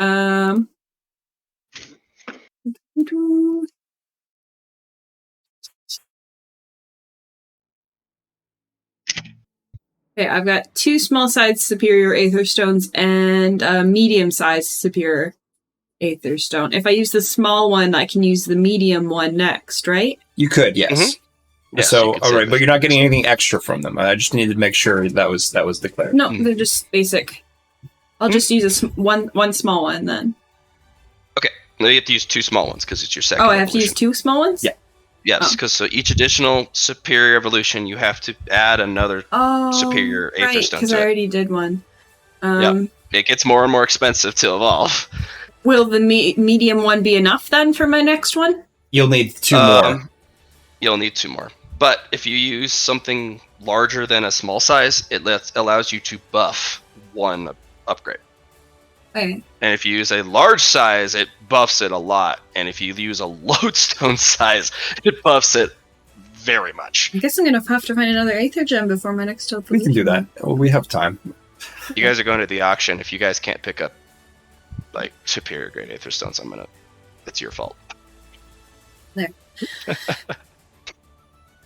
So, let's get you a talent. Think.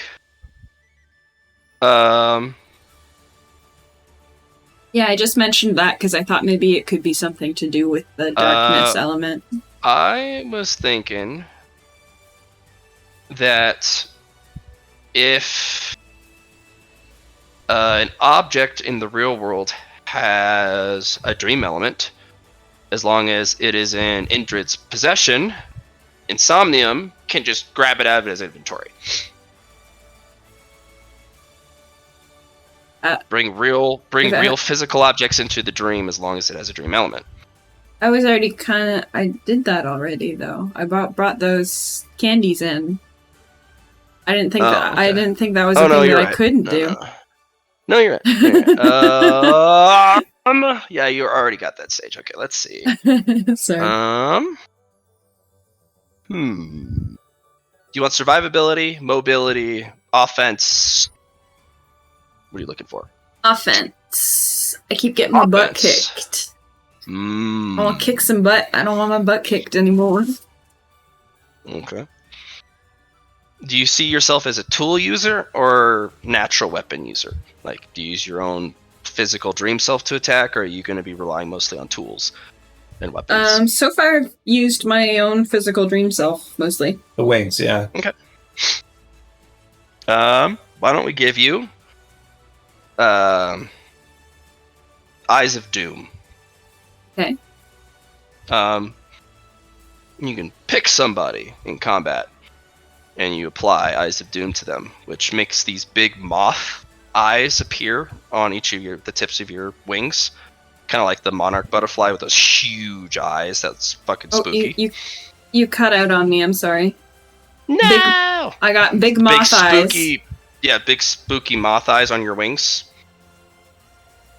Okay. You seen those big butterflies when they flap open their wings? It looks like there's 2 giant spooky eyes. What it will allow you to do is pretty straightforward. You pick a target, and that guy gets a debuff. The debuff will be based off of your casting stat, off of Insomnium, not Indrid. When attacking them, if they fail a roll, they get minuses equal to how badly they failed. So it's extra fail if they fail an attack or fail a defense, which means a lot more damage. So say they fail a roll and it's by like minus 50. Well, they fail by an additional 5 degrees.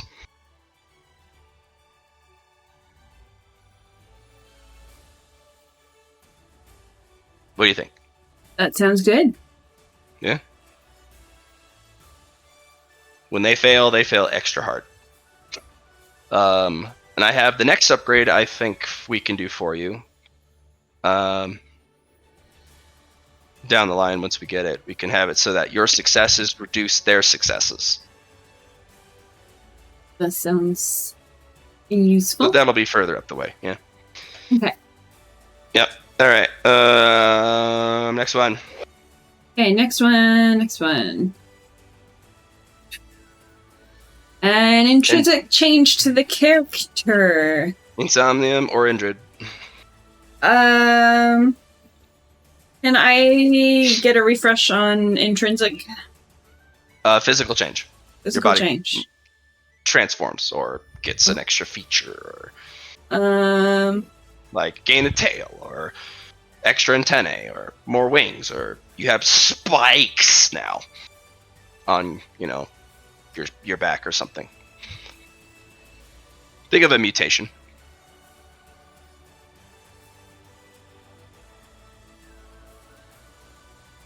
It also can mean denser muscle fiber, more. Yeah, I've been kind of wanting to improve like the speed and longevity of Indrid's flight. Okay, so that's an intrinsic. Like your flight would be an intrinsic. Well, I've thing. already got it under enhancement to the body too. You'll get an extra set of smaller wings meant for aerial control. Okay. They don't help you fly, they help you control and move in the air. You can make, pinwheel turns, you can do all sorts of aerial maneuvers because you have significantly more control with these extra wings, which is what they're for. So, it'll give you, when you are flying, a plus 30 to operate aeronautica. You're also going to be able to catch thermals more easily and fly for longer periods of time without getting fatigued.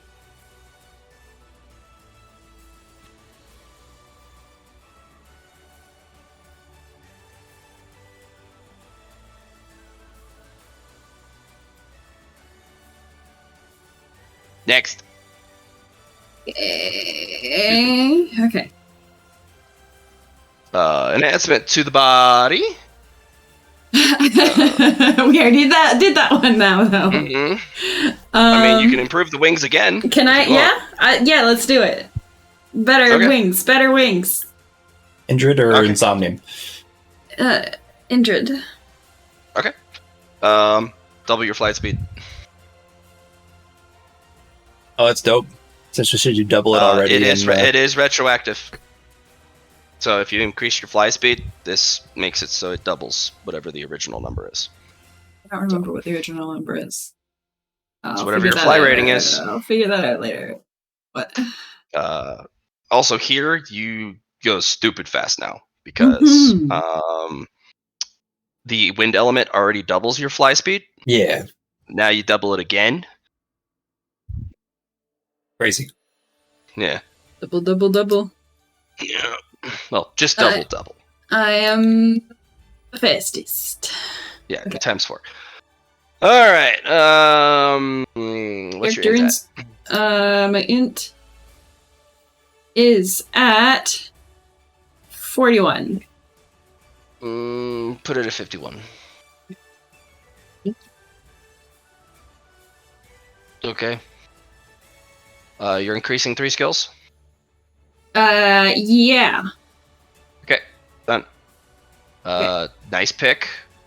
Do you have maxed out dodge? I do. Okay, add mastery. Good job. Don't you already have forbidden knowledge skill in Neuromancy? Well, I thought maybe I could improve it twice. Nope. But we're gonna add a new one. That's what the forbidden new knowledge skill is. You add a new one. Okay. Go ahead and add. Do you already have nightmare? I don't think you. Do you have No. nightmare? Nope. Okay, forbidden I will lore. accept it. Nightmare. Nightmare. Sweet. Cool. Next. Agility. Yeah. Okay.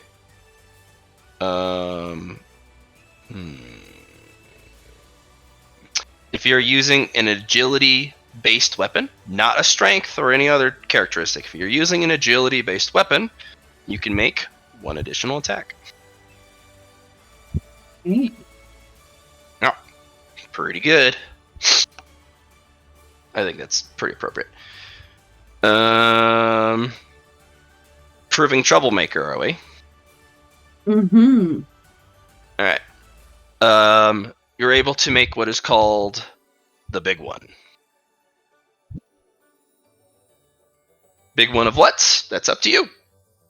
It could be a big party balloon or a big surprise or a big bomb or something. Okay. The big one does not have a limit on how many DTA you can throw at it. There is a limit to improving it, though. There will be diminishing returns if the quality of the materials you're using are limited. But you can keep working on the big one for as long as you want, and it just continues to grow in power.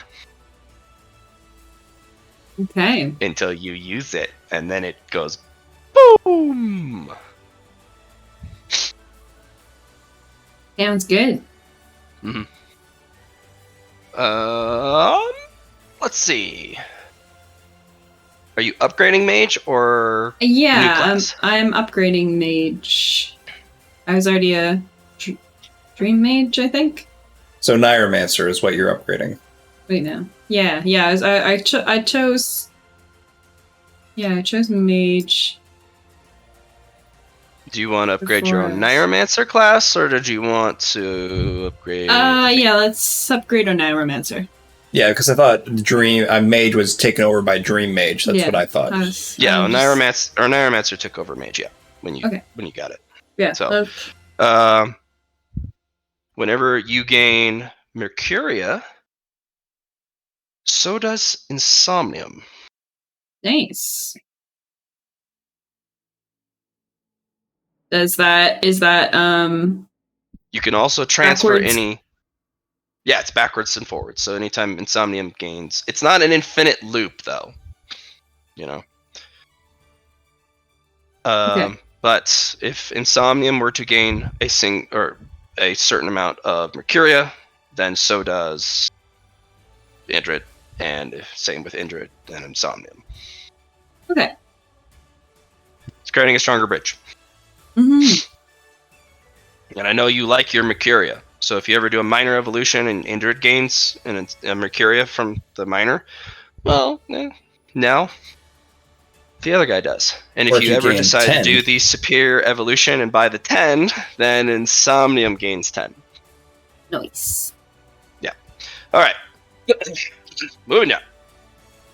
What are you So building? create I don't know. Well, I was looking at my Fear Trinket. Is it a superior weapon or tool?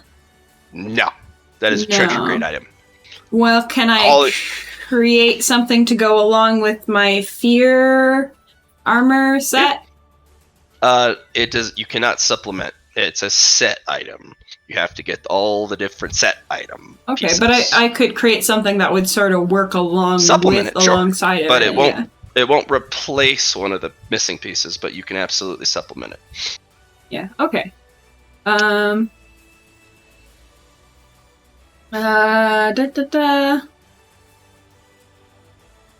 about Indrid? I mean, not Indrid. Insomnium could get a tool or a weapon. Insomnium, yeah. Hello?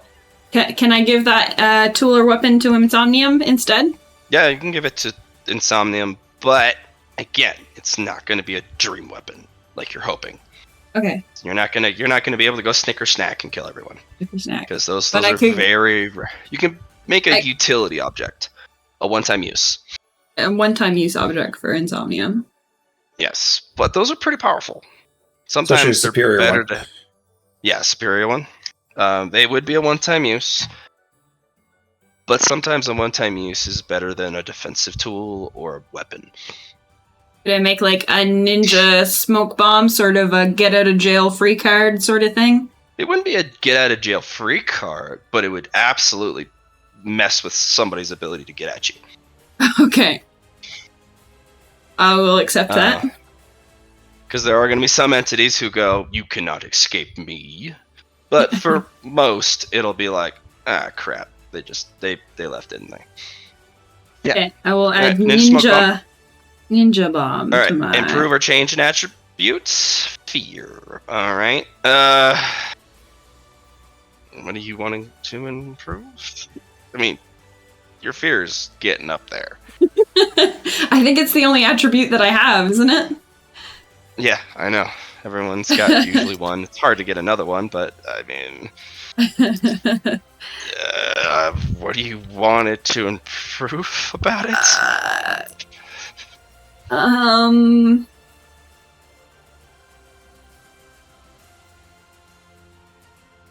mean, a +1's always nice. Yeah, I mean, we could just up the rating by 1. Bigger negatives. It's the easiest way to go. Okay.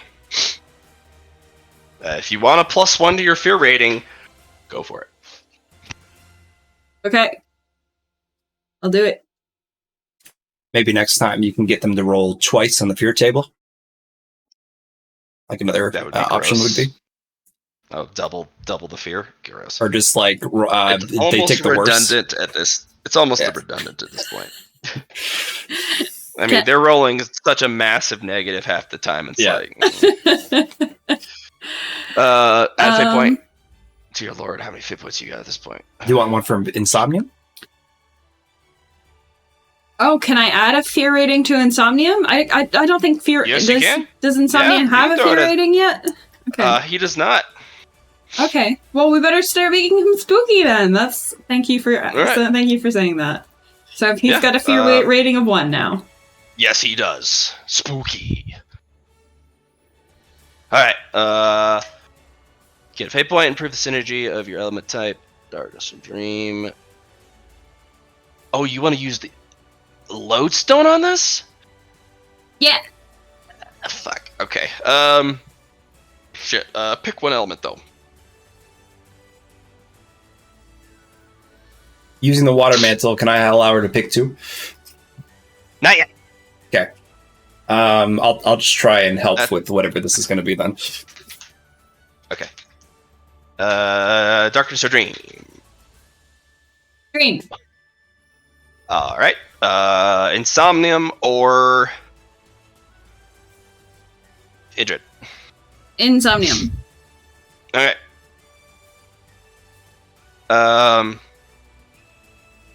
In your hideout, your home, your sanctuary, you now have a power source, which is very rare.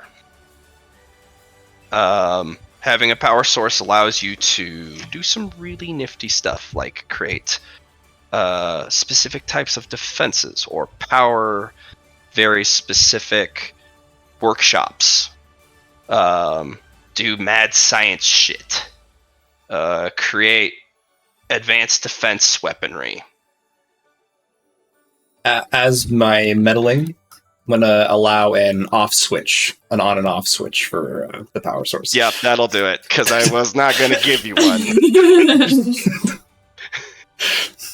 Alright, she's got a breaker box with a big old on and off lever, like in a big old ancient laboratory.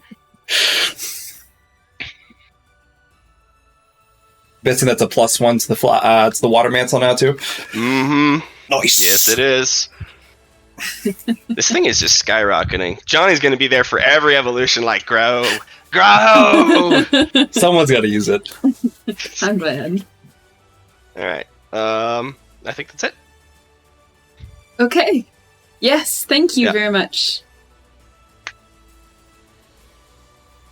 I mean, I was going to do some wild shit with that lodestone, but throwing it in as a power source for Insomnium Sanctuary, it's going to allow you to do some pretty wild stuff. Okay. Mm-hmm. People are going to try and steal it, though. Yeah, I better up my If they- sanctuary. If they find out that you have it. Yeah, your You done sanctuary a is pretty level good job of 5 concealing right now. Yeah, What? your sanctuary is level 5 right now, isn't it? Yeah, So It it's is stronger very than I strong. am. Mhm. Okay. Cool. Thank you for everyone's patience. Thanks. Is everyone ready for the auction? Yeah. Still waiting for the answer to the two questions. Oh gosh, that's right. I'm so sorry, Ogre.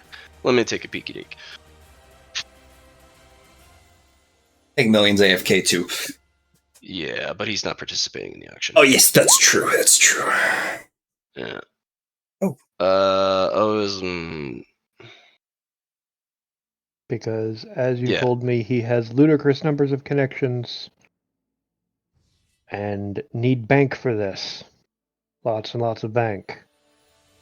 Yeah. I mean, he said he was going to buy all the lightning from you. If you want to sell him the pure lightning, you can. No. Gaul. Gaul had ludicrous connections. He does. Who have He's not bank, going to be able and to it's move it in ridiculously time. rare. Yeah, he's not going to be able to move it in time, but for money. But He would have I had mean, 3 days. If that helps, because I got one of the pure lightning the first day. he's not going to be able to move it in time. But if you need funds, Eatsley absolutely has access to the entire treasury, and he trusts you guys to use whatever item is in the treasury. If you want to put the lightning bolt in there, you can put it in the treasury, and you can exchange it for an item if you'd like.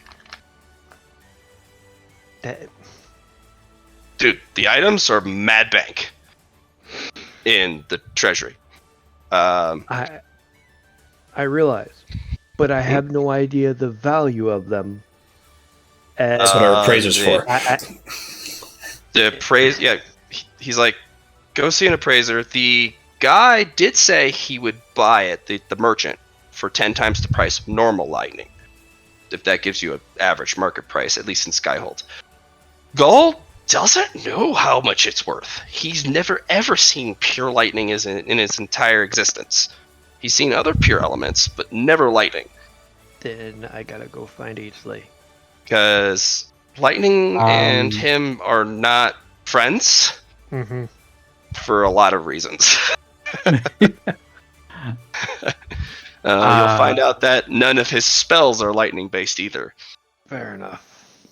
Yeah. So, Eatsley, could you tell me how much it's worth? I will try. All right. I show you a jar of pure lightning. If I can't, I know someone who can. Counterpoint, I'm not sure how long this is gonna be here.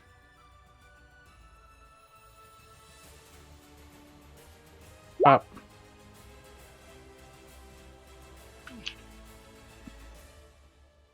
Nine degrees of success.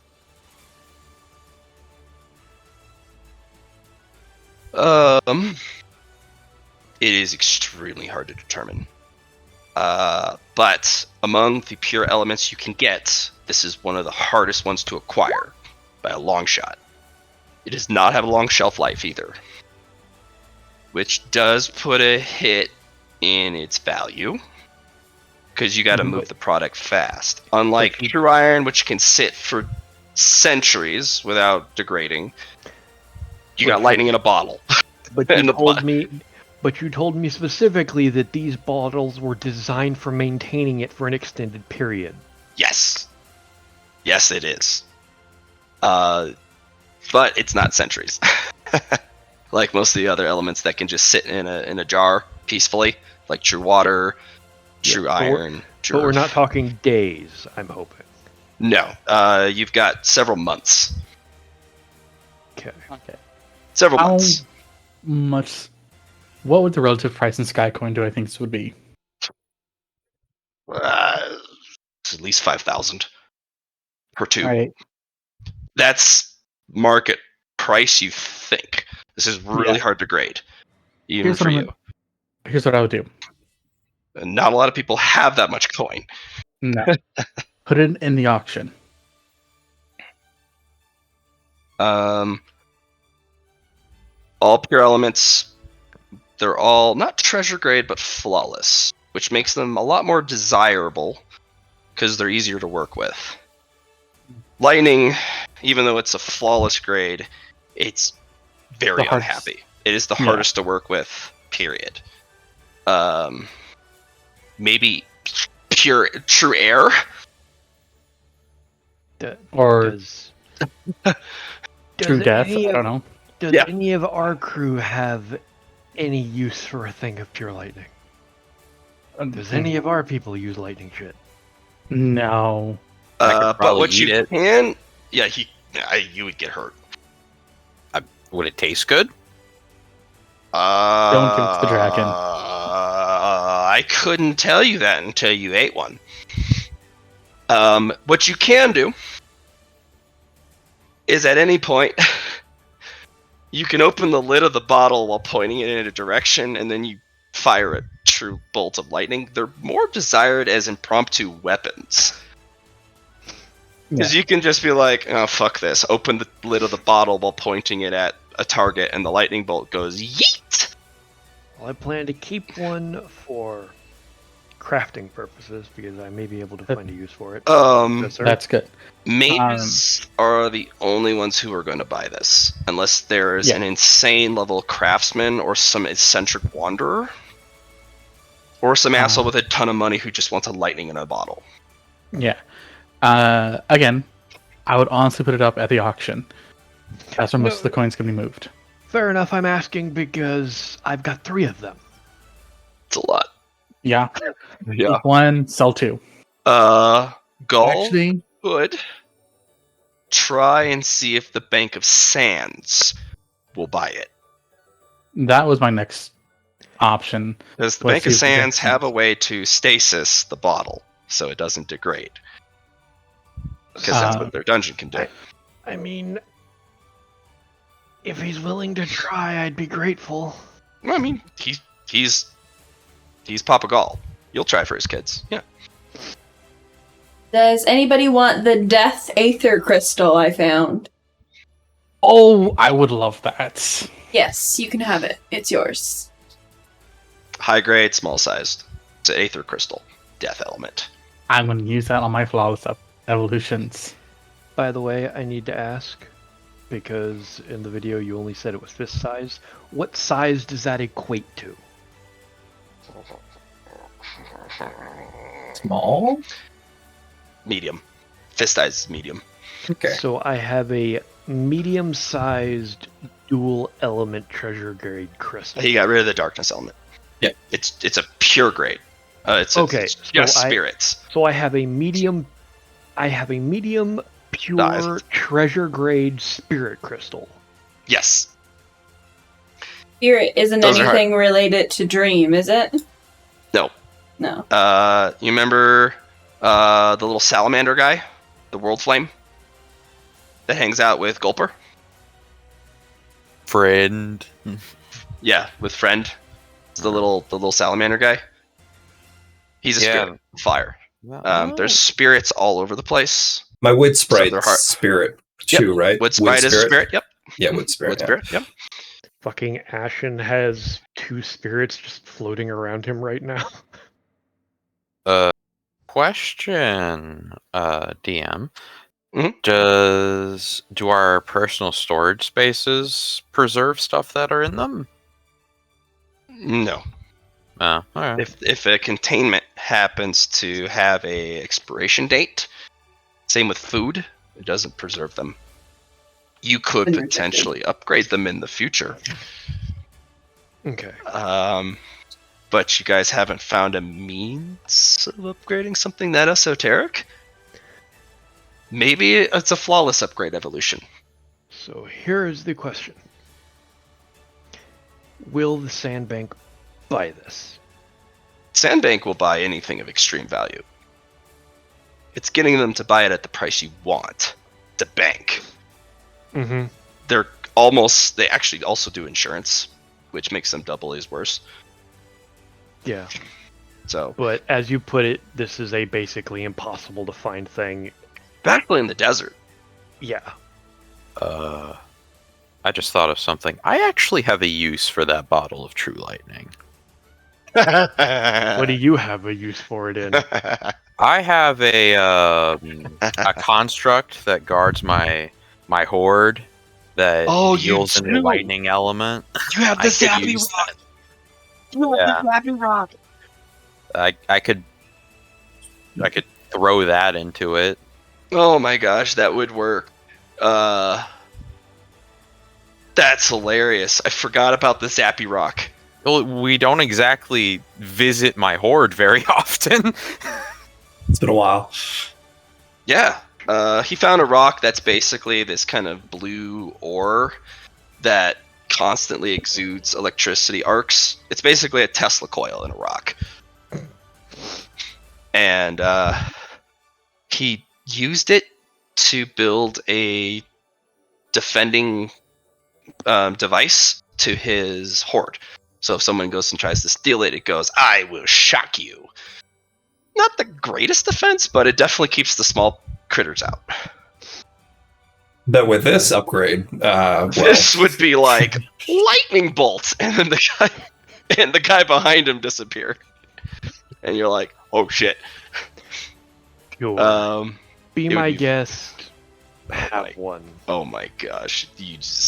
You're enabling that dragon. You stop that. Yes, but now I know the dragon will help me with something in the future. Oh, you can ask him in the future to help you get a blessing of Nareem. That could be interesting. Do a lot more than that, but yeah, good. Real right quick, yeah. How long does a minor evolution take? No more than a single DTA. We can handle this after session, but I'll reallocate one of my DTAs from flying so that I can fuck around with my horde ward. Okay. Well, that was very generous of you, Ogre. Go ahead and add a bottle of True Lightning to your inventory. Yep. And then you gave one to Lord Gull to see if he can sell it to the Bank of Sands. That'll be a couple weeks. The Bank of Sands, unfortunately, have moved across the desert because they were under siege last time. Which is not... Yeah. I counter with knowledge of Lord Gull's spell capabilities. Right, he but could the Bank be of there Sands, immediately. He could, but that doesn't mean the Bank of Sands moves that fast. The last time the players went to go deal with the Bank of Sands, they were invited to a meeting room and they had to basically go through paperwork. Yeah. Also, Lord Gold can't go there. You'll have to send a representative. But this is a different type of wealth. You're not going to have it for the auction, but it can. You can ask him to get you evolutionary materials in return for it, which the Bank of Sands has quite a few of. Yeah. And you can ask for very specific rare things, such as spirit stuff or monster parts, because you can use other monster parts as long as they're synergistic to upgrade your person too. Sure, it's just knowing what, going by what you've explained by the bank. Their desire to acquire nearly impossible things to sell off makes me think that all a representative would have to do is go show up. I'm here to represent somebody selling pure lightning. Your normal several month wait will not happen because in several months the pure lightning will have No, degraded. I said 2 weeks. Oh. 2 Sorry. weeks. He'll And then- he'll be able to sell it in 2 weeks, and then you'll get the materials immediately because he'll send it through the bond. Fair enough. And the other one I'll put up for sale because it's gonna take me for fucking ever to get. The Bank of Sands, as Lord Gaul explains, they're slow and methodical because that's the way the dungeon works, because they're all ghosts. They have. Also, their entire dungeon is based around how much money it has, and how much wealth it accrues in its halls, and that's how strong the dungeon is, by how much money it has, and they're very loath to give any away. But for an object such as this, they're more likely willing to open their coffers because of its rarity. Oh. Hmm. Oh, I'm stupid. Why? Permanency combined with the create golem spell, and the golem can be made a permanent construct if you use a material. I could just True iron create would be better. True iron would be perfect for a golem, or some other solid, more stable material. Yeah, but I'm talking selling it. Create a golem of true lightning and sell it. That is going to be stupidly hard for you, because you do not have the lightning element. If you made one of fire, a fire elemental, or a fire golem, that would be actually doable for you, because it's one of your elements. I'm not sure about a spirit golem, though. That'd be weird. You might have to have some sort of weird core to hold it all together, but then it would, like, punch your spirit or something? I don't know. That'd be weird. It's fine. I was just trying to think of means of making money. Yeah. I think Besides the crew selling it has for drastically the undercut cha-ching. prices. Yeah, the guys have cha-ching. Yeah. Yeah, the appraiser will kind of gingerly take the bottle like, oh. 2 days old? Oh. Very well. Let us... do you wish for an exchange for cash now, or do you want to put it up as an object to be auctioned? An object to be auctioned, if possible, early in. Okay. The house does take a cut of the whatever it sells for. Yeah, I entirely expected that. Okay. For objects such as this, we only take a 5% cut. Because it's from Skyhold. And we're not going to take a big cut from objects you have fatefully encountered. Normally we take a 10% cut. Cool.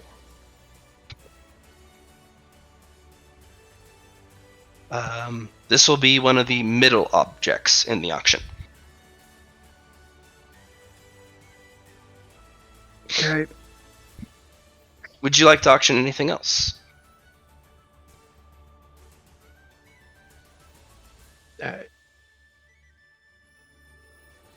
If not, that's alright. No,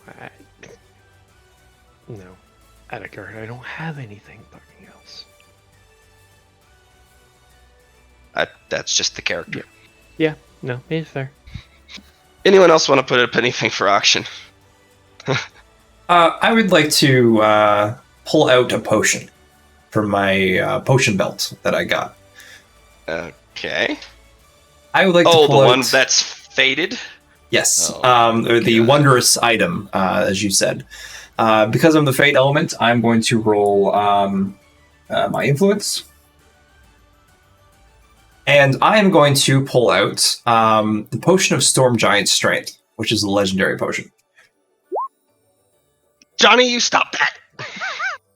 You... Alright, fine. Damn it. And then I shall put the potion of Storm Giant Strength up for auction. He's like, oof. We'll take only a 5% cut.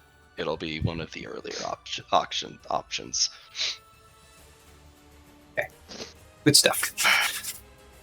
Kind of cracks his head back and forth like, well, we seem to be on a theme. Is there any more lightning or thunder based objects? Or we... Well, I have more lightning based objects, but they're not for sale. True. Some should be. So, anyone else want to put up anything for auction? Anything from the treasury? I'm going to put that map up for auction. The sewers or the catacomb? The sewers. I want to keep the catacombs for me. Okay. It's a pretty good one. Since you weren't able to reclaim the bodies, since Susie was busy, and you marked where they were, are you willing to let the people who go down look for those bodies and loot them? You guys already grabbed all the most valuable stuff off of them. Yeah, for sure. Okay, cool. What about the mirror shield, guys? Do you think we should sell that? The mirror shield? Yeah. Oh, the hoplite shield? Mm-hmm. The one that absorbs an element type and stores it, and then you touch the runes on the back of the shield to combine or just send an element back at somebody. That shield. I think we should hold on to it as a bidding out item.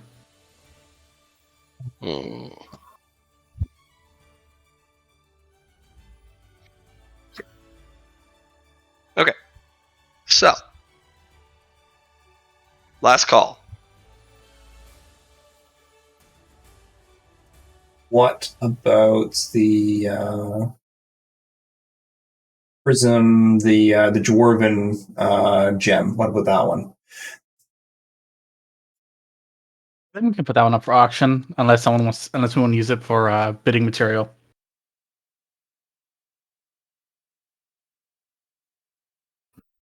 Objects have to be appraised if they're going to be bidded, because everyone needs to know the exact value of an object. That is fair. I will put those up to be appraised by them. Okay. Which dwarven gem was it? If you could copy paste. I'll copy paste. I gotcha. Have it there in Menagerie Loot, so it's in chat.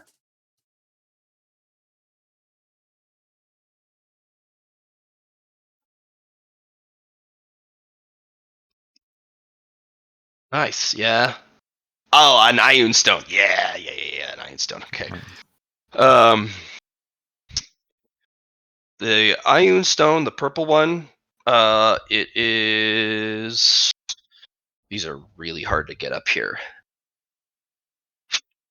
Which is why I thought maybe it would be a good auction piece. Yeah, these are only found deep in the earth. Yeah. One moment while I make the roll. We're putting up to be appraised in case you want to sell them. It'll be worth 7,500 sky coin for the Iron Stone.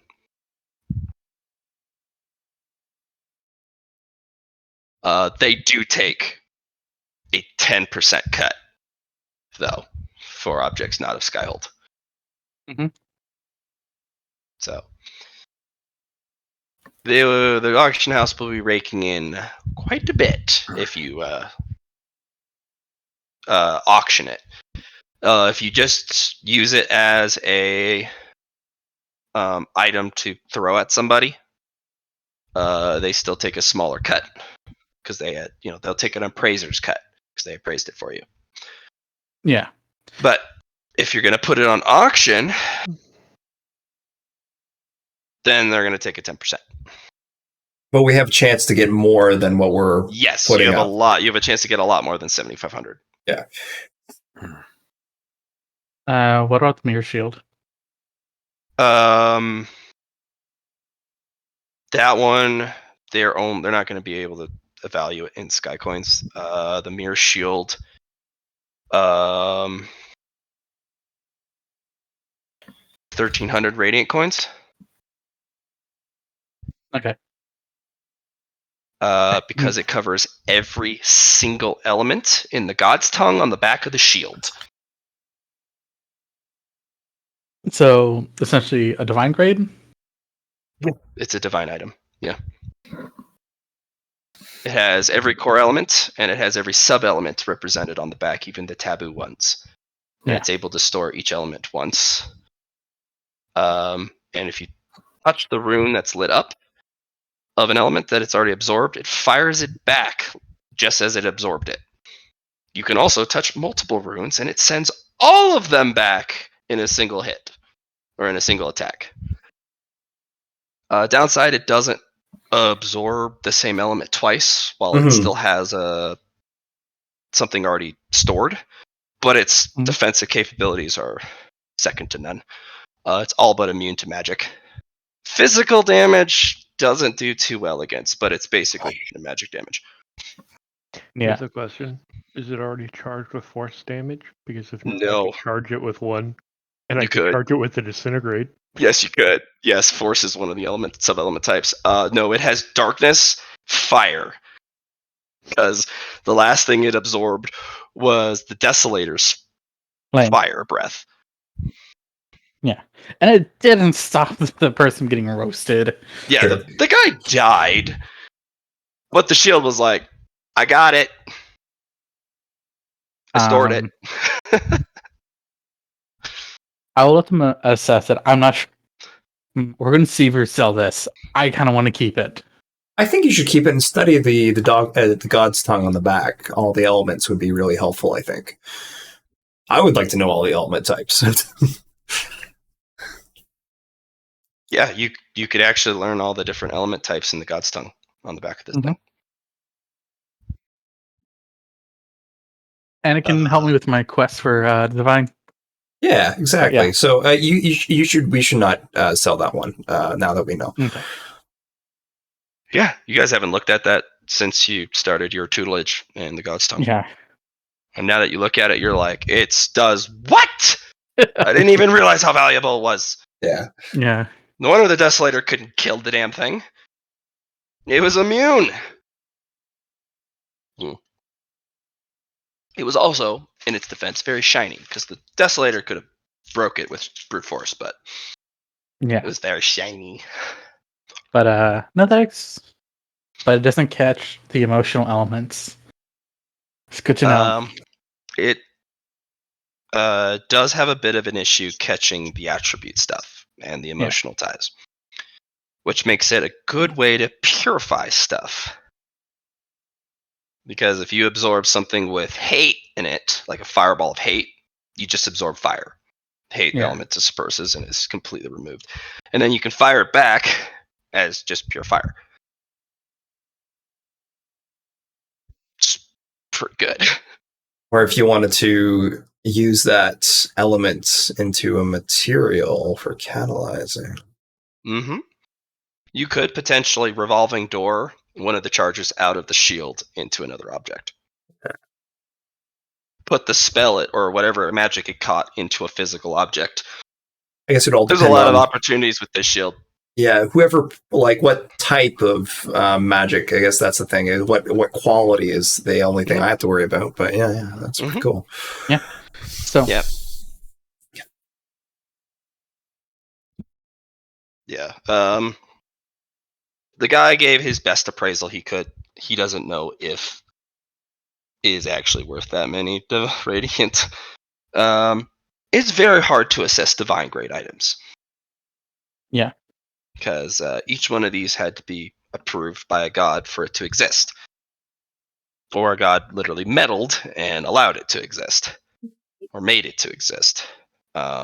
Whatever craftsman made this, definitely a massive follower of one of the gods. Mm-hmm. Yeah.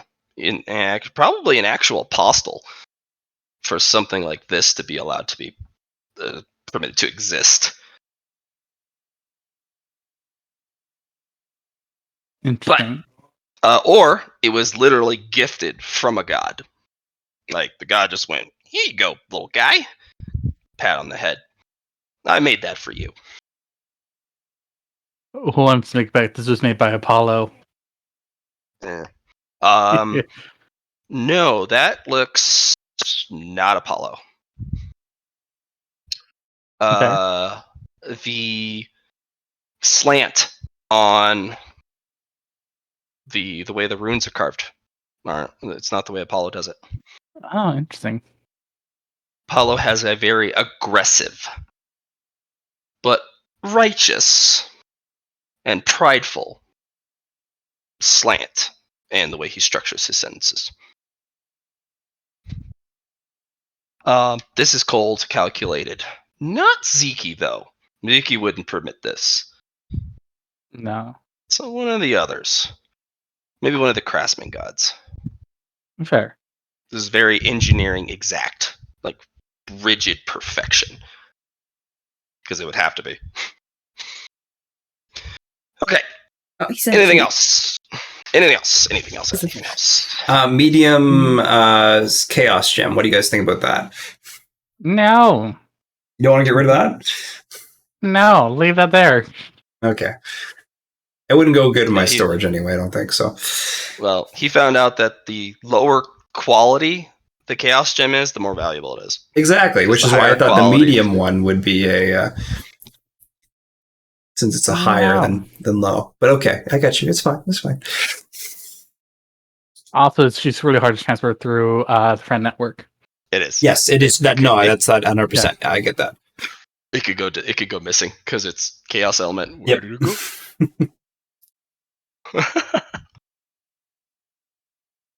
All right, what's next? Auction. All right, no more shit. No more shit. Auction time. There are several people behind you, Knife Snake included. He offers stuff up. I keep an eye on Knife Snake. Knife Snake offers a molt of his, a shedding. Oh, cool. But it's like a perfect shedding. But each of the scales is like its own knife. Scary. Yeah, I know. It is terrifying. It's actually pretty spooky to look at. And then Knife Snake turns his beady eye at you like... Bitch. Got my eye on you.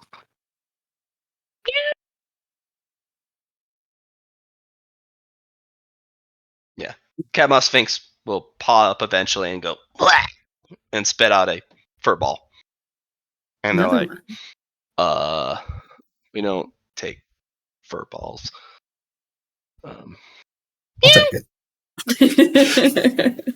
Basically, they're like, we don't take it, and the Catmouth Sphinx taps him on the head, and he's just... His neck is broken. Oof. He's dead. Or, no, he's in dying state. So, he's in death saves. Yeah. I'm just going to walk over and heal him. Spare the dying. Slap him on the ass with a heal spell. Yep. That's the last time I'll refuse that bully. Yep. I should have known better. He's part cat. And part sphinx. And part moth. I should have realized the combo there. Yeah, no.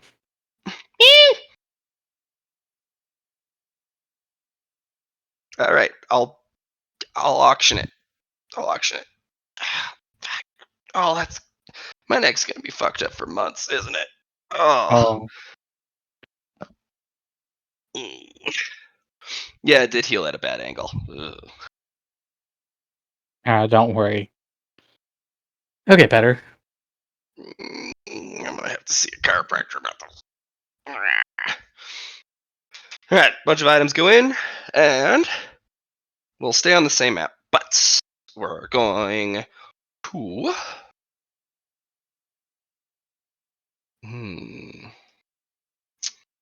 Head right into the auction then. Let's see. Do I want some goofy music? Or... Nah, let's do something just wholesome, right?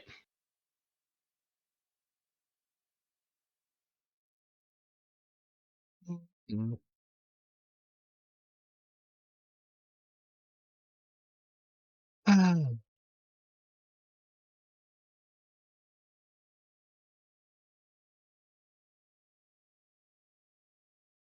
Cool. All right. Concern that's gonna be too loud. Cool. All right. Welcome to the auction in the sky, everyone. There's going to be a number of auction items on display today. I hope you are all comfy and are ready to bid.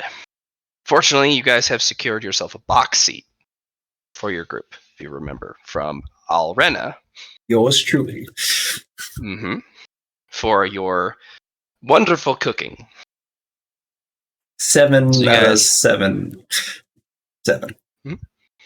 yeah. So you were able to get yourself one of those exclusive high roller box seats, and well, you guys kind of are high rollers with the amount of cash you guys want to have, basically have at this point. So,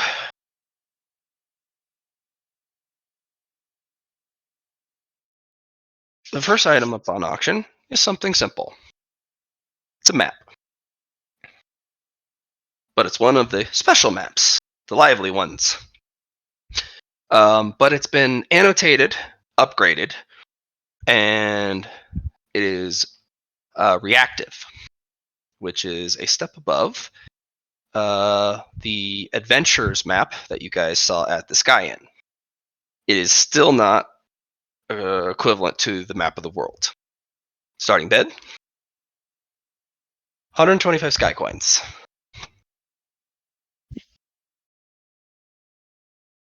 A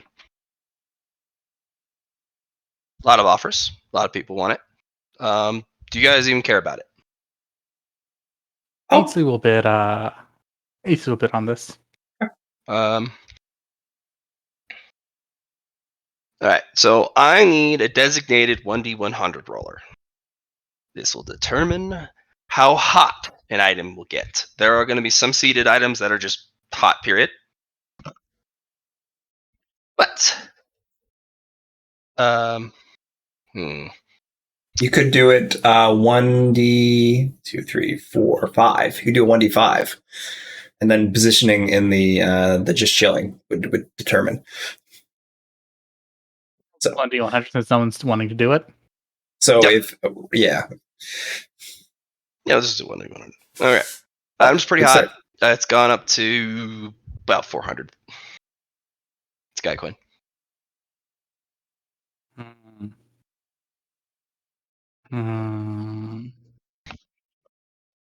I'll let this one. I'll let this one float. All right, anyone else want to bid for it? No.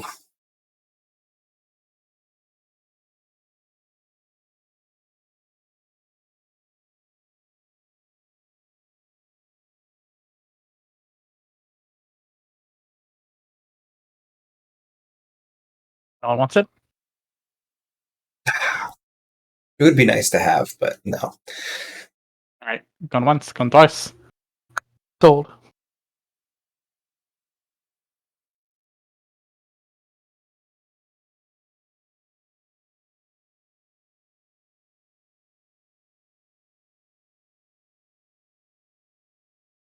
All right, the object sells for 550. Nice. Wrong start.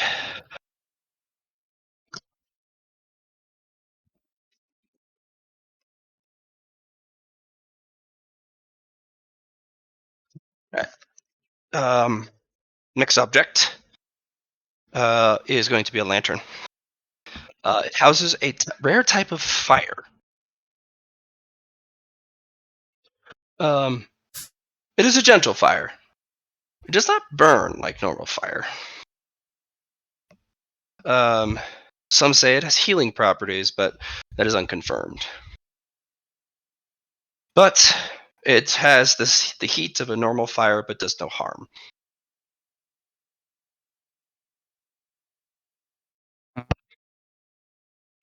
Starting bid, 750. Man. Or I want it, but I've only got 1,000 sky coins to spend. It's a lot. Go ahead and roll me a 1d100 for how much heat is on it. Pun intended. 94. Mm. 775. fine, I'll go to 800. Sold. Nice. This should go with your cute and cuddly. It can be cute, cuddly, and hot. Oh boy. It'd also be an amazing catalyst material for you. Yeah, that's what I was thinking. Yeah, because you're a fire type. Next item. It is going to be a crown. The crown has a jewel for each of the core element types. It is a Magister's crown from the ancient civilization where they had a mage king. And it allows each of the gems to store up to a 6th level spell permanently. You can change those spells at any time, but they have to match the element type. But there's 8 core elements, which means you have up to 8 free spells you can cast a day, up to level 6. I would like to Starting bid on bid, this one. 1,000 Skycoin. 1d100, please, for heat. I will roll the 1d100. This because one I will would like to have bid on this it. one will have a minus 10 attached to it because there's some interest in this. 94. 87. So, yeah, 77. 1,350. How much is a radiant coin in for sky coins? That's throwing mad heat. Radiant coin. That's tough to say. The equivalent's probably 10,000 to 1. 10,000 to 1? Okay. Mm-hmm. So you want to go like Orichalcum? Yeah. I was thinking like some Plum Blossom is Plum Blossom, 1,000 to 1. Orichalcum is 100 to 1. So I'll throw a Plum Blossom and you said 1,000 or what'd you say again, Matt? Let me write it down. It's 10,000 to 1 for Radiant. No. I mean, what's that the cost for the bid? 1,350. 1,350. Okay. Yeah. So 1 Plum Blossom, Dungeon Coin, and 450 Sky Coins.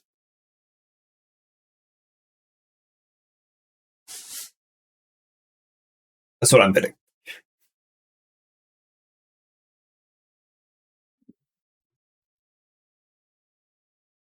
That is close enough. That's roll the 1d100 again.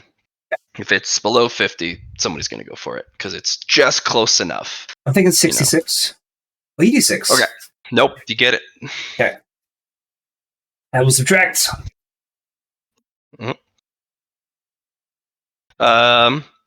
Next object. Map of the sewers. Nice. It'll be 200 sky coins. Roll for fire. I think Allie Roll should for roll heat. for this one. Roll for heat, Allie. Yeah. It's gonna be the best heat. It's gonna be the most. It's gonna be fire. Roll 1. No, it's okay. 450. Current bid. And then I will have a secret roll. Secrets. 750 actually. Somebody counterbids.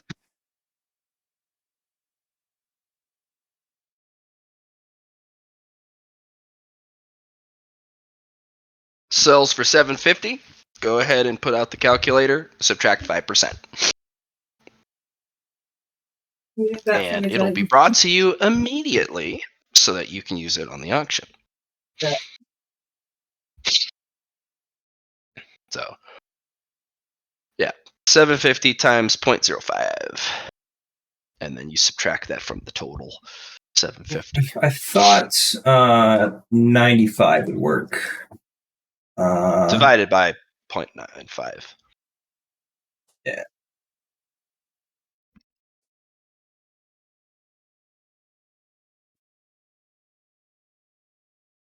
No, that's more, Matt. So it can't be more. No, the difference between the two. 0.05. I think that's not it either. That is hard.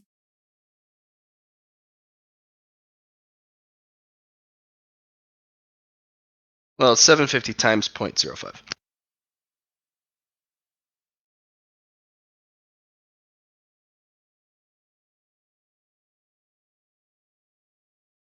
Yeah, and then add 37 to 712.5, and that should be 750, right? Yes, so it's 712.5 is what you get. So they'll round it up to 713. Good job, that girl. Yay. All right. The next object is a superior grade aether gem, large sized. Cool. Very hard to get your hands on for a large size of that quality. It is going to be 2,000 Skycoin. Roll for heat. I think Million should do it this minus time. Oh, 20. Million's gone. He's gone. He's gone for the night. Oh. Minus 20 to the roll. Cherry, do you want to start us off? Bring me heat. I'm going to bid on it, so I'll roll. What was it? I'm sorry, what was that? 19. Oh, no. Cherry should roll for me. It is gone up to 4,000 Skycoins for this thing. What is it? People are bidding. It's a superior grade aether gem, large sized. Oh, okay. Those are very hard to get. Yeah. No. But at the same time, don't want it. Don't want it? Okay. I'm holding back for the item. I'll Which put 5 Coogan. plum blossoms. Oh, you're going to throw plum blossom coins at it. Which should be around, since you said 4,000, and it's roll for heat. 1,001. Yep, roll for heat. Nice. Yeah, you'll get it. People kind of look up to your booth like, the fuck? 5 plum blossoms. Who the fuck has that money? Dracus is in the corner. Yes.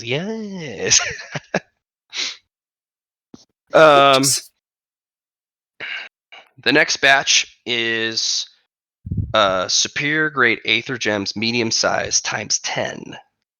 They're sold as a set. Bid is 5,000 Skycoin. Mm-hmm. Roll for heat. Sure, you got this. Nice. 550. 5 plum blossom coins. That's underbidding.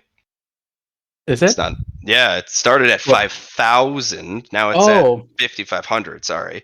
Sorry. Yeah, my brain there. 6 plum blossom coins. Roll for heat. It's not too far. It's not too much of an overbid. 90. Oh, sold on the spot. People are like, "Fuck these guys! Let them burn their money on this shit." Nice. Please add this to the menagerie loots. right. One person do it, because not Char. Definitely not Char. Johnny, okay. You were volunteered because poor Char, he only has thumbs right now. Yeah, I know. Good thing you got those opposable thumbs, at least. Yes. All right. Next item is going to be the Pure Jar Lightning in a bottle. Good luck. Starting bid, 5,000. Roll for heat. This will be at a -10 because there's a bit of a seated desire for it, especially since it's so fresh. It's your item. You should roll. Yeah. All right. We get another double 100 100. -10. Yeah, 100 -10. No, we want low on this. We want like. Yeah, we want low. You want low. Ooh, very nice. It has gone up to 9,000. Roll. I will make a secret roll. See if it goes even further. It goes up just a little bit. So 9,500 is what it sells for. You will find yourself with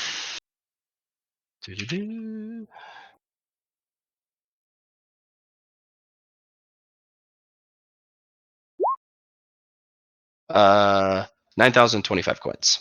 Sky coins. Might actually be able to buy something else. The next object is a Filetti short blade.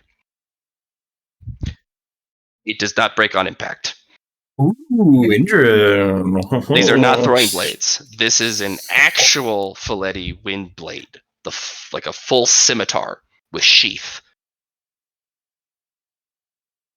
This is starting bid 14,000 Sky coin. I want it. Can I do 15,000? Do you have 15,000 Sky coins? No, I have 1,500. Never mind. I will put up 15 Plum Blossom. Plum Blossom. Yeah. 15. Roll for heat. Well, first, Allie, before you do that, do roll it. for heat. Yeah. This will be a -30. Ton of people want this thing. A lot of wind element creatures. You got this. Uh, It's roll 100. No! Oh, it doubles in price. 2,800 or 28,000. Sorry. and I can't Roll for reroll heat. that. Nope. Oh, could she Roll use for a fate heat. point? Oh, no. Okay, fair. Nope. Roll for heat. All right, I'll roll for heat because I'm going to bid on it. 81. Okay.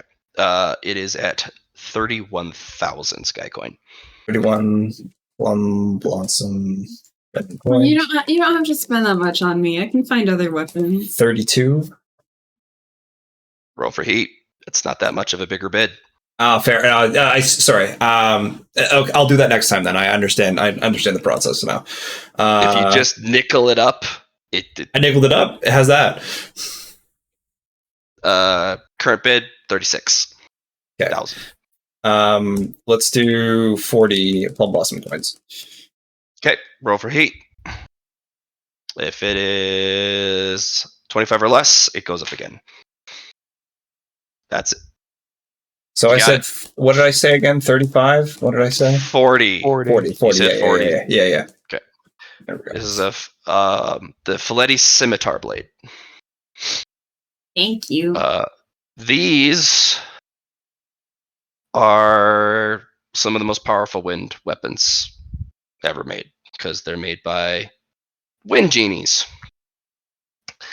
And they mostly bypass pretty much all defenses because they're made of wind. Can Indrid throw this as well, or is it just the certain? You could, but it's not meant for throwing. It's meant for fighting. The wind blades, the throwing knives, the ones that explode on impact. 50-50. It doesn't explode if you're a wind element. Those are throwing knives. Yeah. They're to be paired with the fighting style that goes with the scimitar.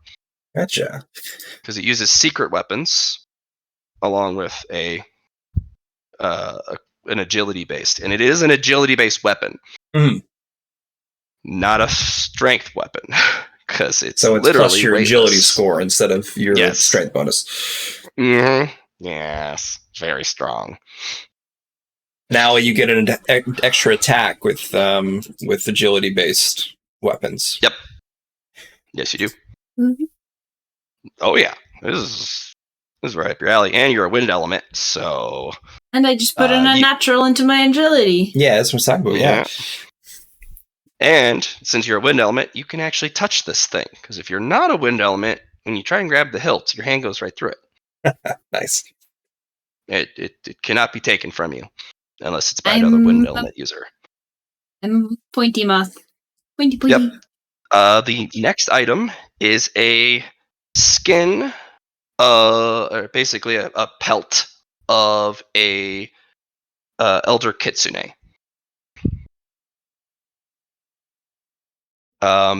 It has the fate element, fire element.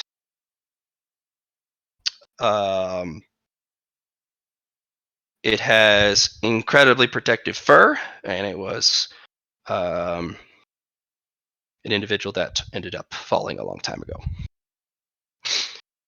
Starting bid, 8,000 sky coin. Since it's not particularly an element type other than fate element, the fire element is not that attractive here, but since it's not light, roll for 8. I'm guessing, Ogre, you want to go for that one? Yeah. It goes up. I said 8,000, 9,000. I'll put 10,000 down. Roll for heat. Actually, no. I'm gonna roll secret roll. Never mind. Stop. Don't roll it. Silence. Don't do it. You'll get it for 9. Nice. There you go. There's a catalyzer for you. Mm-hmm. Neat. If you catalyze it, you'll get probably the fate element.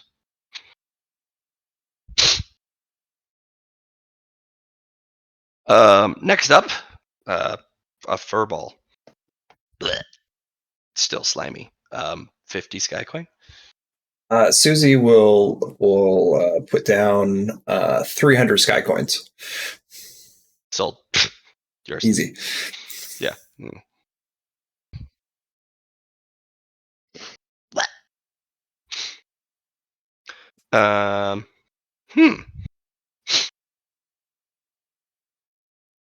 Next object will be a rather exciting one.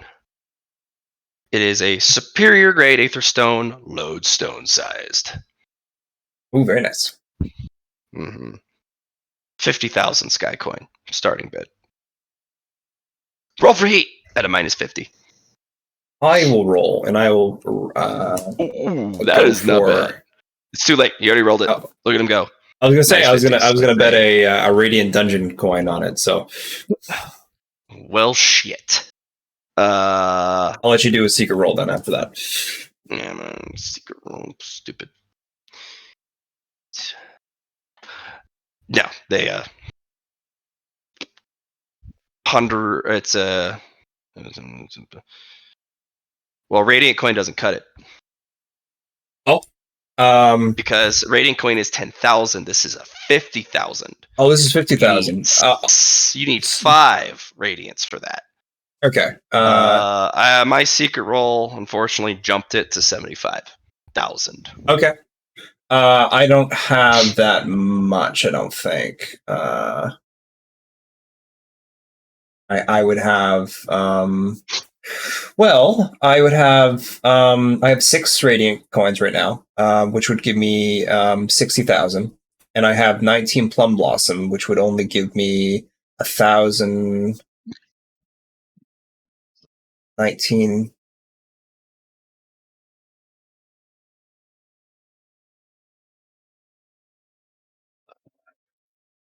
Yeah, it wouldn't be enough. It would be 61900 kind of deal. All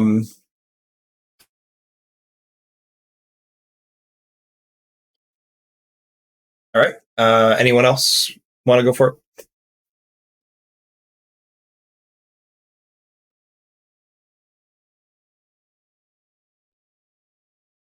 Sure.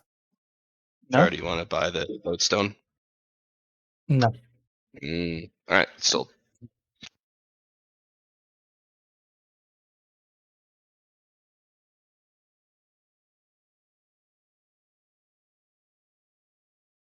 One moment, please.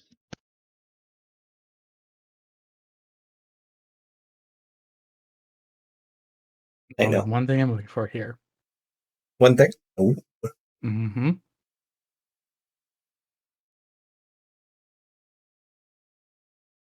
I'm looking for my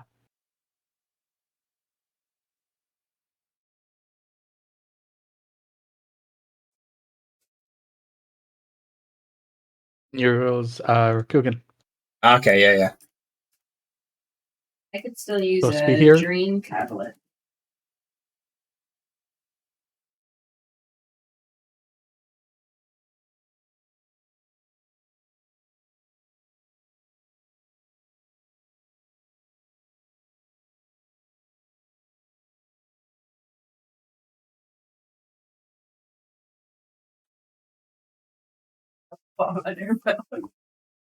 Sounds like our Luna. What are you doing, silly? Cover up your stinky breath so you don't have to have the toothpaste. All right. The object is gone.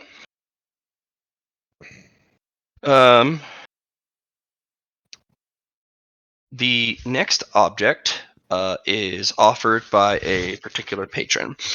He wants a trade for it. Best offer. He's looking for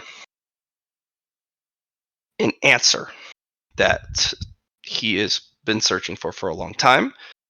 If you think you have the answer, signal your helper next to your room. They will give you a piece of paper. If you can write your answer on it, along with your name. If it is the answer that he's been looking for, you'll be given the object.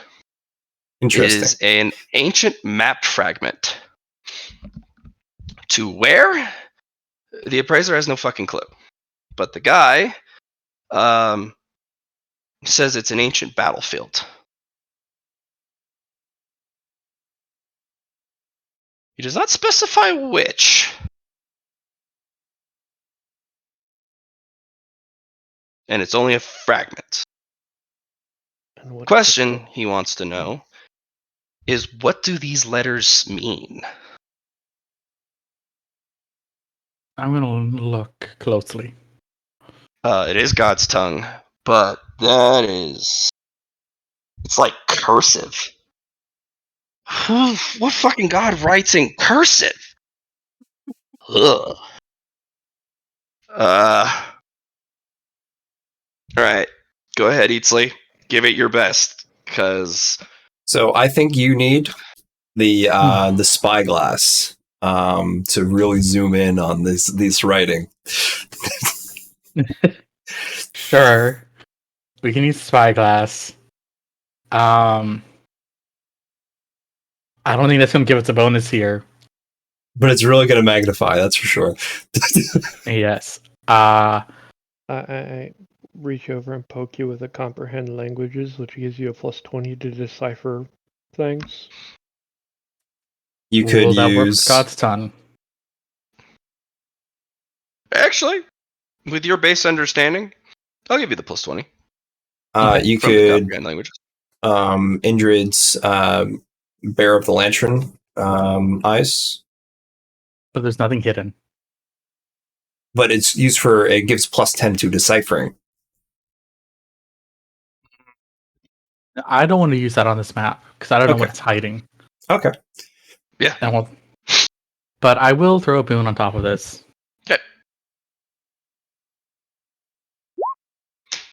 Okay. So, as you look at it through the eyeglass, you're starting to figure it out, and then it's kind of getting hazy, smoky in the lens. You're like, why is it getting smoky? And everyone looks in horror as your eye sockets start to smoke, and then they go, lights on fire. You don't particularly feel anything, but when you look over at everyone, where your eyeballs should be, since you're a skeleton and you don't have any, there's just fire. Which eventually puts itself out. Can I figure out what type of fire it is? Righteous fire. Indignation. It's the type of fire of, how fucking dare you get smited? Would it hurt me if I licked it? Probably. God damn it. Godly fire. They're assholes. I'm gonna make. But interestingly enough, as you look at it, the scrawl is so slanted, it's meant to take your eyes. You're an undead. Unfortunately, whoever wrote this is an idiot. Their punctuation's wrong. It doesn't hurt those who do not have eyes. It still lights the eye sockets on fire. Gorgeous. The punctuation's wrong. No, okay, I'm like. Or is it? Because if you change the punctuation even a little bit, it changes the whole sentence. I will write down. I will call to my usher, and I'm going to write down. God's The tongue. words basically say, "I shall smite Sorry. I will smite the non-believer, the unfaithful, and all who stand before me, who do not bow to my magnificence." Yeah. It's yeah. And his question was, "Where is it?" Or what does it say? What does it say? I will usher someone over, and I'll write it down and hand it to them. You'll be given them out. Nice. Your eye sockets are still smoking though. I'm just gonna clean out the soot. There is the next item.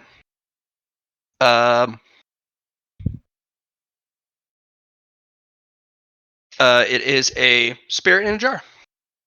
Very angry thing. It's been in there a while.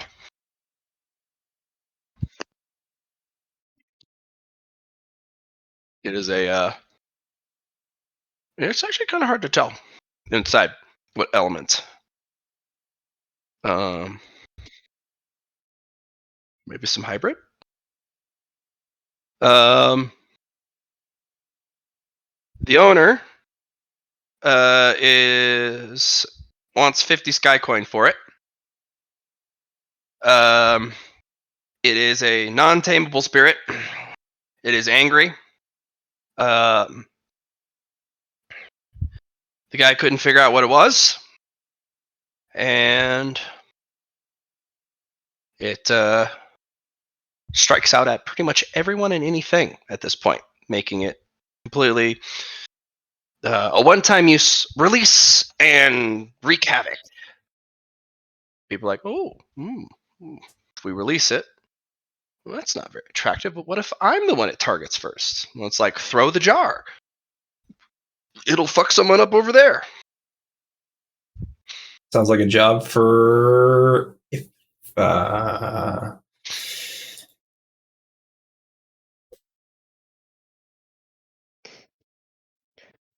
Sure, why not? I'll put 100 sky coins down.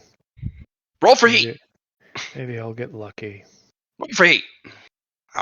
Ashen fur. There we go. Feeling a 74. Oh, an 8 and an 8. That's no good. It goes up to 100. No. One of the individuals in a cloak kind of stands up, looks over at you, but nods at you. As the storm spirit looms over your shoulder and gives the guy I will fuck you up. Can I fuck him up? I'll fuck that guy up. And he just kind of sits back down. Nope. You're going to be given a jar for 100 sky coin. There you go. Okay.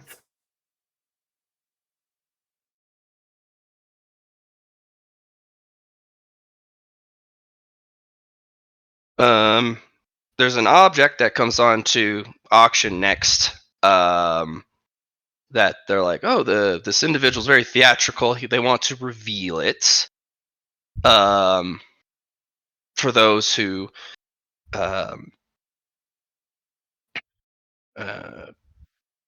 it's requested by the individual. They said starts at 100. Well, they didn't want us to appraise it. They wish to only sell it to those who understand its true value. And when they pull off this thing, there is just silence. Several people puke. Several people pass out from shock. It is a flayed human skin with tattoos and brand marks. It is a perfect cut from the wrists, sliced down the forearms. It's a complete flay. Perfectly done. All the way down to the legs. It's some sort of ritual carved into human flesh. And it's strung out like on a rack, drying rack.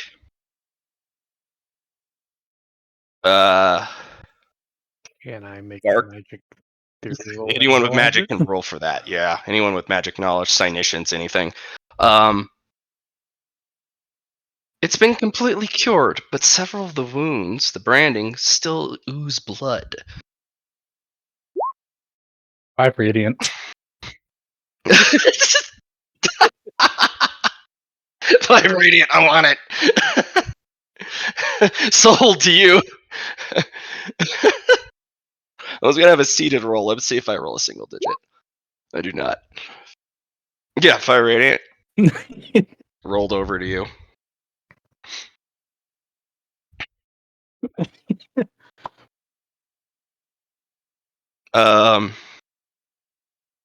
Silverfang, Ashen. That's a whole lot of heresy. Oh wow. Blood magic for 1. Chaos magic for 2. Death magic for 3. It is all sorts of cursed. It's got demonic element on it.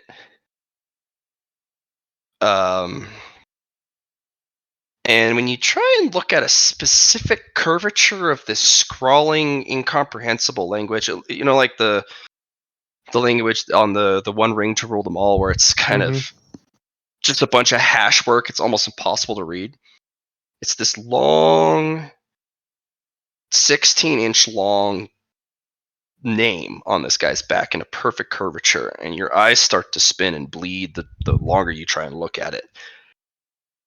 No permanent damage, just everything's red. Gosh, fuck. Get it out.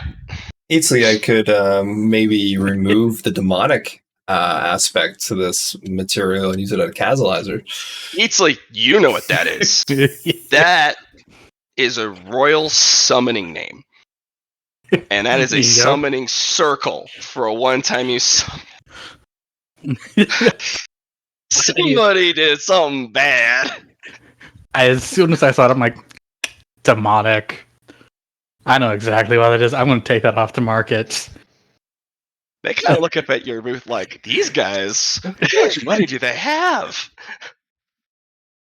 This was a new thing my character was interested in. It's like, I know what that is. I'm going to be smart. It's a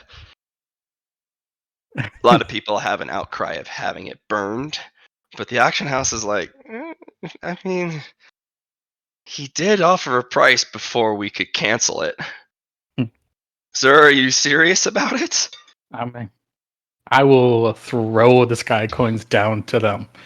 Or the radiant coins down. They land with the... Wait! Oh no! You threw the radiant coins! He has to do them in a specific way, though. Roll luck 5 times. Because I remember the knowledge. Important question here because it may matter. Are you just throwing the loose change, or are you throwing the 5 sky coins in a pouch so they don't scatter across the venue? Radiant, actually. Radiant coins. Yeah, no. I am going to be throwing them in a pouch at the auctioneer. Okay, because you just said throw them. Yes. And I'm going to have you stick to it. And say I bought a radiant coin from the knowledge that how to throw the radiant coins. Right, but you can also do it by accident. Yeah, of course you can. It happens. It happens. 90 or above. 90 or above? Yep, for bad stuff. Otherwise, they land perfectly fine.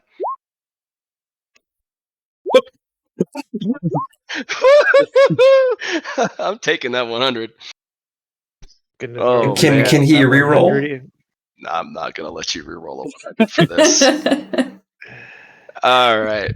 So the radiant coin. Johnny, Please tell everyone what happens if you wrongly throw a radiant coin. So it explodes in a certain area, and the rest of the radiant coins are gone. So you just wasted 5 radiant coins. It exploded. What's the and blast you probably radius? killed. I think it's 5 meters. So you probably killed whoever was down there. Fate point to undo? I'll use a burn of fate point to undo it. Mm, You can always burn. no, not always. All right, You're in Skyhold with the fate element. You're in Apollo's domain. True. And it's a radiant coin, which is basically almost a tribute directly to Apollo. The only one who can do anything is Susie. You have to shoot it with a moon arrow before it hits the ground, because you see it flipping end over end, and you're like, "Oh, it's a perfect throw." No, fuck. And it's unfortunately going to land on the object itself that you're trying to buy. Okay. So And first thing, where it's going to land, it will probably end up summoning the demon. I absolutely love this. First thing, what we will do is we will roll a bone coin, because there is no moonlight around, and I use my droplets for catalyzers. So here's the bone coin. It is ordered, so it's going to help with the willpower roll for sure. Does anyone have any moon stuff on them? You do. I have the Idirondale's stone that I have to bring. The teardrop? I used the teardrops. I bought 2 teardrops. No, the moonstone. Yeah, the moonstone. You have the divine moonstone. Yes, but yeah, that has moonlight from it. Okay, so it does shine from it. Okay. You're close to Indarendale's area. It shines faintly. Okay, all right. So I do have some moonlight. I can do this. A 2 in the fate area is a plus 50, Matt? 40. Plus 40? Okay. It has to be a perfect shot. Yeah, no, for sure. Spinning end over end is so small. 85 or higher, and 30 will do it. Yeah, just you shoot Idirondale's bow and hit the coin, which pierces it and spends a shockwave of moonlight across the venue, stunning and shocking everyone. Susie will bow and say, thank you. Indrid claps. This is fun. Shoot something else, Susie. And then she'll kind of wipe the sweat off her face, as she's kind of like drenched in her own sweat right now, which has almost happened. As she kind of just foresaw the bad stuff happening. All right. And next thing that happens is you have a lot of attention from the divine your way, Eatsley. Oh, Apollo? And Idirondale both you kind of feel this presence. You felt Zeki's before. So you know what a divine presence feels like. And both of them turn your way, and then you also feel Zeke look up like, this motherfucker. Keep at it. Fuck that guy up. Also, don't mess with whatever that was. That was a bad idea. But fuck you, Apollo. So you have support from your homie. Also a kind of a, why did you do that? That was dumb. Ugh. But Apollo and Darendale are like, dude. I'm just gonna look it up like, what? Eatsley, you almost blew up your prize. What? Yeah, don't throw radiant dungeon coins around, please. Why not?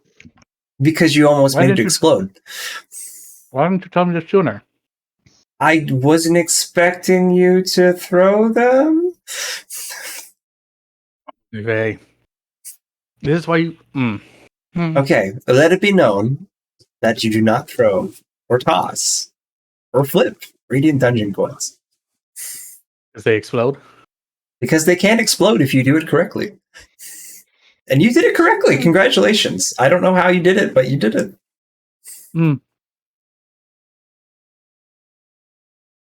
Congrats on the 100. Fair enough. Thank you. Thank you.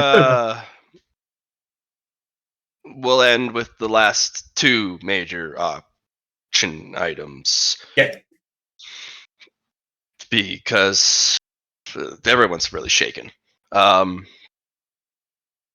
Makugi. As he looks at his page like, well, basically his little clipboard thing at the podium to all the item. It's been blown off. And just kind of looks around. It is an essential item required to combine weapons together in crafting.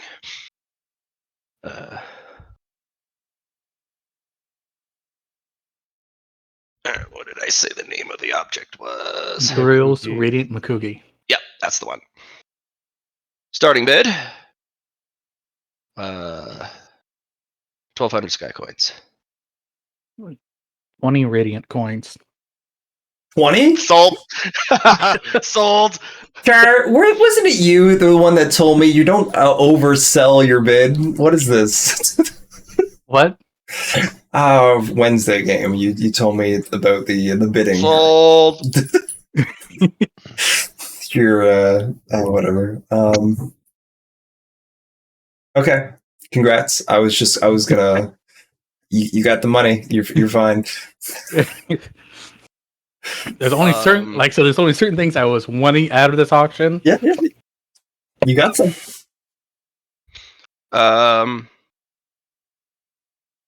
Last object. It came from very, very far away. It is a true earth element. Matt, what about the auction item we put up? Which one again? That was the one from the dwarfs. Oh, yeah, the ion stone. Let me roll for heat. Sells for 12,000. Okay.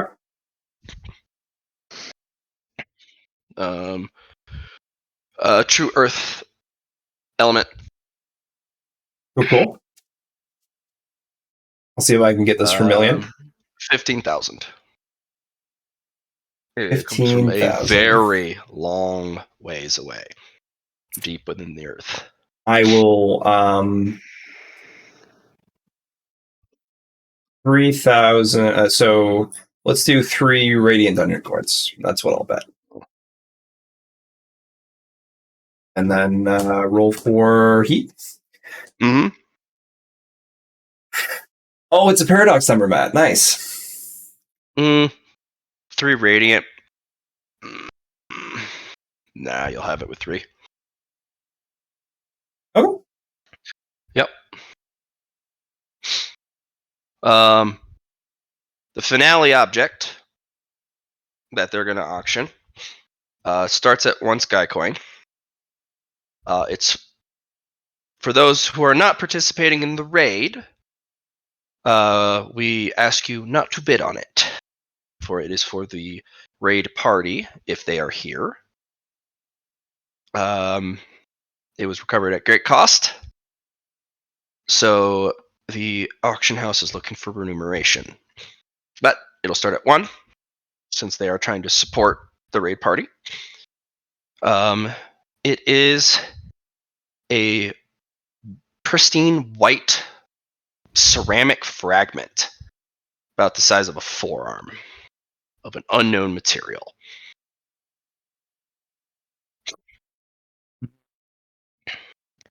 any chance to figure out what it is by looking at it?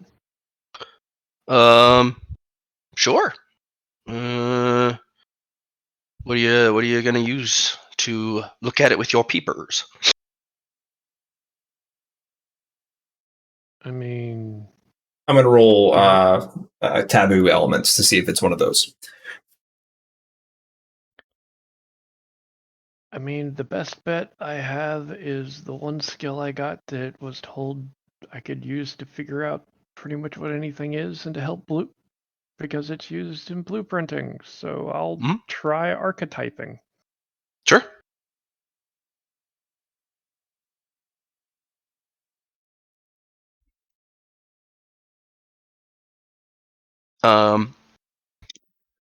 Between the two of you, it's a piece of a golem.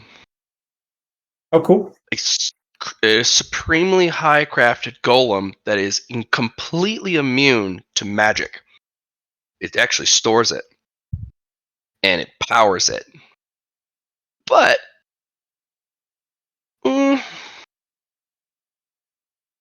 there has to be a limit.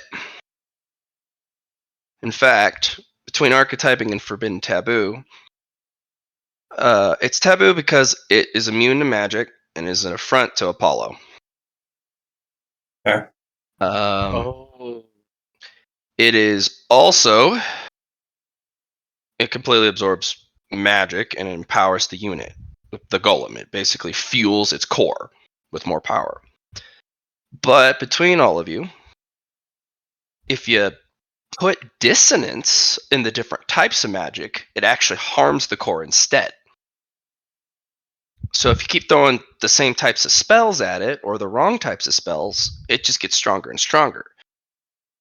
But you could, if you're clever enough, prepare 2 equally powerful spells of completely conflicting types and just sling them right after another, and it'll actually burn up the core inside the golem, the construct.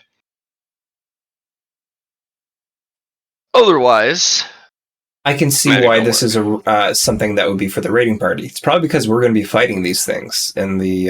Probably. Yeah. It is actually a fragment of probably one of the constructs. Yeah. And by the craftsmanship, in a one-on-one, you guys would get fucked up by this thing.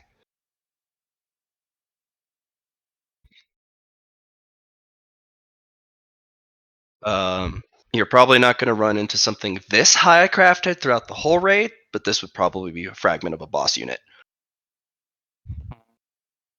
But if even the rank and file of the construct had even some of this stuff, you're going to have some problems. You're going to have to get really creative with your spells.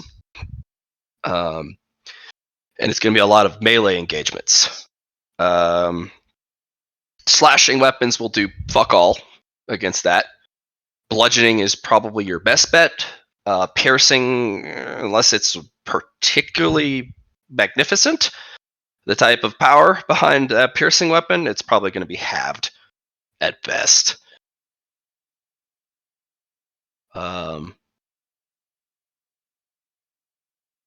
Force damage would do a hell of a lot of pain to these things if you could get it to stick.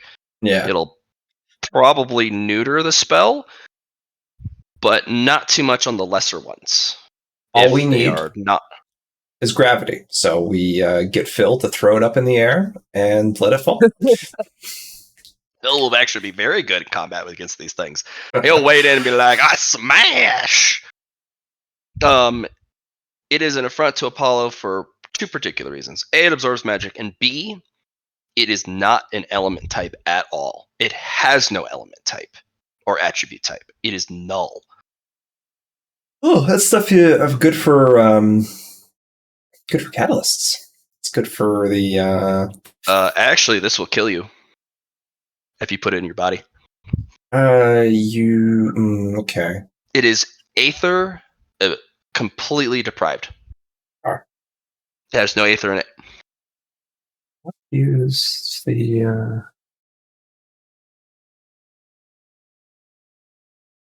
Redeemer why will he's hold so up a friends. hand. 500 sky coins. And it's sold to Redeemer the It's hero. 1,000 sky coins. He kind of looks up like, are we on the same team here? I'm gonna look down at him, and I'm like, I'm sorry, I have to follow Zeki's wish. Can I at least have a look at it first? Of course. He just kind of throws up his hands. Was like, give it to the Kellerman.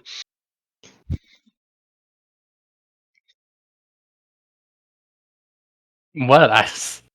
It's something devoid of aether. Yeah, completely. And it is interesting because it absorbs magic full of aether and uses it and it channels it based off of the etchings on the backside of the ceramic, like circuitry. It's tech, not magic. Thing. Sold. All right. Well, holy shit. As promised, I would like to do. I know we're getting late.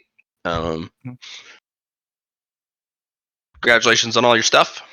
I would like to, if Johnny, you're able to stay up for a smidge longer. If not, we can do this another time. But I would like to do Ogre's evolution.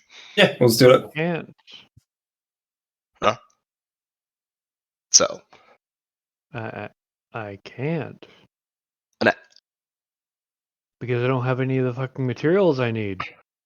which one were you looking for? Any.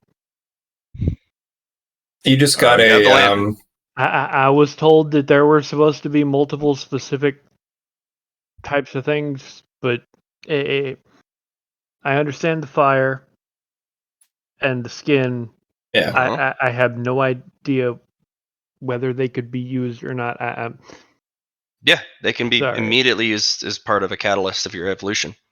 You can use other monster parts and just elements and like fire and shit for you, and just you get them, use them as a part of an evolution, and then you guys got a very large sum of aether stones, just perfect for superior evolutions. The only problem I'm seeing is the plan was to go for the repeated pure strain path, correct? Which means I would have to keep finding kitsune skins. Of the same type. Yeah, so I'd have to keep finding elder kitsune skins. Of the fate and fire element. Mm-hmm. Unless you rotate out the fate element and just keep the fire. You could. But you don't really have a strong superior baseline. But this also makes it very complex. These items are going to be very good for you. Doing a pure strain, if you want to stick to it, you can. You can absolutely trade these for exactly what you need at some of the vendors, with a little bit of snooping around the town, for exactly what you want for your pure strain. But your pure strain was 1 spirit stone? No, we were planning on resetting it because prior was kind of a waste. Yeah. You also have one other ingredient everyone's forgetting. What's that? Hairball. From the Catmouth Sphinx. The floofiest floofer of them all.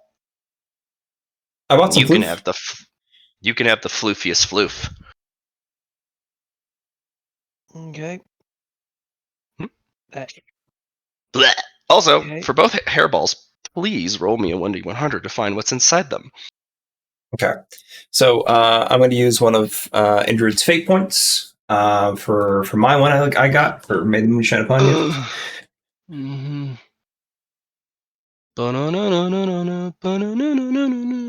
54, right in the middle. And I'll use another one of Indrid's, and then I will refill Indrid's stock for next session. Okay. Mm-hmm. And here's the other one. No dice. So the one that I got is the 54. The one that you know what? Actually, no. Let's for the 54, whoever's it is, doesn't matter. let's make it the one that roll me injured a got. 1d8, and then for the 85, roll me a 1d32. 1d8 Oh, / R 1d32. interesting. You find yourself a high-grade aether gem, small size, light element Cool. stone in the middle of one. And is it 31? Yep. A low-grade chaos element mid-grade or mid-sized. Nice. Blah. Apparently, when he spits out hairballs, they got aether stones in the middle of them. Who knew? I knew. I knew it all along. That's the reason why I wanted it. Nice.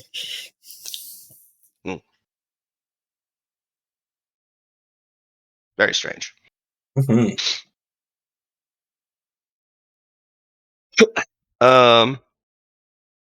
Don't worry too much about the pure strain for this one.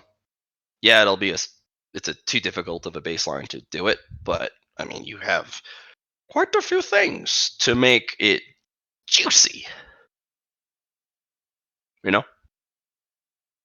We can start pure strain like Yeah.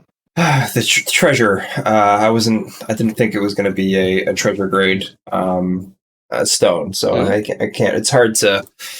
It's hard to hit you with a treasure in your superior evolution. I get it.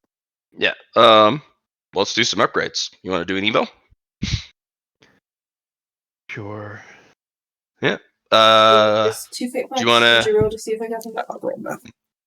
You want to give your homie some mid-grade superior quality stones?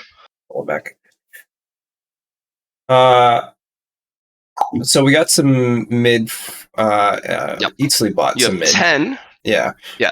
You have 10 superior grade, medium sized, and you guys have 1 superior grade, large sized. Yep.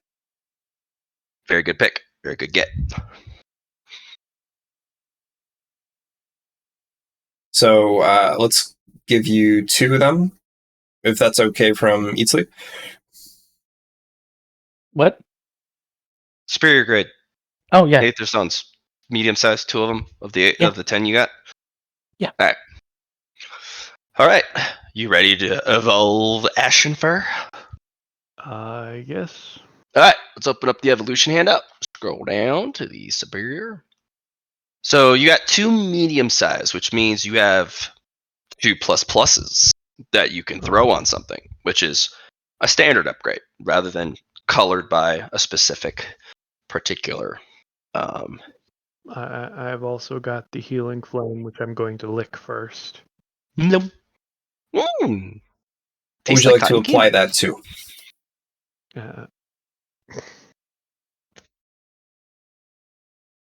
Well, write out in chat all the things you would like to see used in evolution, because you got the skin, the pelt, Kitsune pelt. Mm-hmm. You have the healing lantern flame.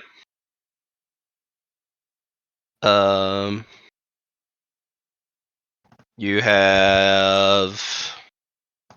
Wait a second. There was other ones.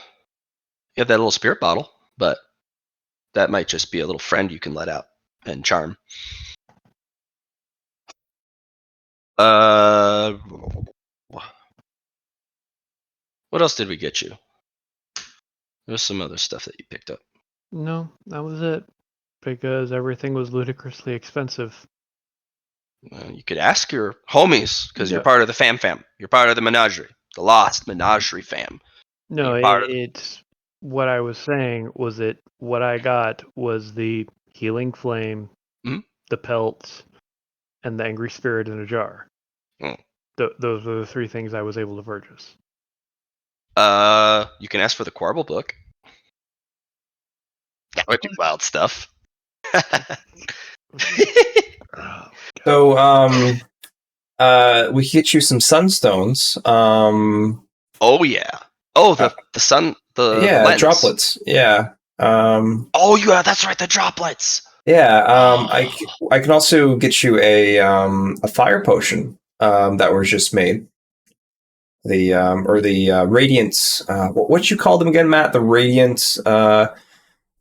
The herbalists that I sold the droplets to, they were making a potion of some kind. It was a sunfire potion, or Yep, it gives you immunity to light damage and fire damage right. for a short bit. I don't think we want to use well, light. No, Susie, with your catalyzing. Yeah, I could take the light out, just give the fire. Well, you ended up getting a aether gem of the light element with. Yeah. You could give him the light element permanently if you do this right. Because with that potion, he has the fire element. Yeah. But he doesn't have the light element. But you got an aether gem of the light element at high quality. Mm-hmm. If you do it right, he would have immunity to the damage that it would be done to him during the catalyzing of the light element if you used the potion at the right interval before you introduce, because you'd have to use it before, and then you'd have to use the light element immediately after, either on the same item or the item after. Okay. And that would potentially give him the light element. Okay. Let's go buy a potion. And then you can give him the sun lens, which is both light and fire, which you guys haven't found a use for. I just want to make sure. Because the sunstone lens was given to what's his face. Oh, you gave that away. That's right. Yeah. I just need a list of what I'm supposed to be noting. I'm applying to what? Because I went through and worked on figuring out what to try to go for what. You get to apply each object once to anything on the list. You can stack them all in one to boost a single upgrade, or you can spread them out. You can be strategic. Yeah, but we're listing a lot of different things, and we're gonna half of them aren't mine, which is why I was asking for that. So, you got your hits, helps. There's also the plant, the metallic flower growing out of the breastplate. Droopy drops magma neon color.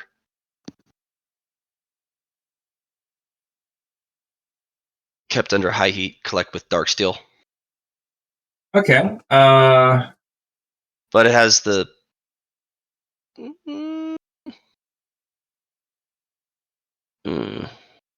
It does have the plant element, but you could revolving door it out. Fair. Okay. There's a lot you can do. I have not finished the menagerie loots. You guys do have.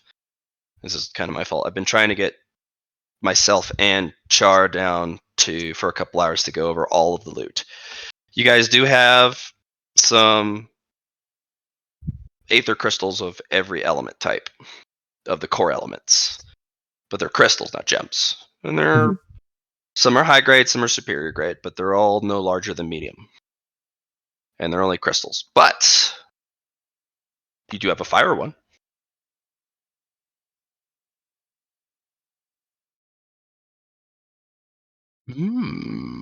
Curiouser and curiouser. So we got the kit pelt. We got Fire gem. Fire stone. You said it was stone, wasn't it? No, it's an aether gem. It is an aether gem. Well, the fire crystal. Fire crystal. From the high grade, medium sized fire crystal from the loot.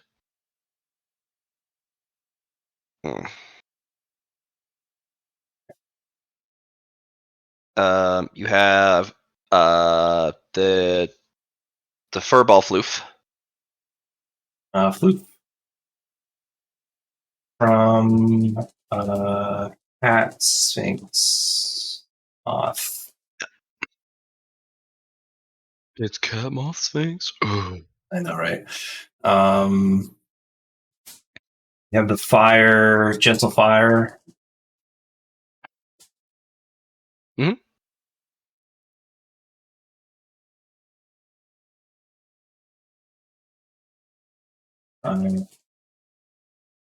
I reread.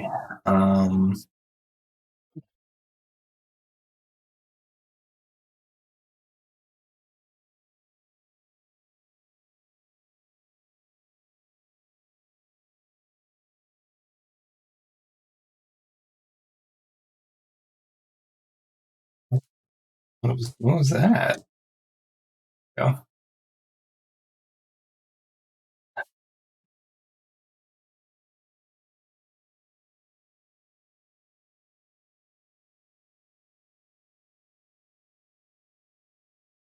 So, if you have like a notepad or something, Ogre, you should like, Yeah, that's what I'm working Yeah. on.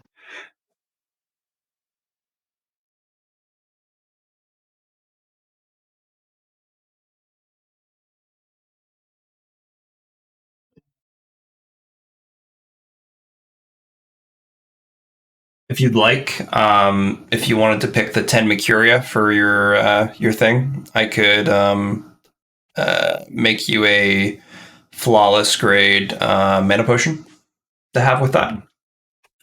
And then you could turn them into physical Mercuria instead. You're cutting in and out. Cutting in and out still? Yeah, I don't know why that's starting to do that for some reason. Maybe I'll reset my mic here soon. What I was saying is you could pick 10 Mercuria, and I can make a flawless mana potion for you. That could be a catalyzer if you'd like.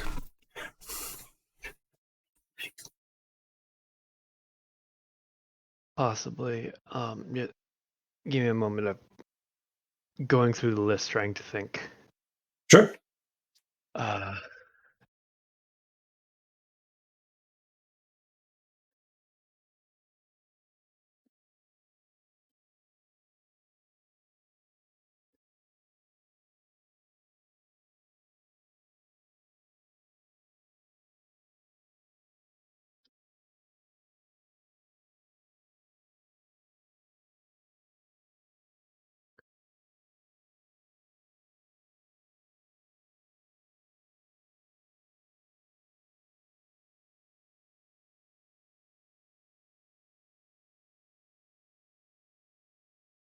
And then I get to pick one to apply or I don't get to pick one because of the 2 Aether Stones, correct? You don't get The to pick 2 one? Superior just let me do the evolution. The two mediums will allow you to get something extra. You don't get to pick something extra, but like say pick the talent based off your character element type. You could pick more than one element per se instead of just the one element. Or you could say you could put it to increase 3 skills and maybe get an additional skill instead of just 3, depending on how Matt wants to do it.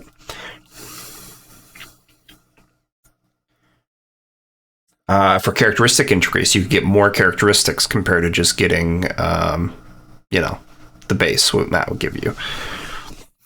It will give you extra for what you'd apply it to. So, like, put a ++ beside it, wherever you want it to be. Yeah.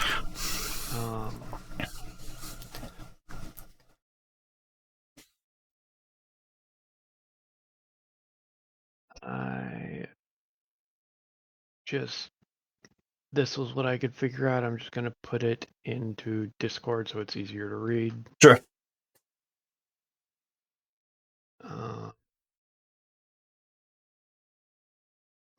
Boom.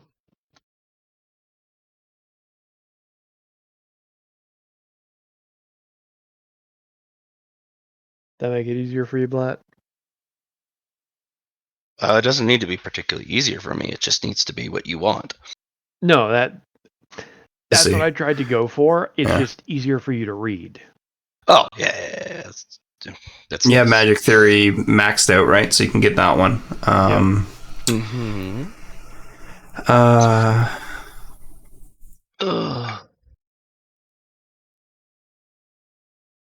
Oh man.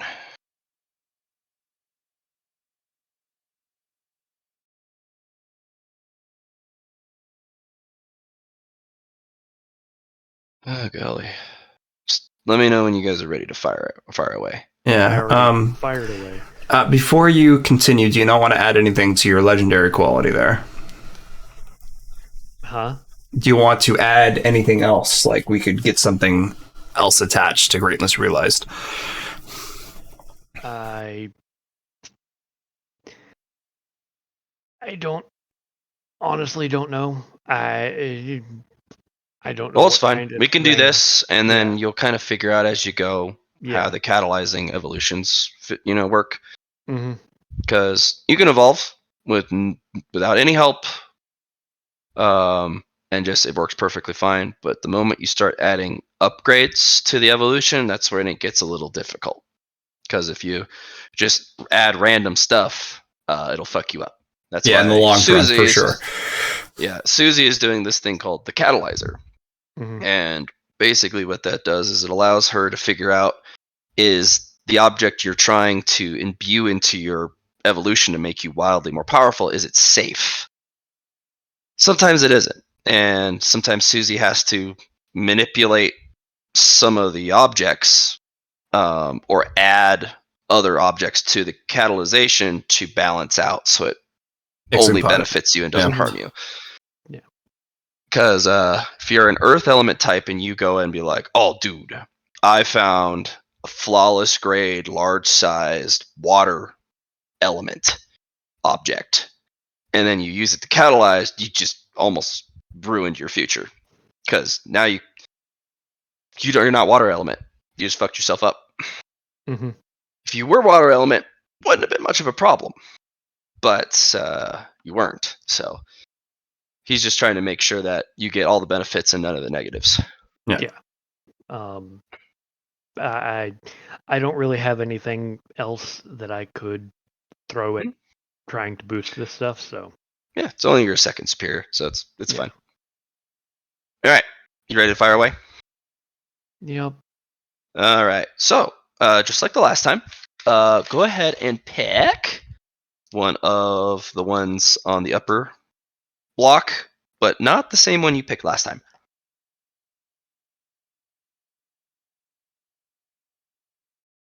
Can't pick the same one I picked last time. Mm-mm. You remember what you picked? Yeah, I picked a legendary quality. Mm-hmm. Because I got the Spirit Mentor. Mm-hmm. No, Spirit Mentor was definitely not not a that. legendary quality. Yeah, Spirit Mentor is not it's like a 2-star quality. Oh. It was No, the very it's top one. it's the bonus thing I got for throwing the Spirit Gem at it. That's why I got. What was it? Wasn't it a perk slot? Didn't you pick up or? No, that was a while ago. Oh,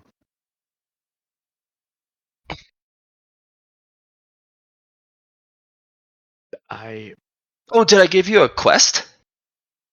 No. I think that's what I picked, but we never got it because it was towards the beginning of session and I was supposed to get it later. Okay. Simple for you.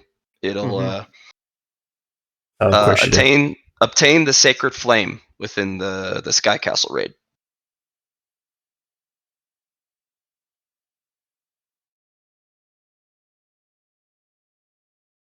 It is a mythic tier quest.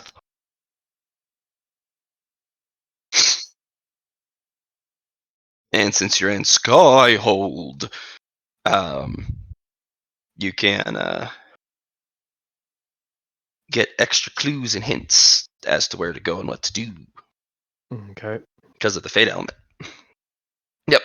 Attain the sacred flame. Then I can do the legendary quality to get greatness realized. So, player to player, are you sure you want greatness realized and not something else? Could be better. You cut out at.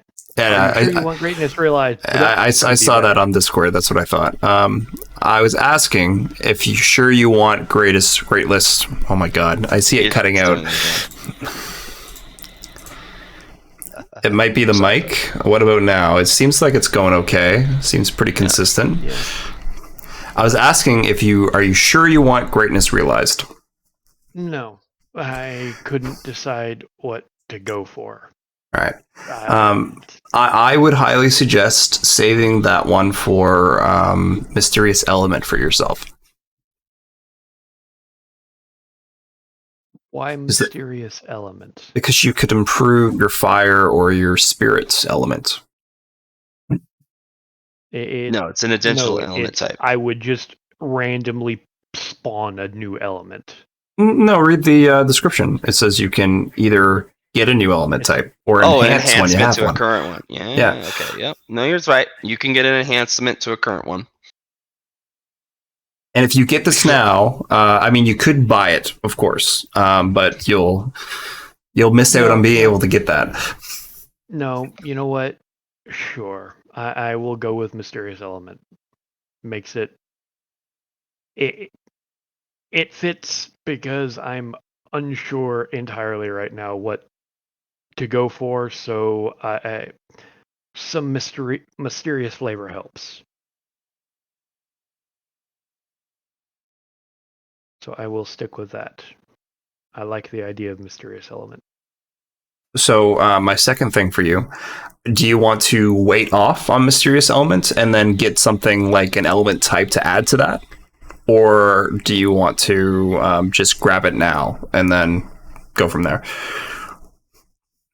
Because you could do what I did, and I got Fate for my mysterious element. But we could also get illusion or light, for example. No, I have something that I've had it for a while. I have that fucking that tiny medium spirit stone. Oh yeah. That I just couldn't decide what to do with. I can throw it at that and use the improve a spirit type to go for improving my spirit element with that bonus. Sure. Oh snap! Okay, I see what you're trying to do. And then we can use the water mantle to improve this one. I don't know if we can, but because I know I've upgraded it 3 times so far. So the 4th upgrade. 4th upgrade, yeah. So we'll apply it to this one so you can make it better.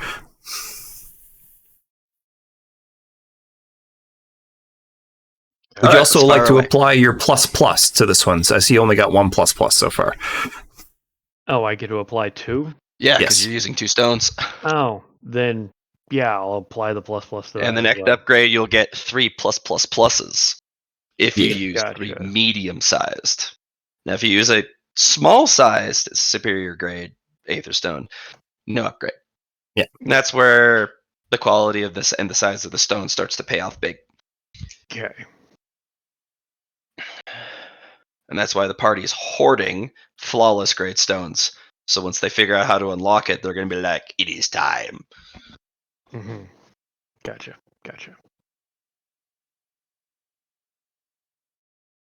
Okay.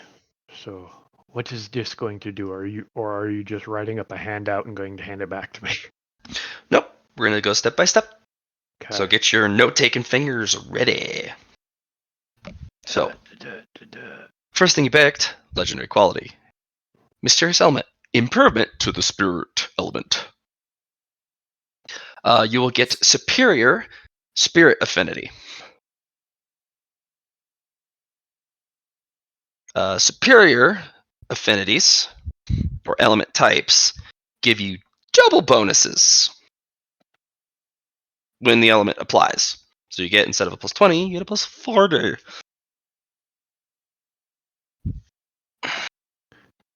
So +4. superior spirit affinity. Mm-hmm. So anytime you entreat with spirits, you get a plus 40. Okay. It'll also increase your capacity to engage with spirits on pretty much all fronts. So, Okay. and you said you wanted to throw more catalyst equipment at that particular one? Yeah, I was doing the small spirit stone I had and one of the 2 pluses. Okay.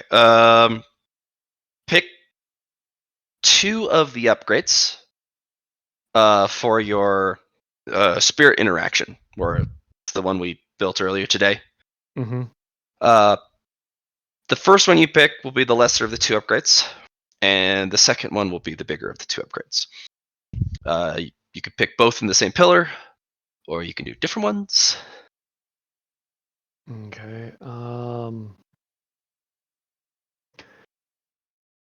We'll go for the first one. The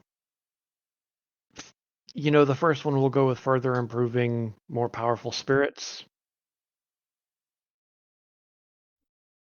So currently I'm getting a plus 20 to fellowship with more powerful spirits. Which pillar is that one? That's the spirit pillar. Okay. And you want to increase that with the lesser upgrade? Yeah. Okay. Increase it by 1 rank for free. So it's now plus 30. In addition to the plus 40 from your superior spirit affinity. Yeah. So, yeah. Okay. What do you want to do with the second one? The second one is obviously going to have to go into the might pillar. Okay. Because I want to be able Increase to handle it more powerful twice for free. So that'll go up to 5. Yeah. You can use a level 5 spell from them. Okay. All right. Anything else you want to throw at this particular upgrade? Not that I can think of. All right, moving down. A talent based off of your character's element types. That was the vague idea I had towards it. Which one? What is it? I don't see it. It's right to the right of it. The only idea I had was something where I get bonuses to finding fucking the stones, the catalyst stones necessary for my particular upgrades. Oh, you want a treasure finder? Basically.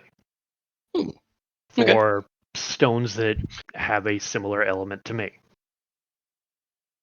That's not hard at all. Yeah. You'll gain one of your senses will be heightened of your choice to locate aether stones, gems, or crystals of one of your element types. You know what? Because I'm feeling saucy, we're gonna go Psyniscience. Okay. Yeah. You roll off Psyniscience. There'll be a magic sense.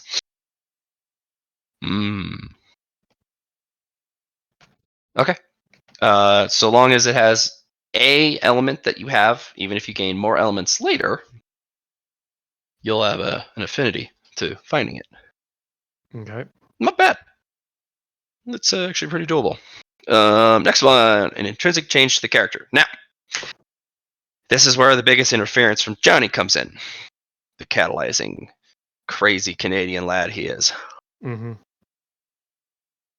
Johnny, did you die? I think he died. He died. Official. He's either muted or he's dead. Ugh. Poor Johnny. Whatever has happened to him. Poor lad. Hello? Yeah. It's like the idea I had was to apply my tricky and manipulative nature to my magic, making it easier to apply those various modifiers I've been learning to spells.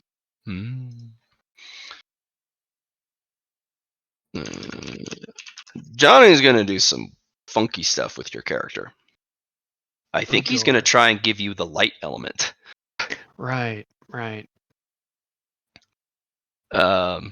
Or it's basically the light element. He's gonna try and give that to you using the Sunfire droplets and the Sunfire immunity potion made from Sunfire droplets, which has an interesting effect because that's a different type of fire you don't have. Unfortunately, it's infected with the light element.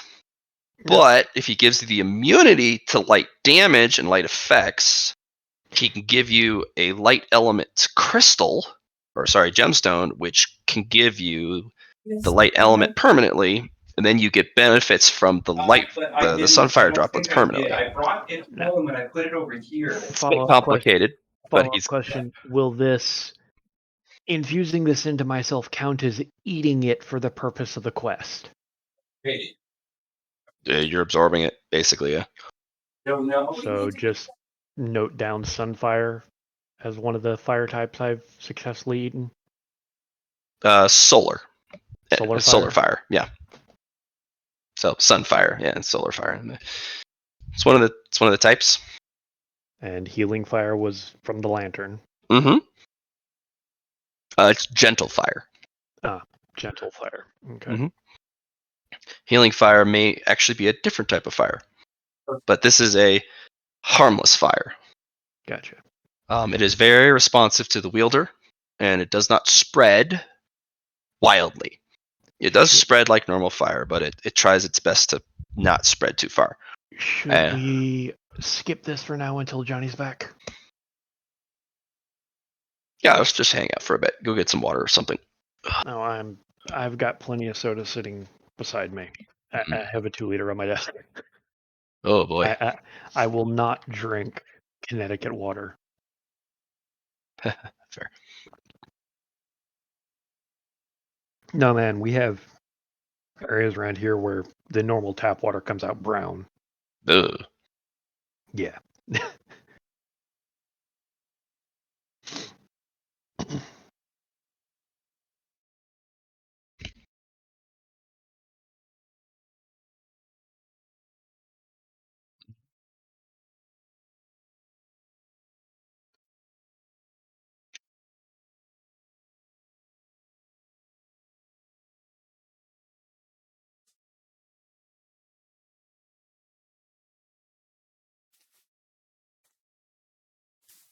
Oh, sorry, Matt. I missed your message. You doing all right? Yeah. I'm back now. Sorry about that. No worries. What's up? What I miss?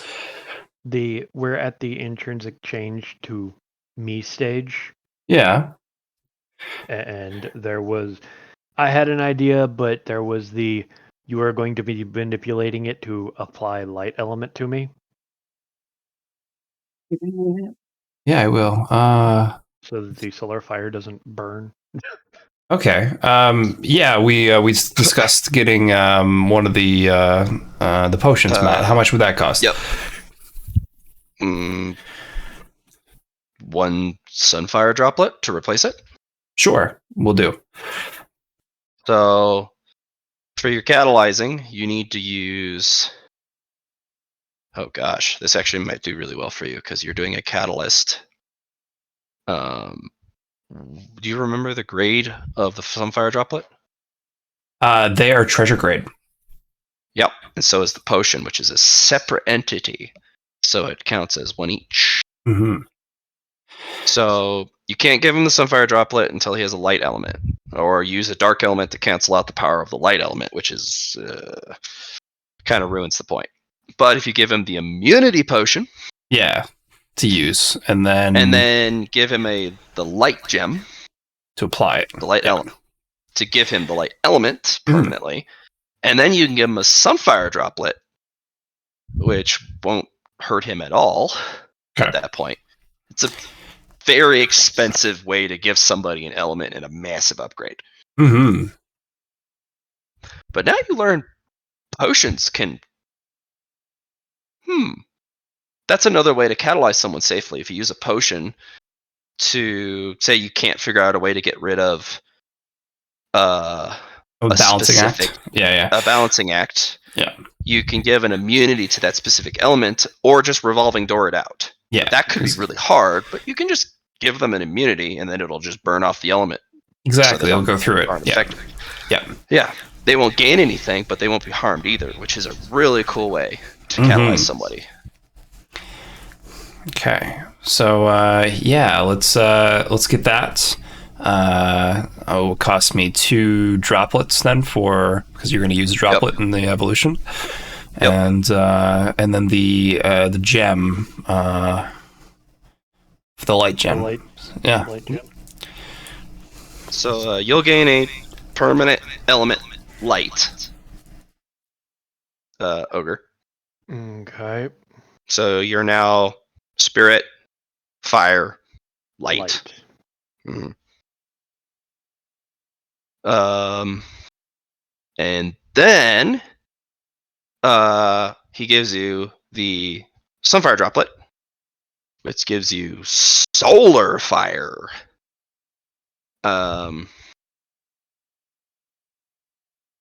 This is weird shit. Okay. So gaining a element type does expose you to a vulnerability. It's like Pokemon typing. Yeah. If you have an element, you're immediately vulnerable to the opposite element. Mm-hmm. But it also gives you strengths into that element. The light element does wonky shit. It only really works if there's a light source, especially if there's the sun. But any light source from anything that emits light, that lets you see. It allows you to cast a spell from anywhere you can see with light. So it doesn't have to originate from you. You can have it originate from anywhere there's a light source, just as long as you are within sight range. So you can make it look like somebody else casted the spell at them, as long as the light is touching them. So if you're on the other side of the room and the sunlight's out, and you're trying to get rid of a bandit, and you're casting from the ridge, the same sunlight's hitting you that is hitting that guy over there, and you can basically have the guy cast magic missile or fireball from the guy at somebody else. I can see it now. Some poor dude pisses me off, gets randomly smacked from 3 different directions by disintegrates. The light element, its most powerful bit is that if the same light source touches you and the target, and there's an unbroken, like there's no shadow breaking up the light, it ignores the range of abilities and spells, the range limit. It has unlimited range as long as there is an unbroken light source connecting you and your target. So your forked disintegrate that only has a 30-meter range, as long as there's an unbroken light source, doesn't have a range limit, and you can have it spawn from whatever vector. Oh dear God. Yes. Light source, secretly OP, but that's all it does. Also, while you're in the sun, you get plus 20 to all your rolls. At night, though, that goes away. Yeah. I am totally going to develop an aura of daylight. You good? Yeah. Also having... I am never in the darkness. I am the light. Yeah. Solar fire.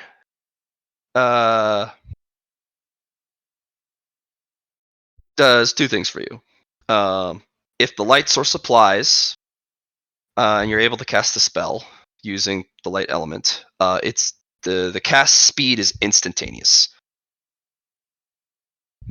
So anything with a fireball or anything that has a travel time, it's speed of light. It gives you basically inescapable. Chat for me. Yeah, it gives you inescapable to all magic attacks. Oh, as long as I'm in light? Yes. Of light based, right? Like so it's like something that's fire or something that emits light, or is it any type of spell? It's the unbroken light. As long as there's a unbroken connection Okay. of light between you and the target, Nice. it gives you inescapable to all spells. If it's a light element spell, like prismatic beam, and you pick the light element to hit them, you just get more damage.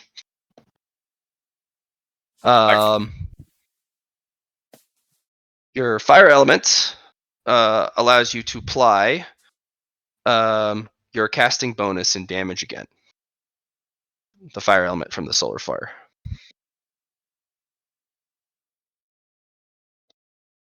So whatever the flat bonus you have, it allows you to add it again. Okay.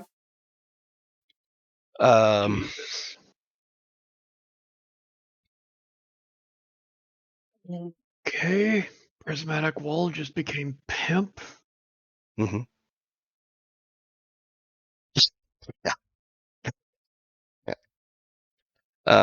Yeah. Also, all magic spells. Don't forget to whatever the damage is on a spell. Mm-hmm. You get a plus flat bonus equal to your casting modifier. Yep, I have noted that down. Yeah, and now it's times 2. Unnaturals, unfortunately, do not double, triple, quadruple the damage. It just adds a +1. Okay. But that's bad. All right. The enhancement to the body is next. Unless there's more. You're going to want to use the pelt for this one. Oh, and the floof. No. Can the pelt be used for multiple things? Only once. Where did you want to use it instead? Because if I use anything with the fate element for improve the synergy of an element type, I instantly gain the fate element if the synergy thing had the fate element. Oh, there you go. It would literally be free fate element as well. Okay, no, that's a good plan. You want to use the floof? Yeah, I was definitely going to be using the floof. Okay. Double all your floof bonuses. Okay. Double the armor, double the soak, double the adorableness. Beautiful. I now have 36 armor. You know why the Catmaw Sphinx is unassailable, even though it is just floof? Yep. Ultimate floof armor.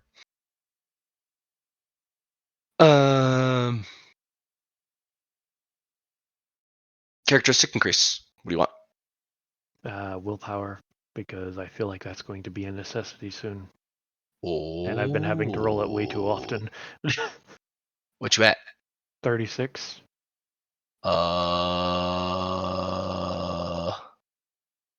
Make it 50. Okay.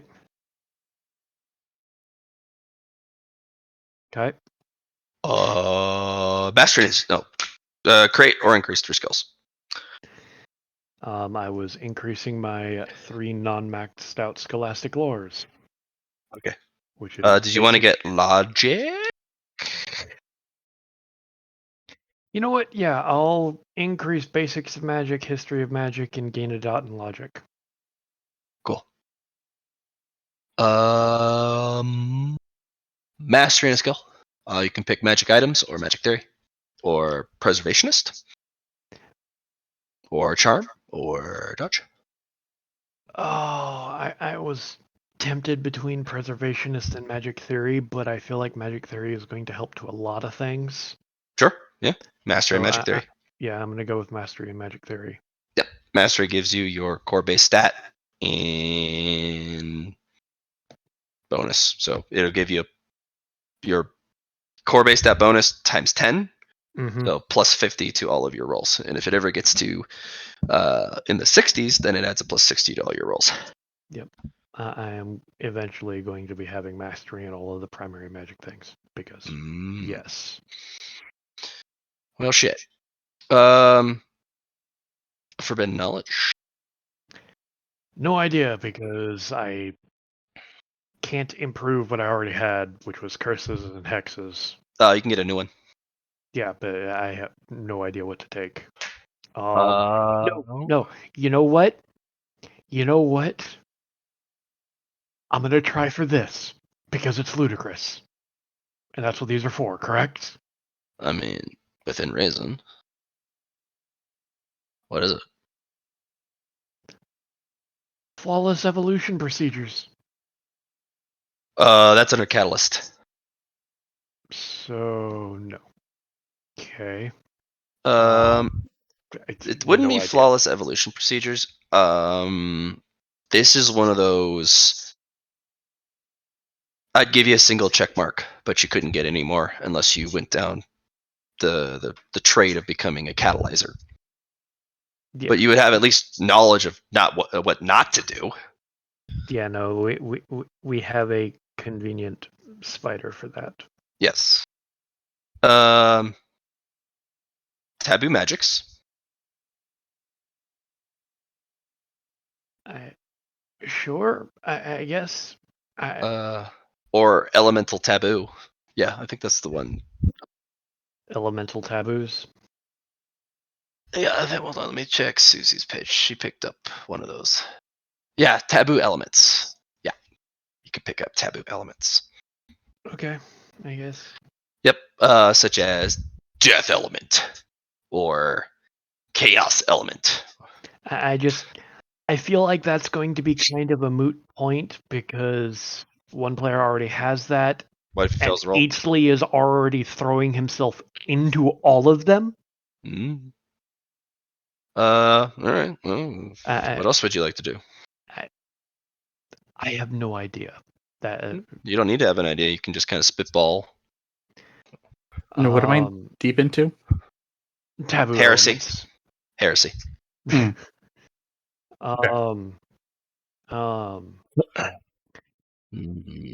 Something modification / creation of jobs, because I'm trying to tinker with my artificer job to be able to do weird things. I have something for you. The forbidden crafts. Okay. Things you're not supposed to and not allowed to do. Of the major jobs and crafts and trades. Okay. Which will let you know when you're looking at something. Heresy. Mm-hmm. Heresy's tape. Okay. That's something nobody has. And we have a lot of people charging headlong without a helmet, just pedal to the metal. People are going to start receiving floof boops. Got it. Or something, if you'd like. Nope, I like that. It makes sense. The next one was an unnatural characteristic, and I'm throwing one into intelligence.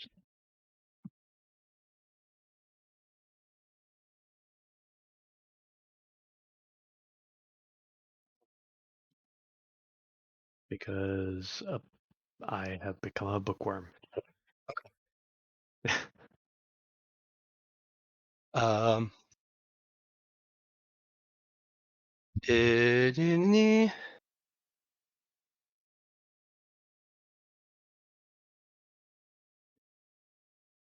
gonna give you something goofy. Okay. Oh, you're asleep. Why are you?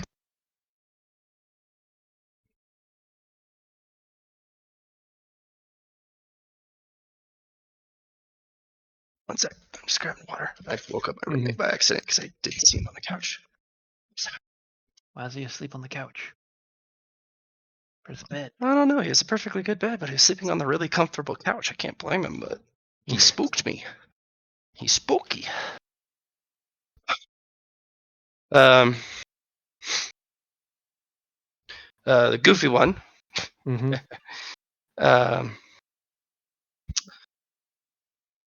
You can lick a book and kind of get a general knowledge about what's in it without even looking at it. No. You can also tell if it's safe or not.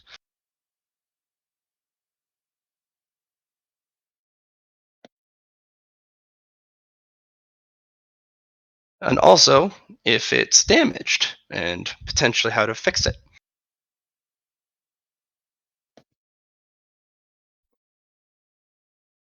Because I know you like to go around licking things. There's nothing wrong with it until it is something wrong with it. Just But now I'll don't go know if around there's something snorting wrong with it. stuff. Okay. Yeah. Also, your naturals add a +10 to all your rolls, by the way. Yeah. Okay. Cool. Next up is the new job role or improve an existing one. Which I am improving my artificer. And because it made sense in my brain, I'm applying the gentle fire and the other bonus, the ++ bonus. Oh, okay. I feel it. I feel it, Mr. Krabs. I feel it. Because artificing. Okay. Do it big or do it at home. When you find parts, you have the ability to find additional copies that weren't there before. You're guaranteed at least one. And because of the gentle flame, which is do no harm, one of the parts will always be in really good condition.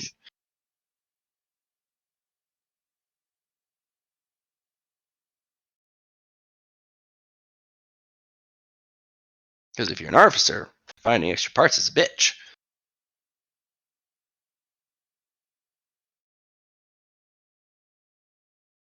No.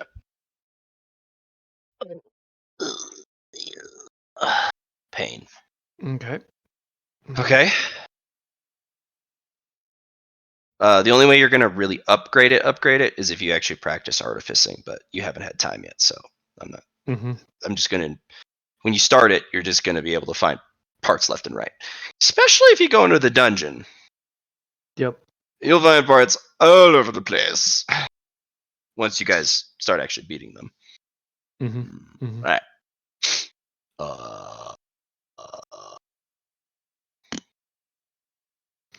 Next up was new class or upgrade existing class. Obviously, I'm upgrading mage.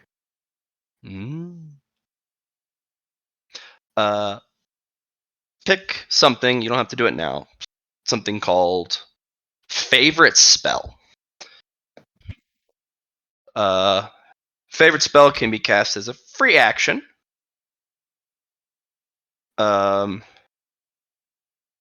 The number of times it can be cast for free in a day will be dependent on the level.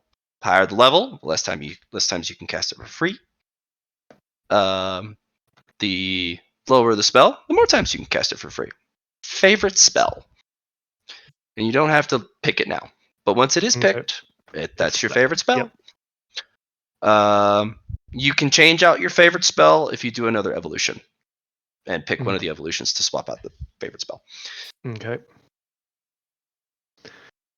Next was creating a superior weapon or tool. Artificer tools. Yep, I'm gonna try to create an artificer's kit.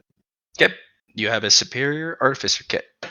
I think the kit for a superior kit. Char, are you still here? I'm still here. Oh, Johnny. Does your alchemy kit give you plus 20, 30, or 40?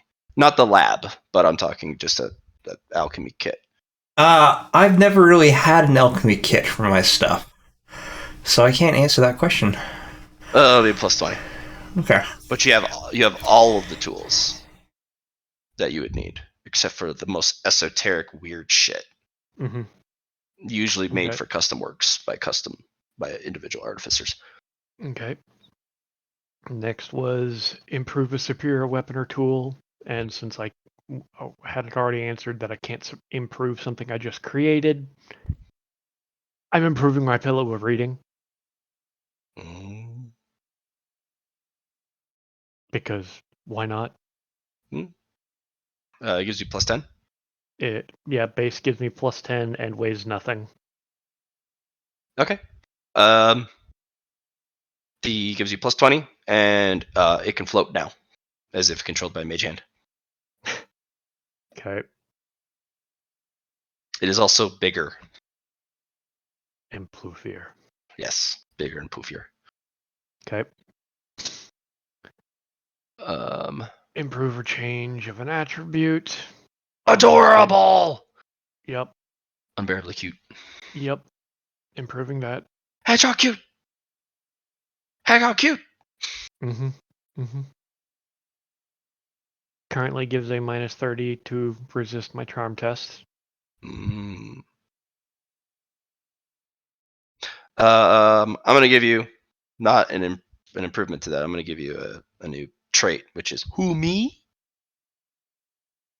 Okay. If spotted for the first time by an enemy, you can go, I'm going to use who me. And if they fail against your charm test, they're just like, oh, it's just a fox.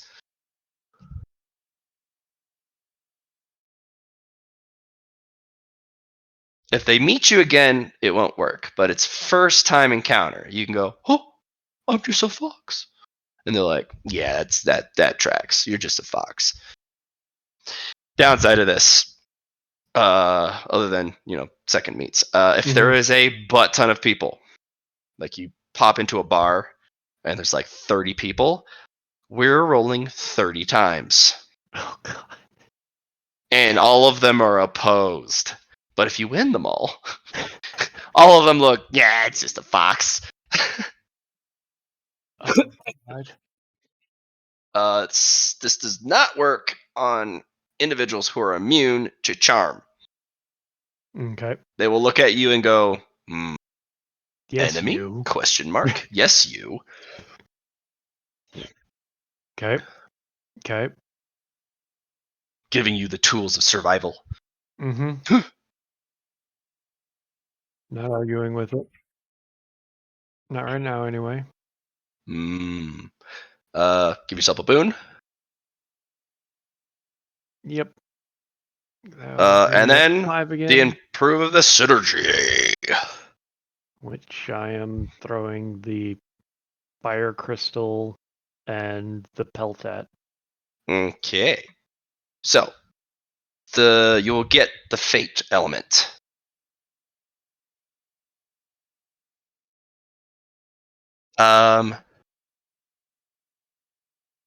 You're going to get a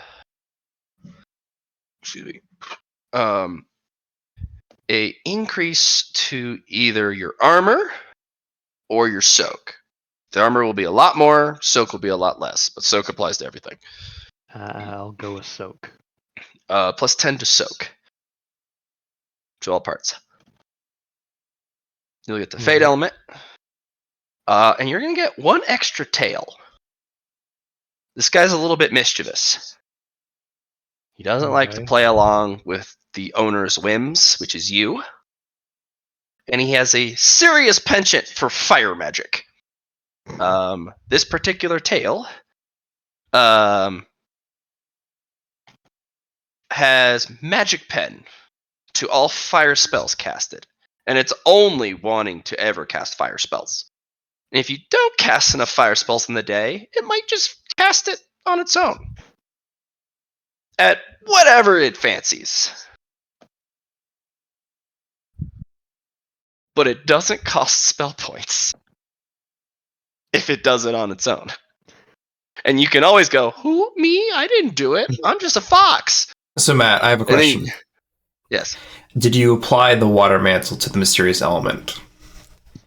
No. Okay. Because you have to be the one to choose when to use it. I'm going to use it you're now. The catalyzer. Okay. So, it doesn't have to be let's say it doesn't randomly fire at people now. Okay. So it just has magic pen, do all fire spells. If it's going to fire something, it's actually going to be at an enemy. But okay, but it still is able to do stuff on its own. But Yes. if it's an enemy, it'll be like, fuck that guy. Yeah. Fireball, bitch. And yes, it can cast anything with a fire element, including Hellfire, for free. But you have no control over the tail. But you can poke it. Come on, tail buddy. Groom it a little bit. Be like, come on, bud. Fuck that guy up. It has a little fire tip, like orangey red tip on the tail, different color, just to make it stand out. And that thing always never sticks with the group. It's always the stupid tail that sticks out. It's kind of goofy too, because sometimes it'll like pop up, and the top of it will curl out to look like it's a head of a snake looking around for a target, and then it'll just go, "You fire, bitch!" And you're like, "Not again!" Immediately begin strangling it with other tails. Yeah, basically. Matt, I have a question. Mm-hmm. Since I'm doing this catalyzing for everybody, are these also being applied to my my title quest, or is it only? Okay, so it is. I was thinking to myself, is it only like I have to do like a revolving door and use all these at once kind of thing? That's what I. So basically, you have to do each of the catalyzing things successfully once. Plus, but it doesn't mean it has to be with those ingredients. You can do a basic catalyzing evolution using none of the advanced techniques, but you do assist in using the treasure grade or the flawless stuff. Okay. And it counts. I was just thinking to myself, I'm kind of losing out on a lot of downtime actions helping out with everybody, and I was like, shit, am I not getting any progress toward it? You're getting progress for everything. Yeah, but I was like, yeah, no, that's completely fair. So, yeah. Okay. And the only reason he is able to absorb the treasure grade potion and the sun drop is because of your mastery over chemistry and alchemy. The fact you're a catalyzer, he has both of the elements now. Yeah, you use a lot of the power of bullshit to sneak two treasure grade items in to basically get it in there. Just another day in the life of Dr. Susie. But you did get 2 treasure grades because one of the solar, the Sunfire immunity potion and the Sunfire drop. That's 2 separate. Susie, Dr. Susie, my friend, you have full permission to Dr. Evil Ashenfur whenever. And the tail's like, pew! No, tail, no! It's like I have a shock with a freaking laser on its freaking head. And what will be the base improvement to the fire element? Oh, that was the tail. Oh. I just gained another tail. Yeah, you have a 10th tail that doesn't like to obey, and it casts fire spells that you know for free at enemies. Yep. Especially when you're not paying attention. Yep. I will entirely play the superiority card to all other Kitsune because I have 10 tails. You do? Yeah, that's a big deal. Even though it doesn't like you, and it does its own thing, it's still a 10th tail. Yep.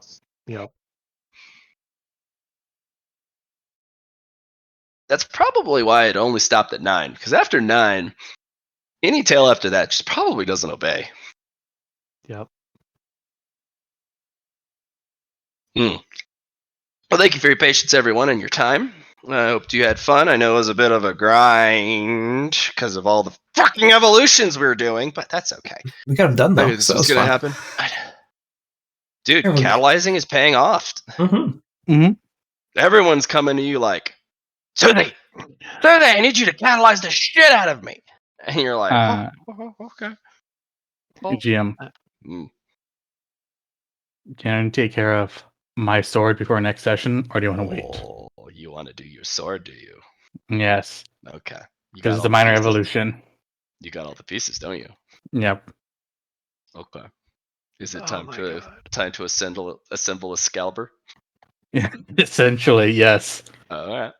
Oh my god. Okay. Dude, it's been months in the making. No, He's no, like, I'm not even arguing that. I'm just kind of shitting myself at the fact that I'm a 4-element monster. Mm-hmm. You've joined the ranks of Philip. Yeah, apparently. Dude, it's crazy. Like this is I kind of really enjoy the evolution system. Mm-hmm. Merit's just there to modify shit, maybe brute force your way into something. But the evolutions, it's just really fun to not only make skills and talents and like jobs around the in-game level up system, but it's also got multiple levels of intricacy, and it's a pretty big way to beef the character. Oh god, Splat. Hmm? I'm going to have so many problems with people trying to pet me. Mm-hmm. I know. You're floofier than ever. It went from a -40 willpower save to a -80. Yeah. But it also gave me improved the -20 to a -40 from Sweet and Innocent. Mm-hmm. The water mantle has been upgraded again to level 4. You can do 3 minor, 2 medium, but not a major yet. You're a 1 away from being able to unlock a major change. Nice. Y'all have fun. It was fun listening to most of the game. I am going to go past. I'm sorry. It's right. No, Easily. it's my own fault. You're making a sword, right? Yeah. With the minor evolution. Yeah. You should use the water mantle. One sec. I just want to make sure I got this right. For my water mantle is 3 minors and 2 majors. Major, no mediums. Mediums. It's either or. Either or. Yeah. Unless I can help in some way, because Artificer for him doing his sword thing, I don't know. He's bullshitting it by doing an evolution to do it. Okay. Then yeah. You can catalyze. You could basically make items through evolution or combine shit through evolution. It's kind of bullshit. That's why Monster are the most powerful. They don't need to be a blacksmith. I'm gonna do an evolution and shit out an item. See? And they're like, oh, what the fuck? Is that a teapot? Yeah, it came out of my ass. And I am going to go to bed. Peace. Talk to you later. Peace. Oh, Jesus Christ. You're about to do it dirty, aren't you? Yeah, because I'm also going to be using the water mantle for it. You're just going to slap these two together, aren't you? With all the stuff I got. The question is, how many pieces are there? So there is in the Maya Malku wheat that has been blessed by the dungeon Kali. And then I got the cruelty of man, which I got from Kali as well. Okay. Yep. So there's 2. And then all of the ingredients required to put it together. Yep. Which was a nightmare.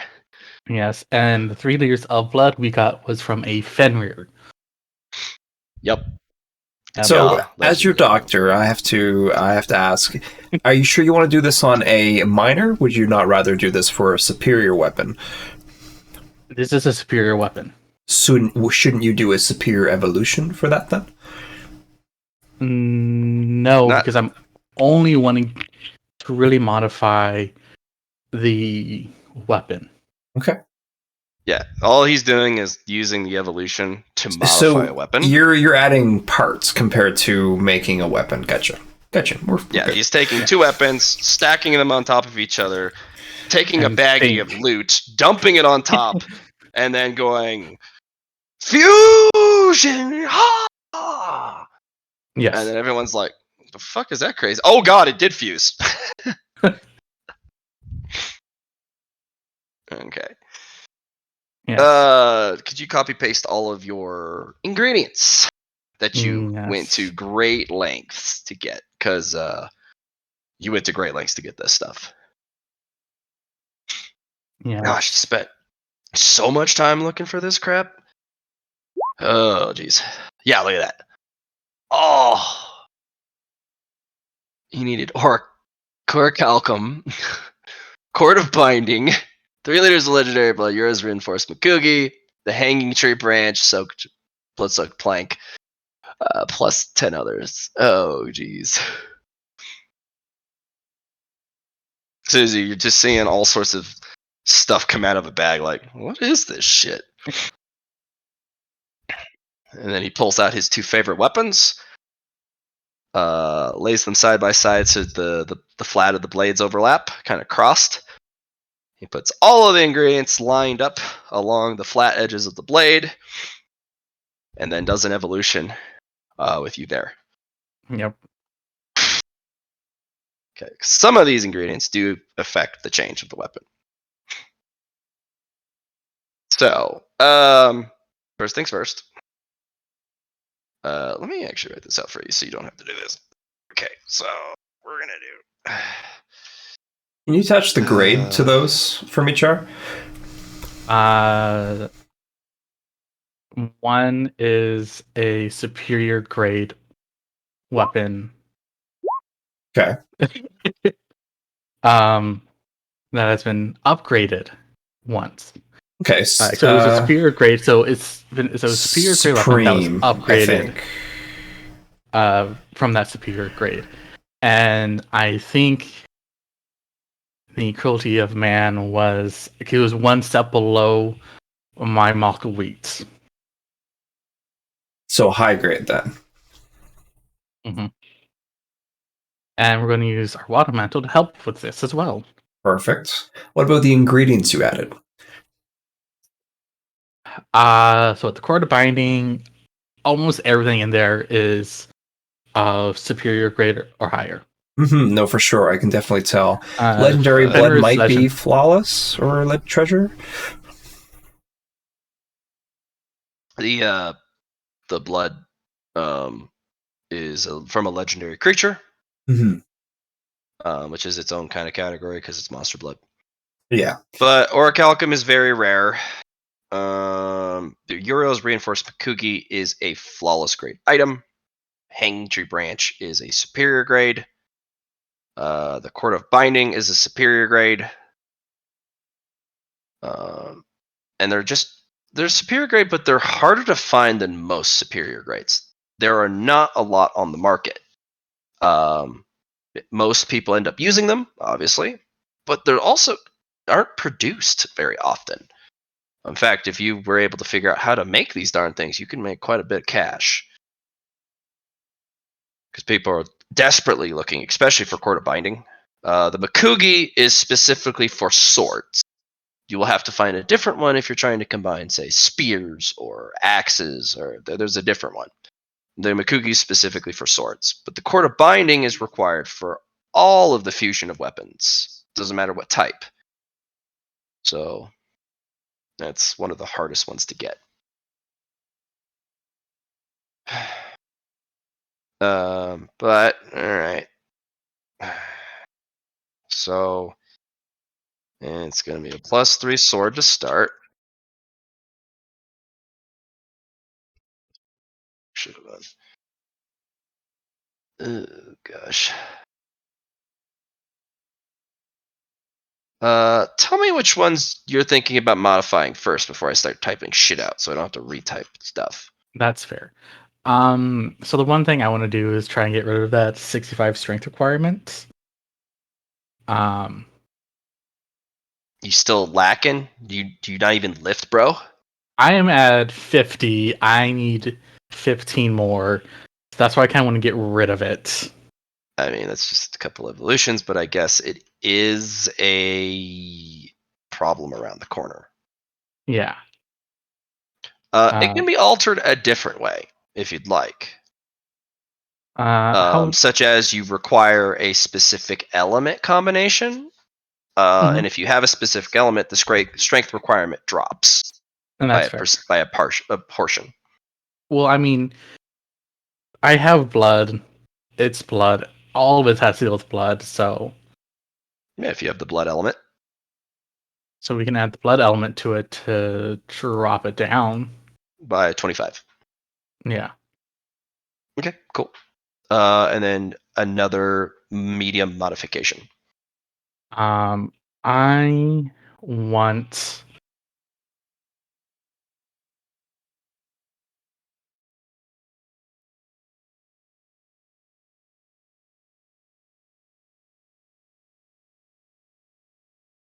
want to modify the teeth. Okay. I want to make it where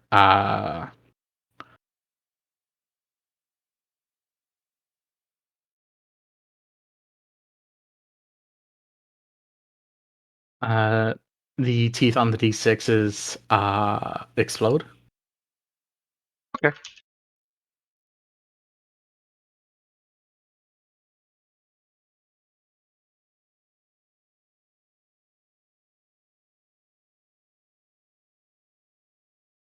Actually, no, that would be a major modification because D6s can get wild on exploding dice. Fair.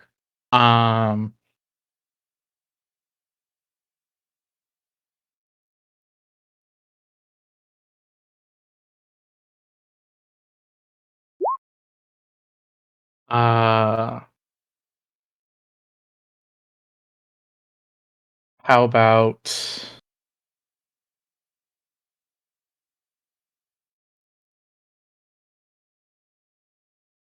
what is it?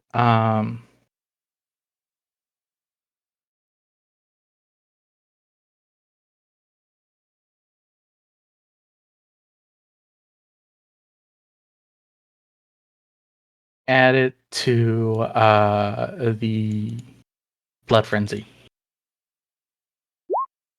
And you give it a greater negative.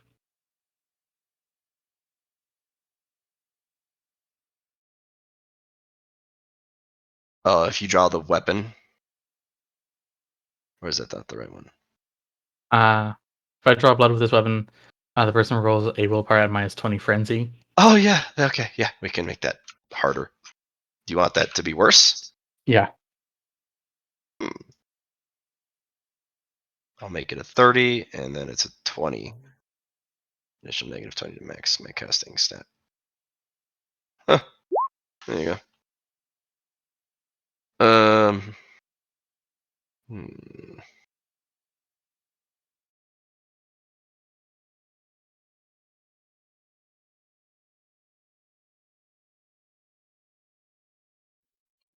Okay, Jesus Christ. Bloodthirster, we've got. What's Blood Frenzy? I'll write this out cleaner once I get all this stuff down. Blood Letter. Jeez. Wow. This is all one stupid weapon. Jeez. Okay, bud.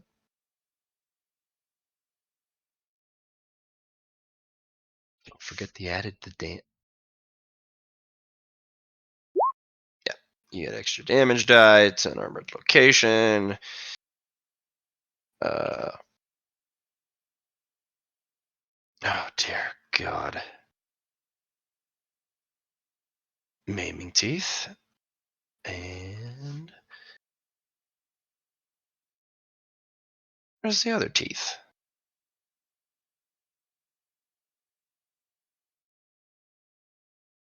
Doesn't your Cruelty of Man have teeth too? No, the Cruelty of Man does not have teeth. Oh. Oh, you're putting cruelty of man on the teeth. Oh, that is what you. Okay, that's okay. Okay, that's. I see what you're trying to do. Mm-hmm. You are a wiener. Okay. Blah blah blah blah blah blah blah blah. Nope. Blood frenzy.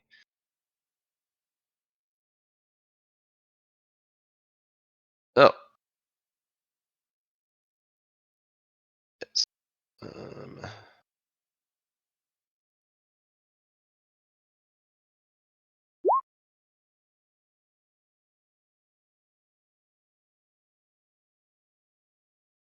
All right.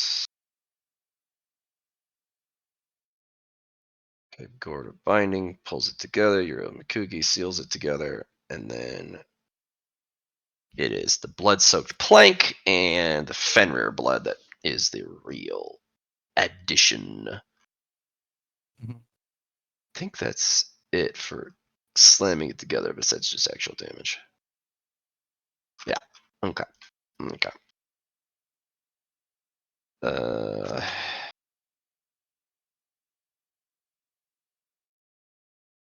Um.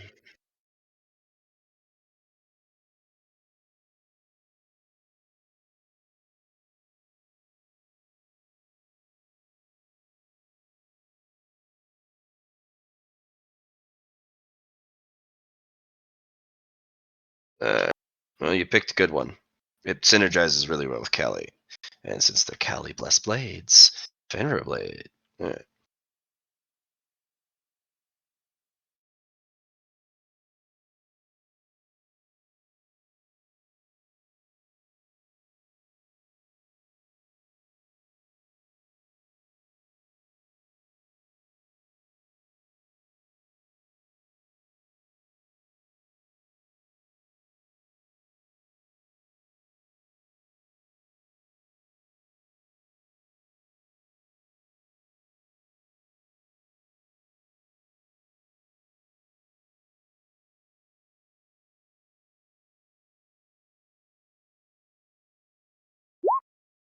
Alright, Fenrir Ferocity. Um,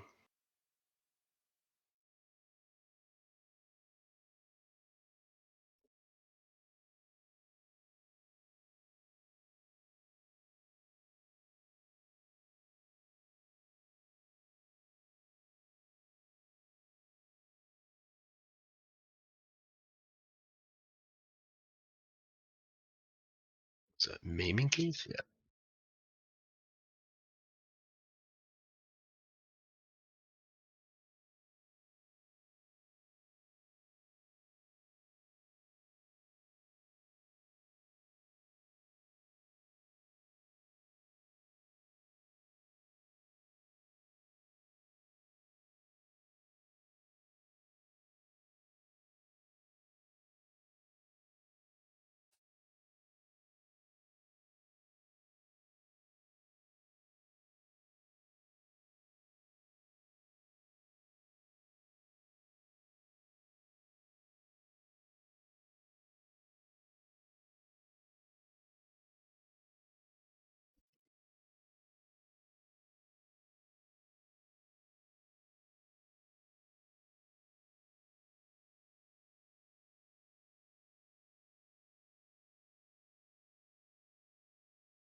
A moment, I need to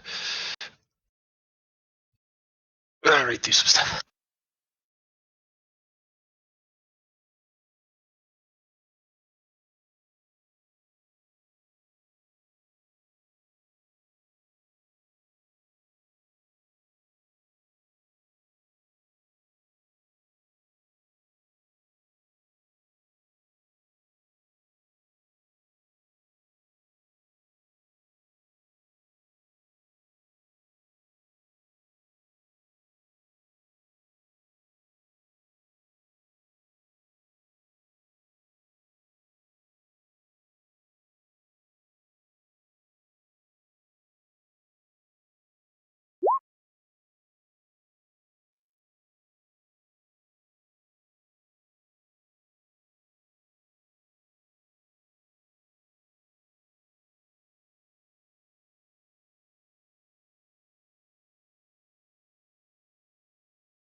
Do you have a particular name you wanted to give this weapon?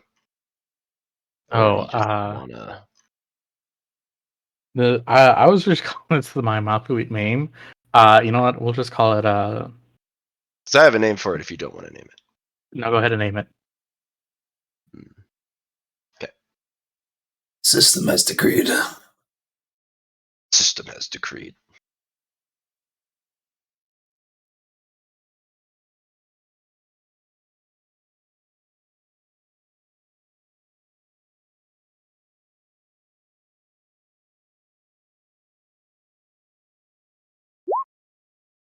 It's called the blood-soaked maw. Because the teeth are wolf teeth. Ah, fair.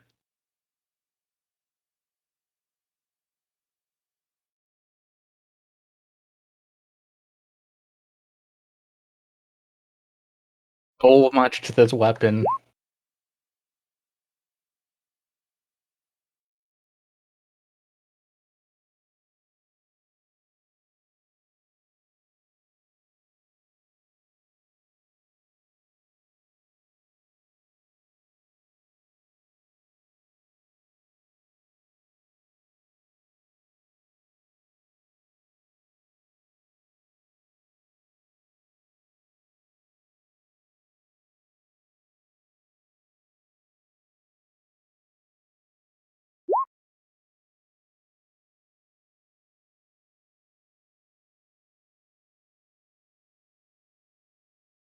Yikes.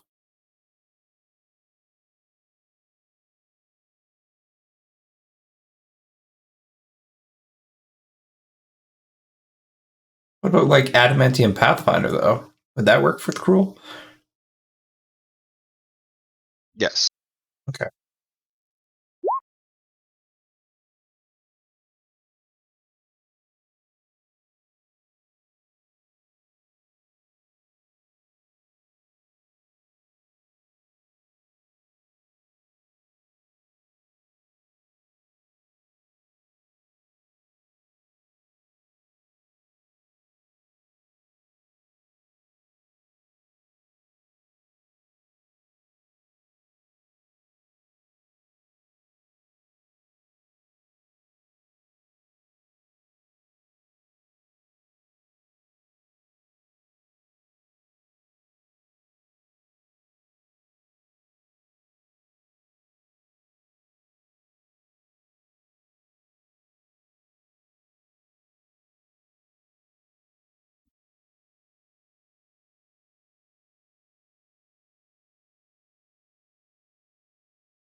How long did the tooths last for?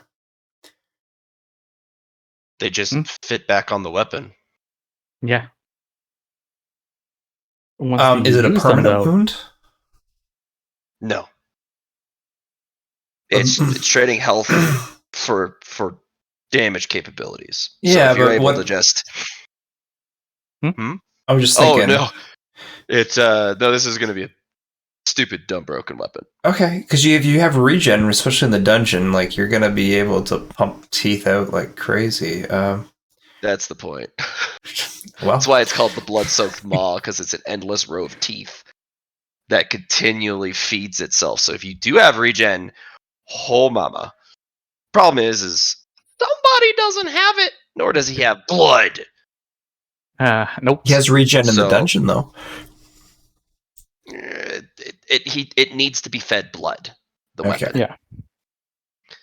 Yeah. Don't worry. The next thing we're going to do is we're going to find a megalodon for this thing. Oh fuck! Do not upgrade this further. This is going to be a god-killing weapon at the end of this. If you keep upgrading this. Also, you're going to need another Makugi and another cord of binding. More monster blood. You're going to need all of that again. And then you're going to need a treasure grade version of some of these to slap another weapon on this. You realize that, right? No, that's fair. That's fair. We'll use the megalodon maw, like the megalodon, on the other one. Tasty. And then once you've assembled that one, you slap those two together. And then you're like, Jim, look, I'm an affront to God. Let's fight. And they're like, no. Am I the demon lord yet? I'm like, but I worship a god. Don't worry. All right, guys. I'm gonna head to bed. It is time. Thank you for the session. We will pick this up next week.